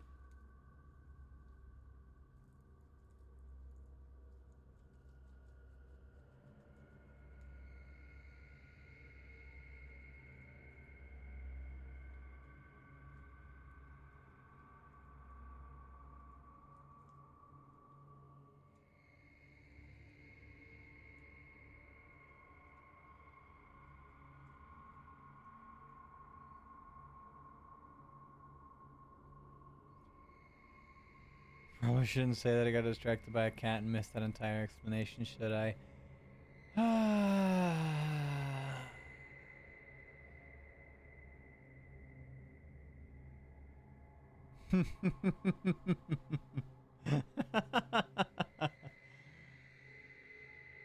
Should I say it again? He finds Eric in the dark, tries to yell at him that we need to leave. We need to go now. Something really bad is happening. So then he does that, and then with his hands feels that Eric is actually really cold. Discovers even further that he's not breathing. Pretty much is dead. After that, he gets so scared, he runs out of the house, runs away, runs out of the entire area that the Rue d'Orsay is in, and ever since then, no matter how hard he tries, no matter how hard he looks, he cannot find the Rue d'Orsay. It's just missing, gone.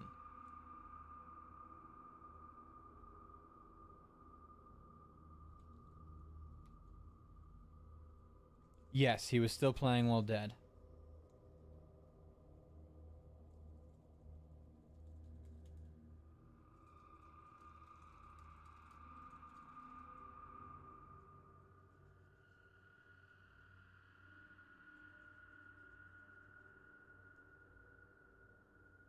You're welcome.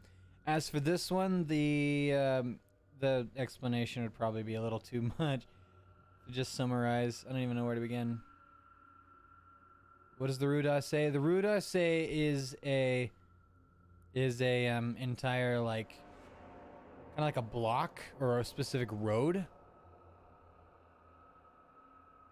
He's just trying to like find it so he can like I don't know. Just to know like it existed, so maybe I don't know, he just couldn't find it again. He did leave all his stuff behind.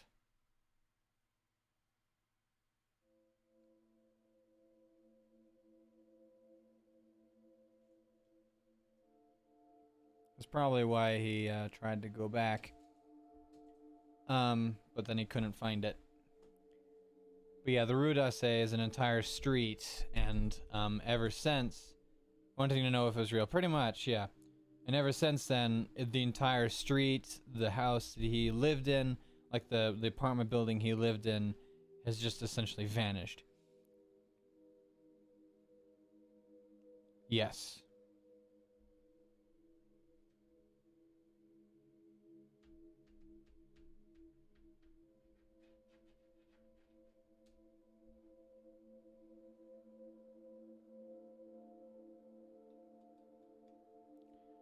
Okay. Is everyone now ready? I'll continue with reading this one.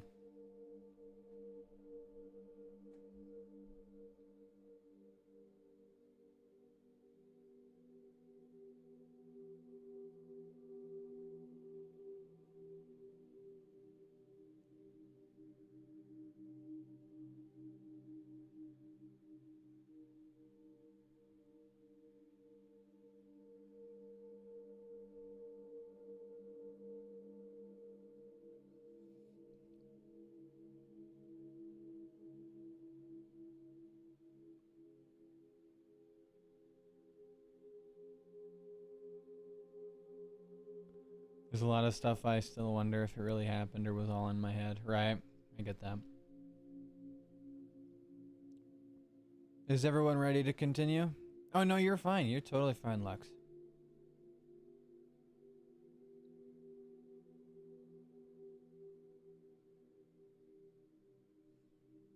I just did looked at my clock and I was like, it's 1:30 a.m.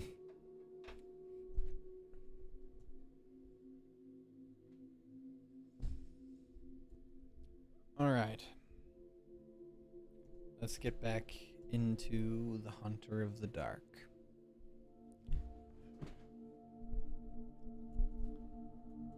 The week following the 30th of July is recalled as the time of Blake's partial breakdown.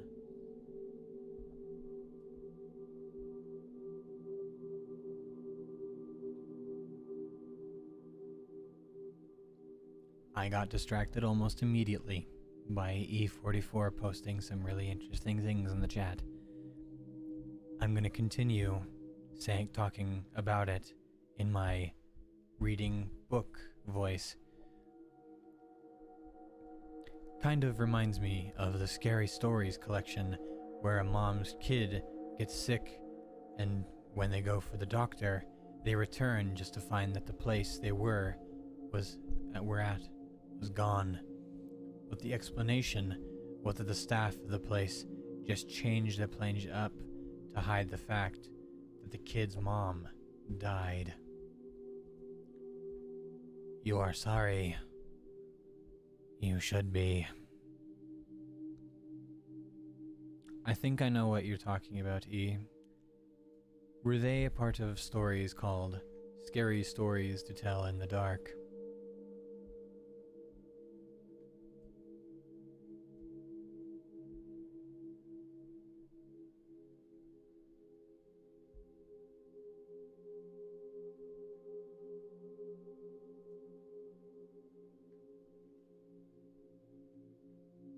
I might have to read those sometimes.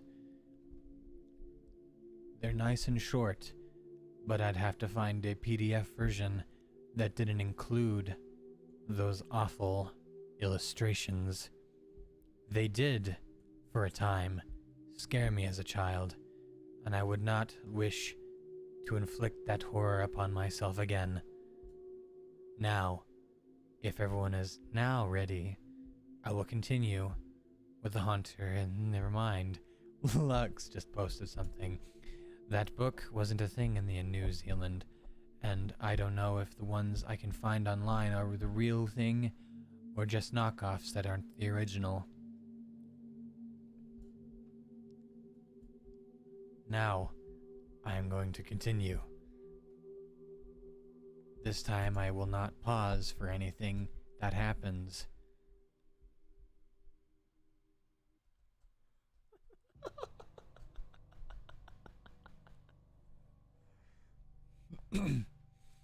The week following the 30th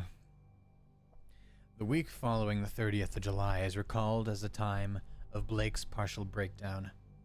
He did not dress and ordered all his food by telephone.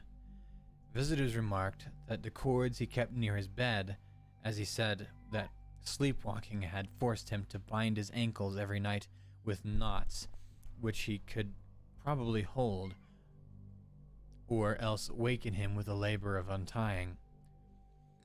In his diary, he told of the hideous experience which had brought the collapse. After retiring on the night of the 30th, he had suddenly found himself groping about in an almost black space. All he could see were short, faint, horizontal streaks of bluish light, and he could smell an overpowering fetor and hear a curious jumble of soft, furtive sounds above him. Whenever he moved, he stumbled over something, and at each noise there came a sort of answering sound from above, a vague stirring, mixed with the cautious sliding of wood on wood. Once his groping hands encountered a pillar of stone with a vacant top, whilst later he found himself clutching the rungs of a ladder built into the wall, and fumbling his uncertain way upwards towards some region of intenser stench where a hot, searing blast beat down against him. Before his eyes, a kaleidoscopic range of phantasmal images played, all of them dissolving at intervals into a picture of vast, unplumbed abyss of night, wherein whirled suns and worlds of an even profounder blackness. He thought of the ancient legends of the ultimate chaos, at whose center sprawled the blind idiot god Azathoth, lord of all things, encircled by his flopping horde of mindless and amorphous dancers, and lulled by the thin, monotonous piping of the demonic flute held in nameless paws. Then a sharp report from the outer world broke through his stupor and roused him to the unutterable horror of his position. What it was, he never knew, Perhaps it was some belated peal from the fireworks hurled all summer on the federal hill as the dwellers hailed the various patron saints, or the saints of their native villages in Italy. In any event, he shrieked aloud, dropped frantically from the ladder, and stumbled blindly across the obstructed floor of the almost lightless chamber that encompassed him. He knew instantly where he was, and plunged recklessly down the narrow spiral staircase, tripping and bruising himself at any turn. There was a nightmare flight through the vast cobwebbed nave.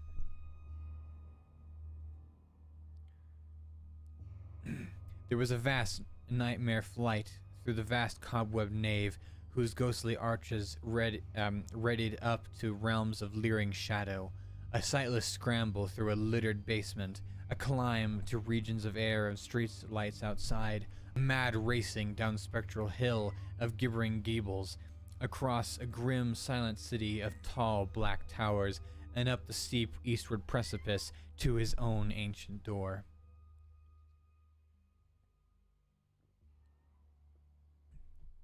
On regaining consciousness in the morning, he found himself lying on his study floor, fully dressed.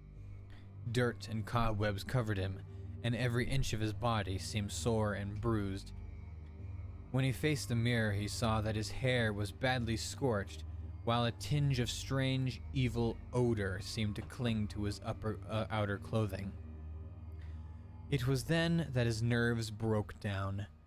Thereafter, lounging exhaustedly in a dressing gown, he did little but stare from the west window, shiver at the threat of thunder, and make wild entries in his diary.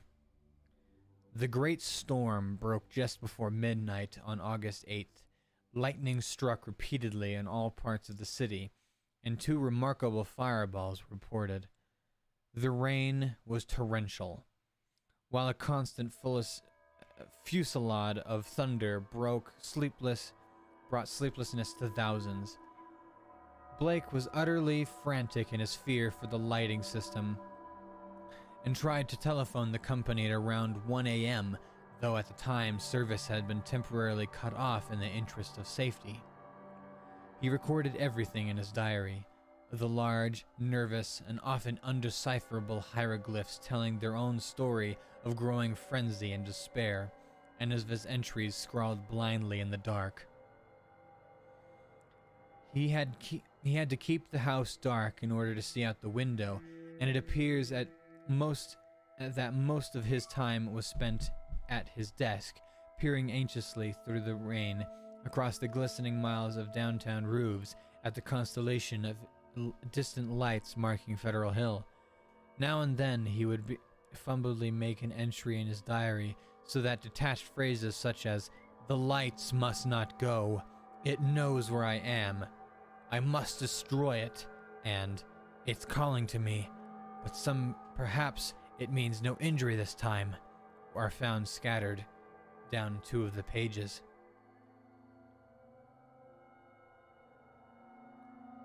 Then, lights went out all over the city. It happened at 2:12 a.m., according to the Powerhouse records, but Blake's diary gives no indication of the time. The entry is merely, "Lights out. God help me."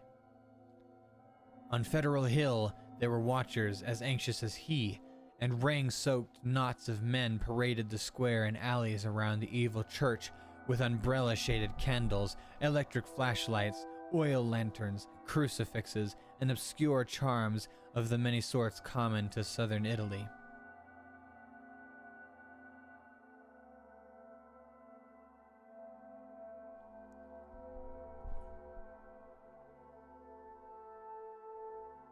They blessed each flash of lightning, and made cryptical signs of fear with their right hands when a turn of the storm caused the flashes to lessen and to finally cease altogether.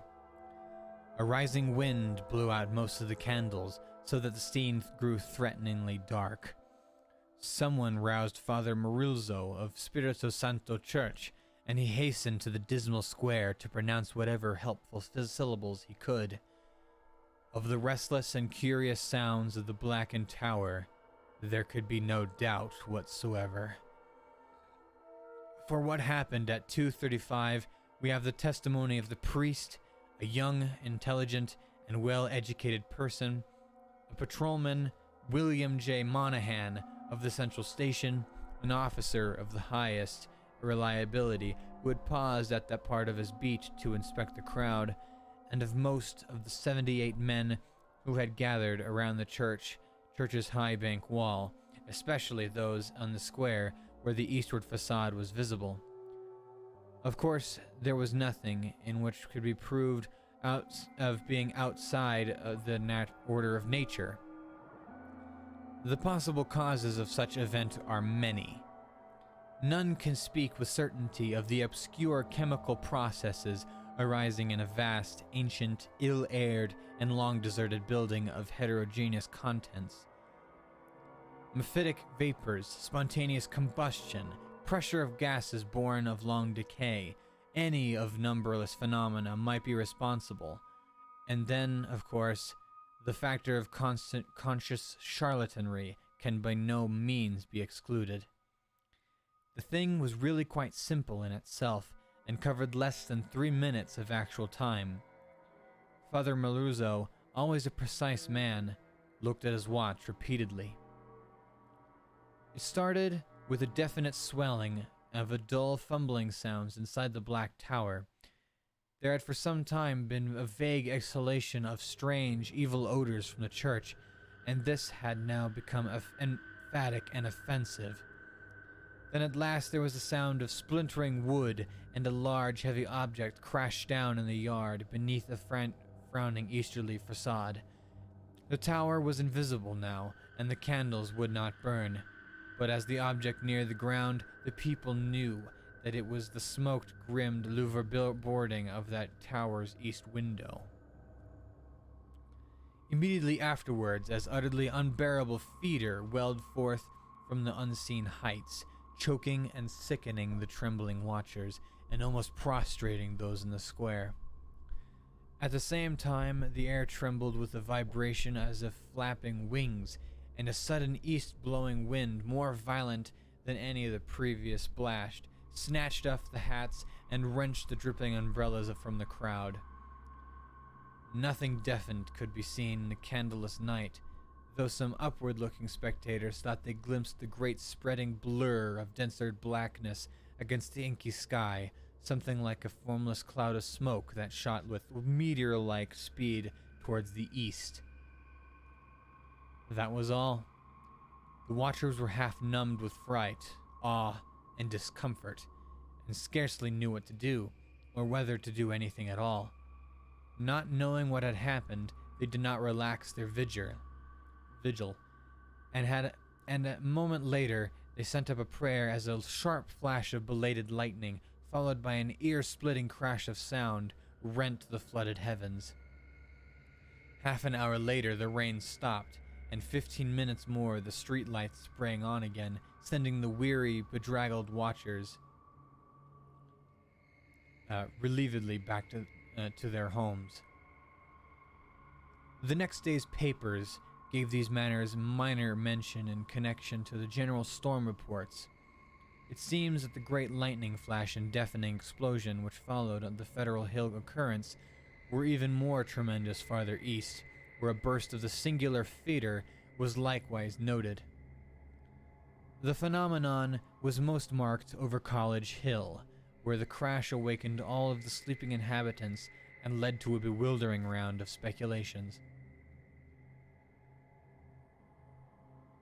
Of those who were already awake, only a few saw the anomalous blaze of light near the top of the hill, or noticed the inexplicable upward rush of air which almost ripped the leaves from the trees and blasted the plants in the gardens. It was agreed that a lone, sudden lightning bolt must have struck somewhere in this neighborhood, though no trace of its striking could afterwards be found. A youth of the Tau Omega fraternity house thought he saw a grotesque and hideous mask of smoke in the air just as the preliminary flash burst, but his observation has not been verified. All of the few observers, however, agreed as to the violent gust from the west and the flood of intolerable stench that preceded the belated stroke. whilst evidence concerning the momentary burned odor after the stroke is equally general. These points were discussed very carefully because of their probable connection to the death of Robert Blake. Students in the Psi Delta house, whose upper rear windows looked into Blake's study, noticed the blurred white face at the western window on the morning of the 9th, and wondered what was wrong with the expression. When they saw the same face in the same position that evening, they felt worried, and watched for lights to come up in his apartment. Later, they rang the bell of the darkened flat, and finally, a policeman had to force the door. The rigid body sat bolt upright at the desk by the window, and when the intruders saw the glassy, bulging eyes and the marks of stark, convulsive fright on the twisted features, they turned away in sickening dismay. Shortly afterwards, the coroner's physician made an examination, and despite the unbroken window, reported electrical shock or nervous tension induced by electrical discharge as the cause of death. The hideous expression he ignored altogether, deeming it not improbable result of the profound shock he has experienced by a man of such abnormal imagination and unbalanced emotions. He deduced these latter qualities from the books, paintings, and manuscripts found in the apartment, and from the blindly scrawled entries in the diary on the desk. Blake had prolonged his frenzied jottings to the last, and the broken pointed pencil was found clutched in his spasmodically contracted right hand. The entries after the failure of the lights were highly disjointed and legible only in part. From them, certain investigators have drawn conclusions differing greatly from the materialistic official verdict, but such speculations have little chance for belief among the conservative. The case of these imaginative theorists have not been helped by the action of superstitious Dr. Dexter, who threw the curious box and angled stone, an object certainly self-luminous, as seen in the black windowless steeple where it was found, into the deepest channel of the Narragansett Bay. Excessive imagination and neurotic imbalance on Blake's part, aggravated by knowledge of the evil bygone cult whose startling traces he had uncovered, formed the dominant interpretation given those final frenzied jottings. These are the entries, or all that can be made of them. Light's still out now. Must be 5 minutes now. Everything depends on lightning. Yadeth grant it would keep up. Some influence seems beating about through it. Rain and thunder and wind deafen. The thing is taking hold of my mind. Trouble with memory. I see things I never knew before. Other worlds and other galaxies. Dark. The lightning seems dark, and darkness seems light. It cannot be the real hill and church that I see in the pitch darkness. Must be the retinal impression left by flashes. Heaven grant the Italians are out with their candles if the lightning stops. What am I afraid of, if not an avatar of Nyarlathotep, who in antique and shadowy Kem even took the form of a man? I remember Yuggoth, and more distant Shagai, in an ultimate void of the black planets. The long, winging flight through the void cannot cross the universe of light, recreated by the thoughts caught in the shining trapezohedron. Send it through the horrible abysses of radiance. My name is Blake. Robert Harrison Blake, of 620 East Knapp Street, Milwaukee, Wisconsin. I am of this planet. Azathoth, have mercy. The lightning no longer flashes. Horrible. I can see everything with a monstrous sense that is not sight. Light is dark, and dark is light. Those people on the hill, guard, candles and charms, they're priests. Sense of distance gone.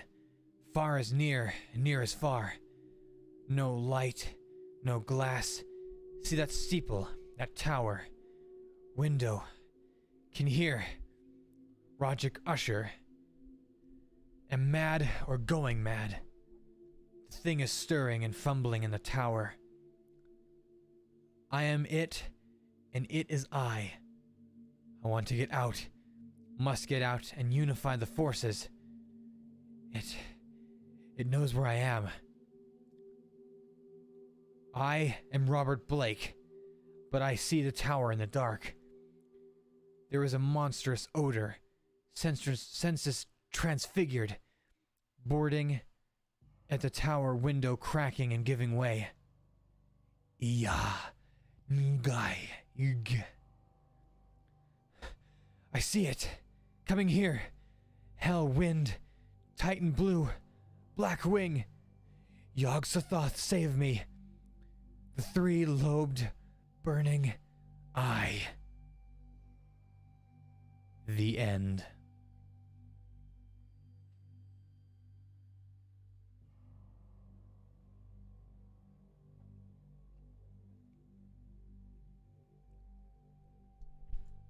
What'd you think of that?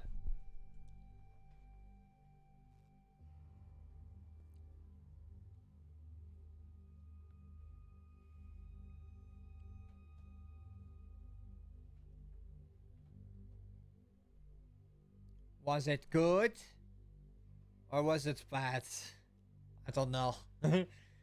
Especially with my, like, a little, dry throated, voice acting near the end of there.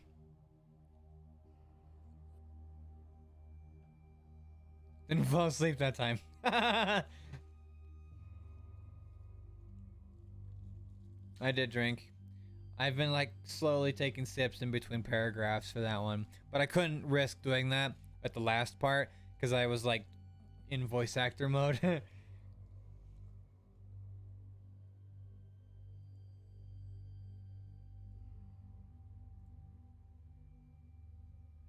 Oh god, yeah. You prefer Music of Eric Zan? I really like that one. That one's the one that I've been really wanting to do for a while now.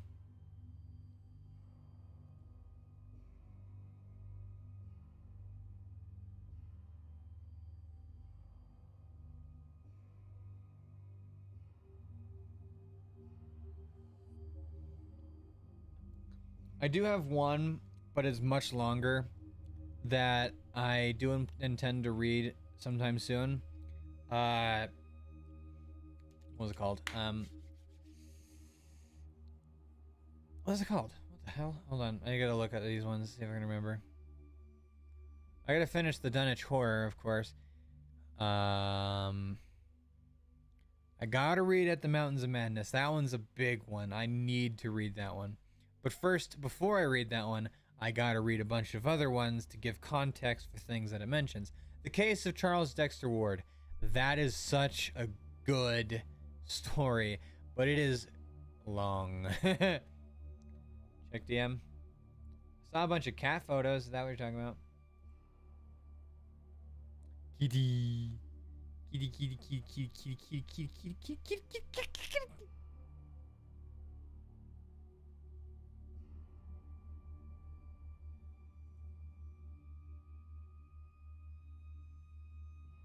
You're gonna make a PDF of it? Oh boy.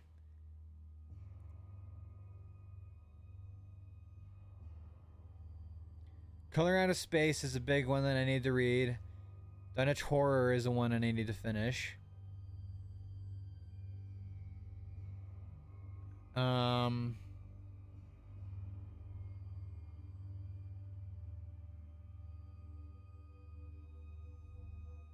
Shadow of Time is another big one that I need to read. Shadow over Innsmouth is a big one that I need to read.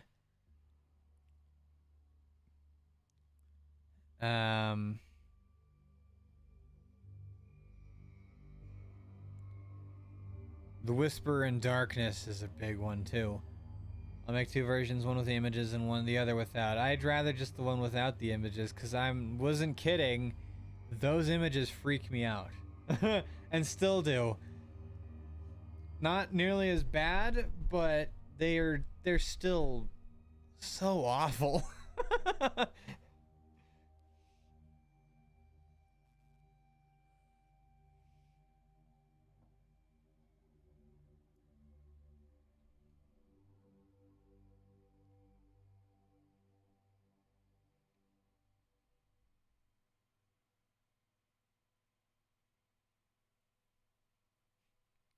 I know that she wants the images, yeah. Which I'm worried about opening freaking Discord and just finding one of them.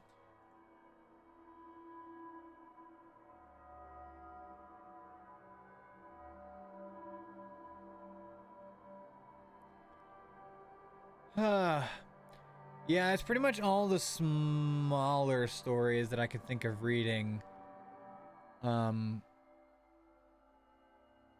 There are definitely a few of these that I have never read before, such as like The Hound, Horror at Red Hook.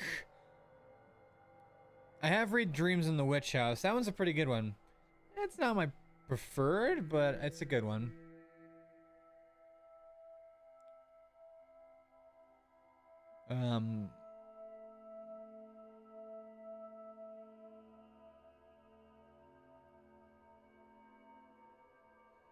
Case of Charles Dexter Ward is probably one of Lovecraft's longest ones, so that one is going to take a very specific stream and possibly all of that stream to read.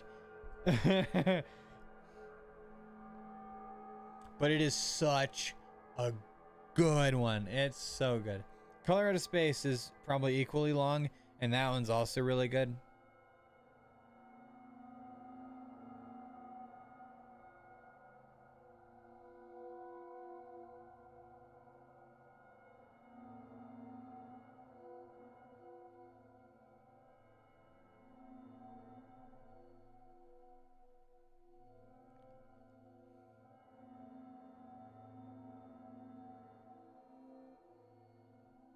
How's everyone feeling right now?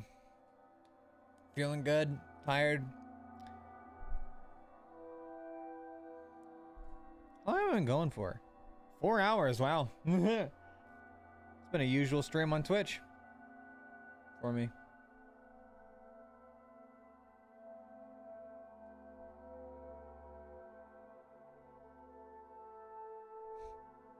The chin.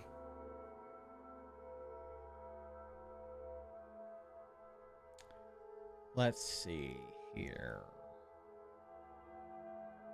Feeling good and tired? Me too. Haven't seen the stories of the pics, that's why I want to. Yeah. You were spared. Also getting distracted by the images in the book. There's a reason I don't like them.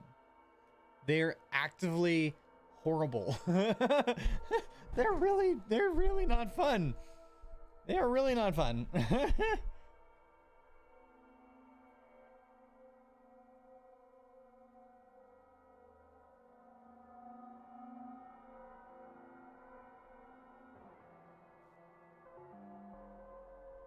Okay, I'm turning this freaking thing off. It's a 10-hour mix, so it's just gonna go on forever.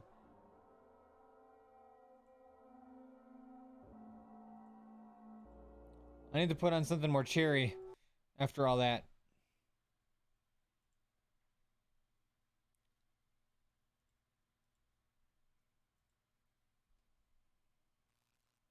I know the one associated with the story, the red spot, spooked me so much. Yeah, that one's a nasty one. I don't like the red spot. Yeah, no.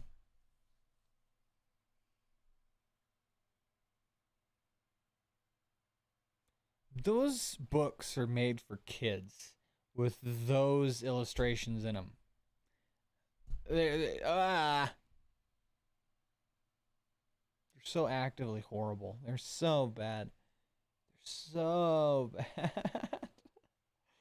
Ah, man.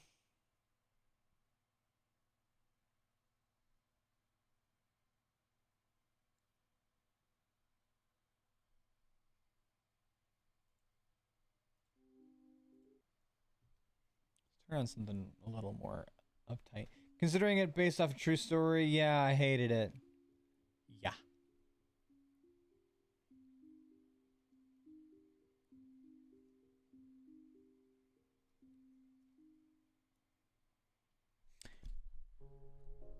I've had an idea for some YouTube videos, and I need to know whether or not I should even do it, because it's gonna cost me money, and then after the videos are done, I'm just gonna have a collection of these weird books, right?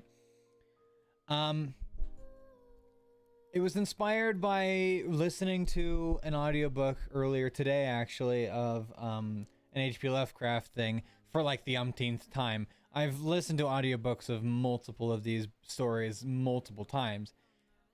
They never get boring for me. I can listen to them over and over and over again. But then I had the idea where I could buy like maybe like occult books or something like that, and then review them in like a comedic way. So I don't know. I thought like, well, it all depends. Like, what do you think? Like, that'd be like I said, it would cost me money to buy the books at first, and then I'd just have a collection of these like ridiculous books just there.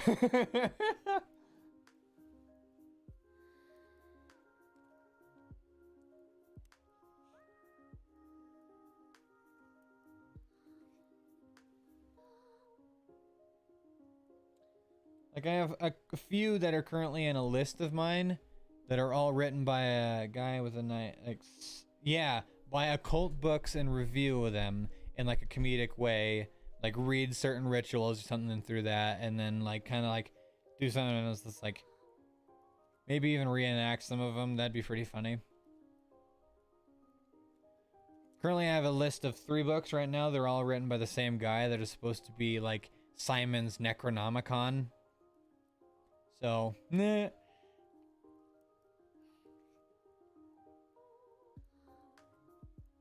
Which they claim to be like the actual Necronomicon, even though the Necronomicon is a fictional H.P. Lovecraft creation.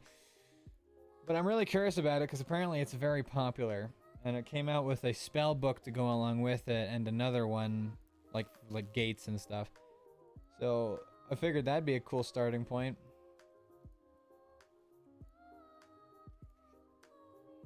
I can get a few other ones. There's a collection of books that are all collectively called the Unholy Bible, too, that I could probably get my hands on. I could also probably get, what is it? Satanic Bible. Does the Necronomicon come up as one of the stories you just read? I think so.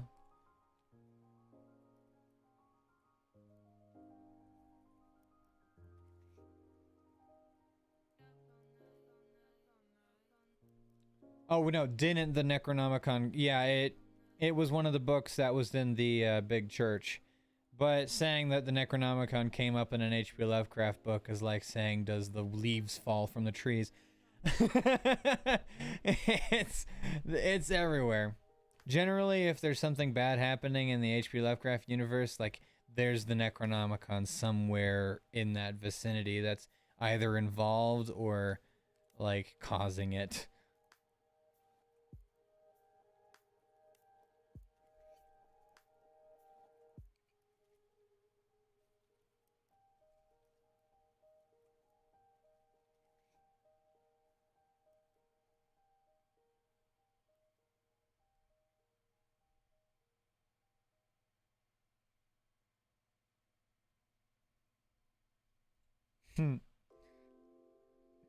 I was trying to look for a quote.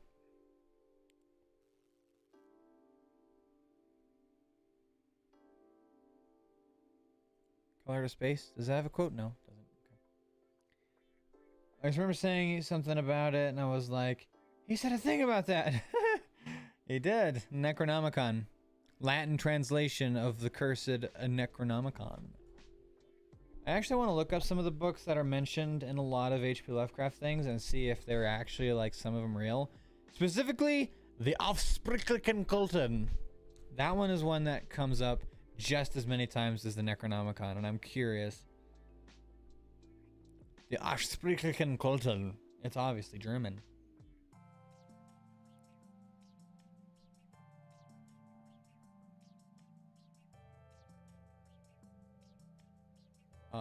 cause a server error. It's German.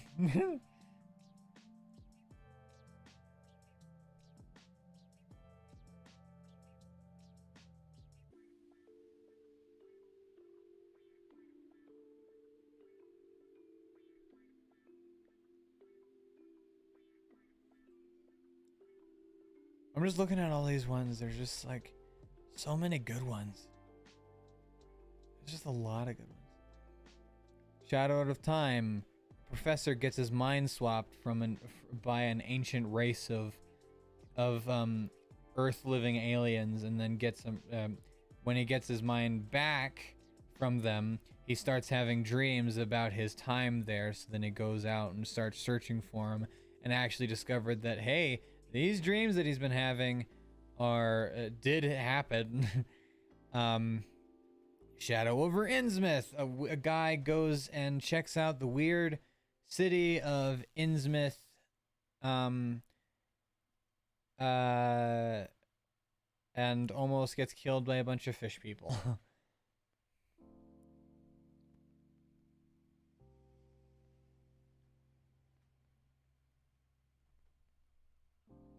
Those are very basic descriptions of these.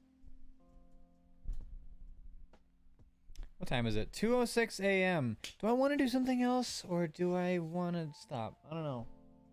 I'm kind of on a mixed mind of it. I don't know whether or not I want to continue or stop. Could play Deathloop, I guess. Maybe. Or could make some music. Could do that. I do not have work in the morning. I got the weekend off. I got paid today too. I'm so happy. I also remember you saying probably something better, like it was probably someone named Fisher, and I was like, Fish famous. Wait, what?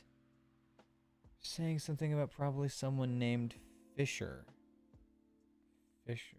I don't remember mentioning Fisher. Right now it's Friday, yeah.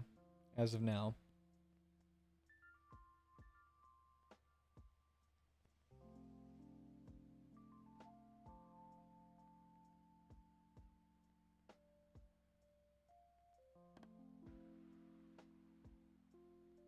That's why I'm like, do I want to end? Because I don't really want to, but at the same time, I do not work Friday. I only work Mondays through Thursdays, and I have the 3-day weekends.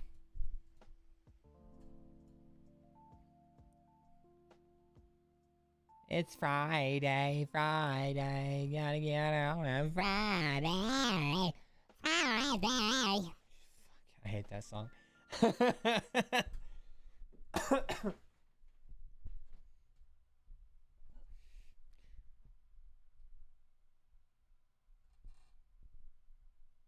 I love that I have the ability to like actively change my voice in like comedic ways, like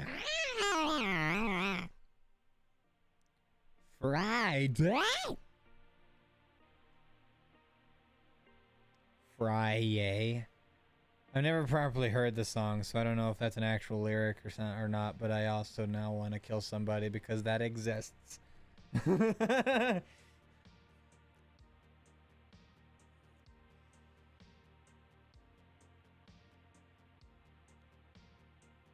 It's the cup of the cosmos.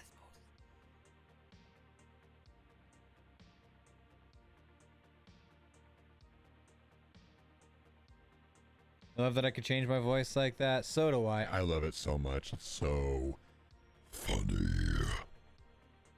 Well, to me anyway. It's not. It's something people say usually at workplaces, like, yay, weekend, Friday.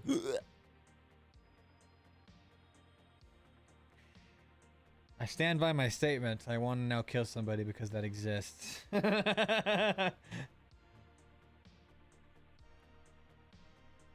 And yes, it actually makes me want to vomit every time I hear it. Friday.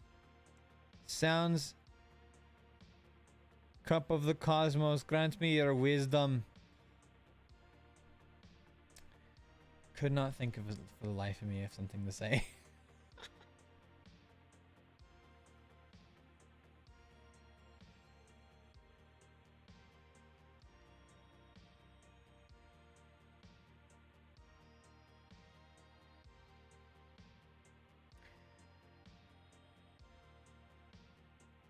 Would any of you be possibly interested in a movie night on my Discord server?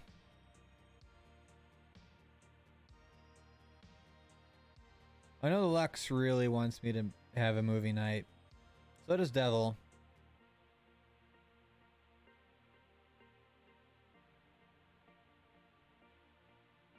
I am drinking the Cosmos. It's great.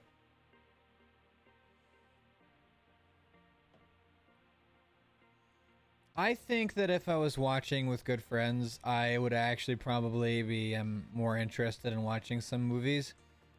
Because I think I've explained before that I have not really watched a movie since like 2015. Like a very long time.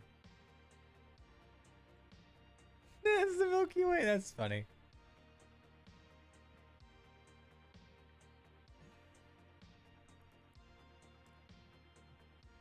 It's been a very long time since I've actually properly watched a movie. So, honestly, I was thinking, like, you guys, if you got a movie that you want me to watch, just find out when I'm available, and then we can all watch it, like, in one of my, Discord channels. I could probably find a way to live stream it, or if you got it available, you could live stream it there. Alright? There's this one movie, that I really do actually want to watch, called The Green Knight. If anyone's ever heard of it.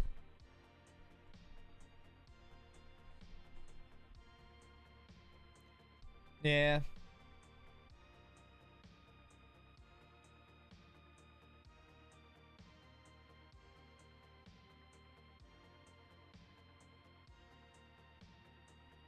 And I'm gonna respond to, hold on, Lux, you said you wanted a green screen. If you get one, careful, they suck sometimes. They are difficult to manage.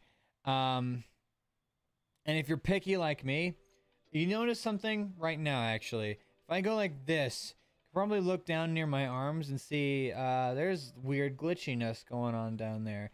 It's because it is actively detecting my shadow behind me and distorting the green screen effect. That's what makes these things a pain in the ass sometimes. Hold on.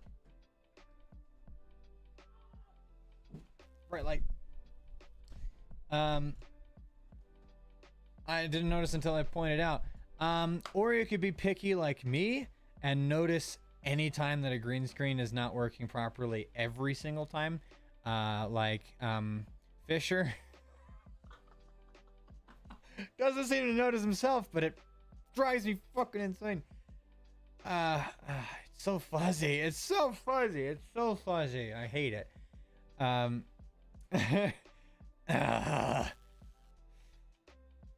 Fix your damn green screen.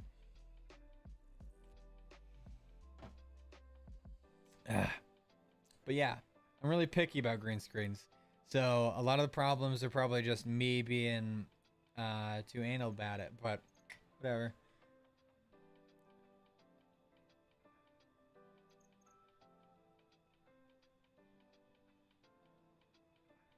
Yeah, those are probably a better idea. Don't do what I did. I mean, admittedly, this one didn't cost very much at all. It was probably 30 bucks.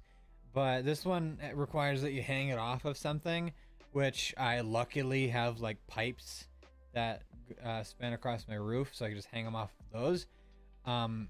But if I didn't, that would have been a problem. So I'd probably just get one that would just right into your chair. But one problem is, Lux, you start streaming with the webcam, you lose some opportunities to be comfortable while streaming.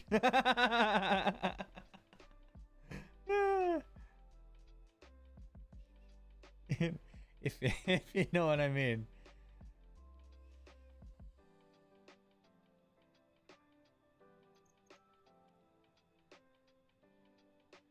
Because you're just there and you kind of have to look presentable. I mean, sure, you can't see mine either. I am wearing pants, by the way.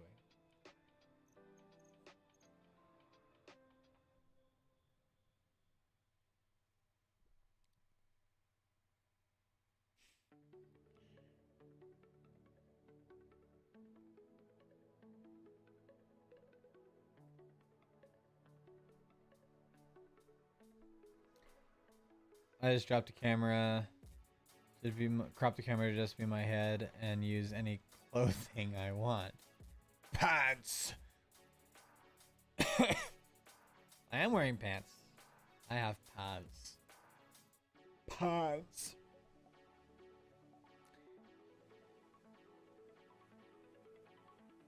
I sometimes wonder at how I make some of the weird faces that I do. And it goes back to just being normal. It's kind of strange.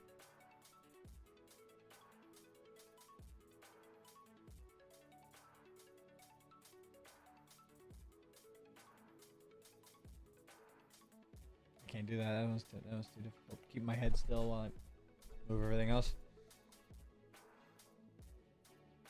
Well, I thought this just became just the just chatting.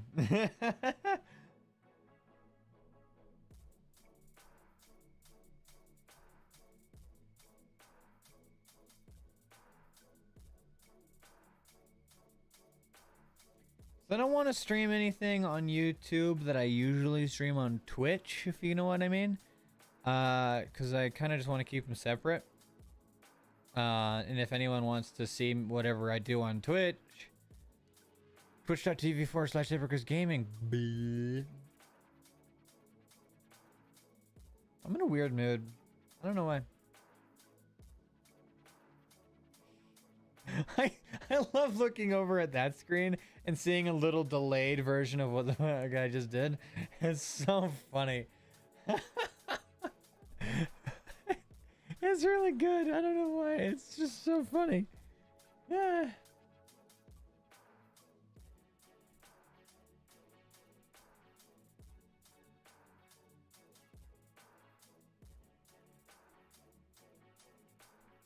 I mass left a bunch of Discord servers recently.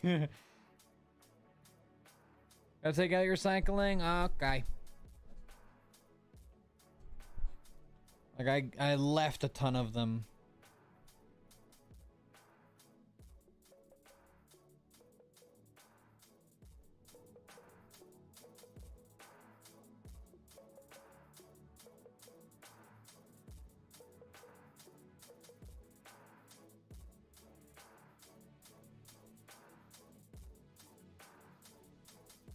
I'm being sucked into the cosmos. Oh god! I'm back.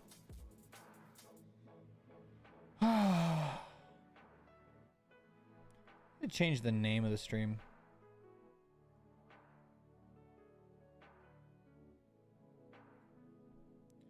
I think the next Wednesday when I do this, it's probably going to be a Cruelty Squad to start up with.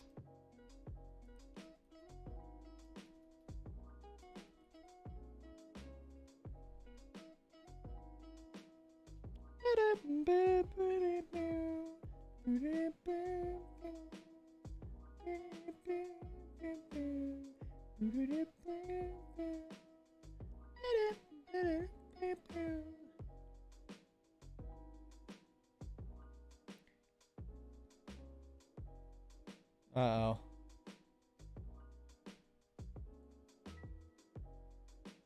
Oh no. Oh man. That's totally believable. Damn, I got a nice body there. I'm looking good. Oh wait, no, they're gone. Shit. Okay.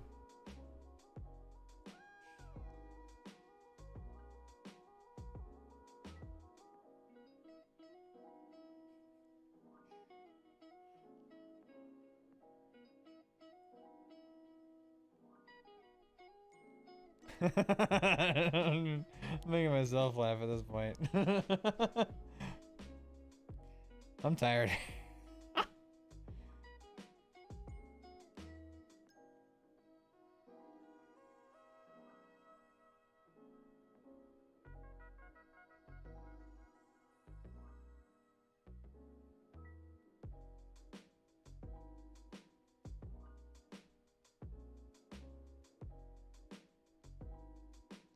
But Hold on. Why would you do that when you yourself look great?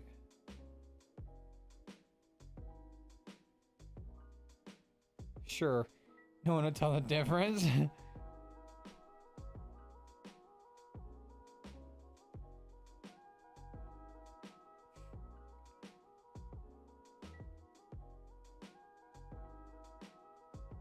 What happened? I was also talking about the picture you sent. Why would you do that when you yourself look great?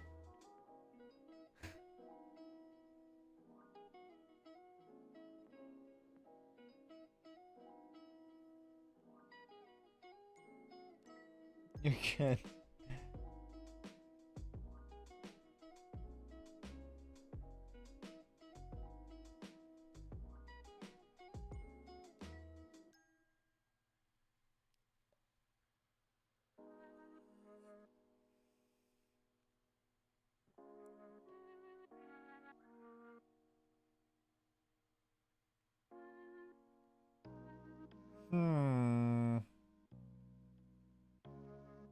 I am not.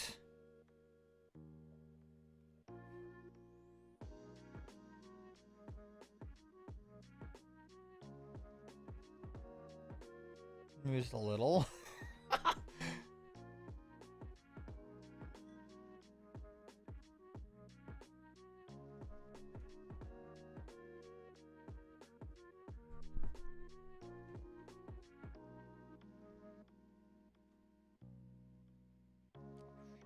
Pulled out the universe. Oh god.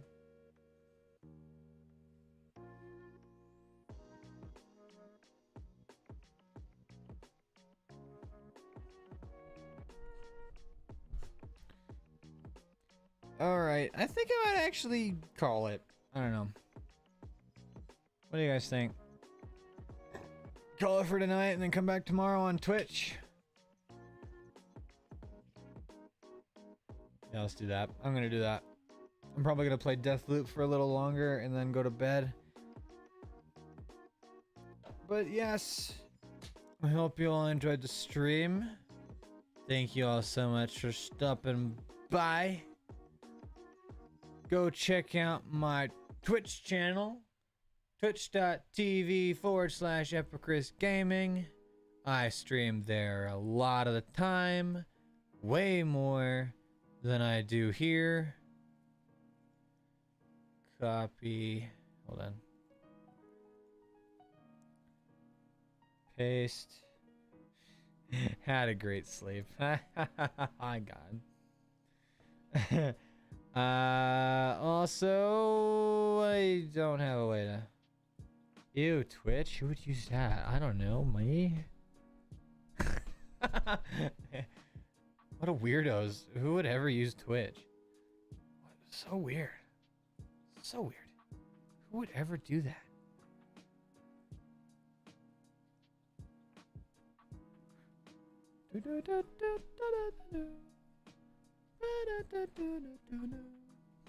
Alright. I don't have an easy way to link my Discord, but there's that too. Which you can find if you go over to Twitch. Haha, there we go.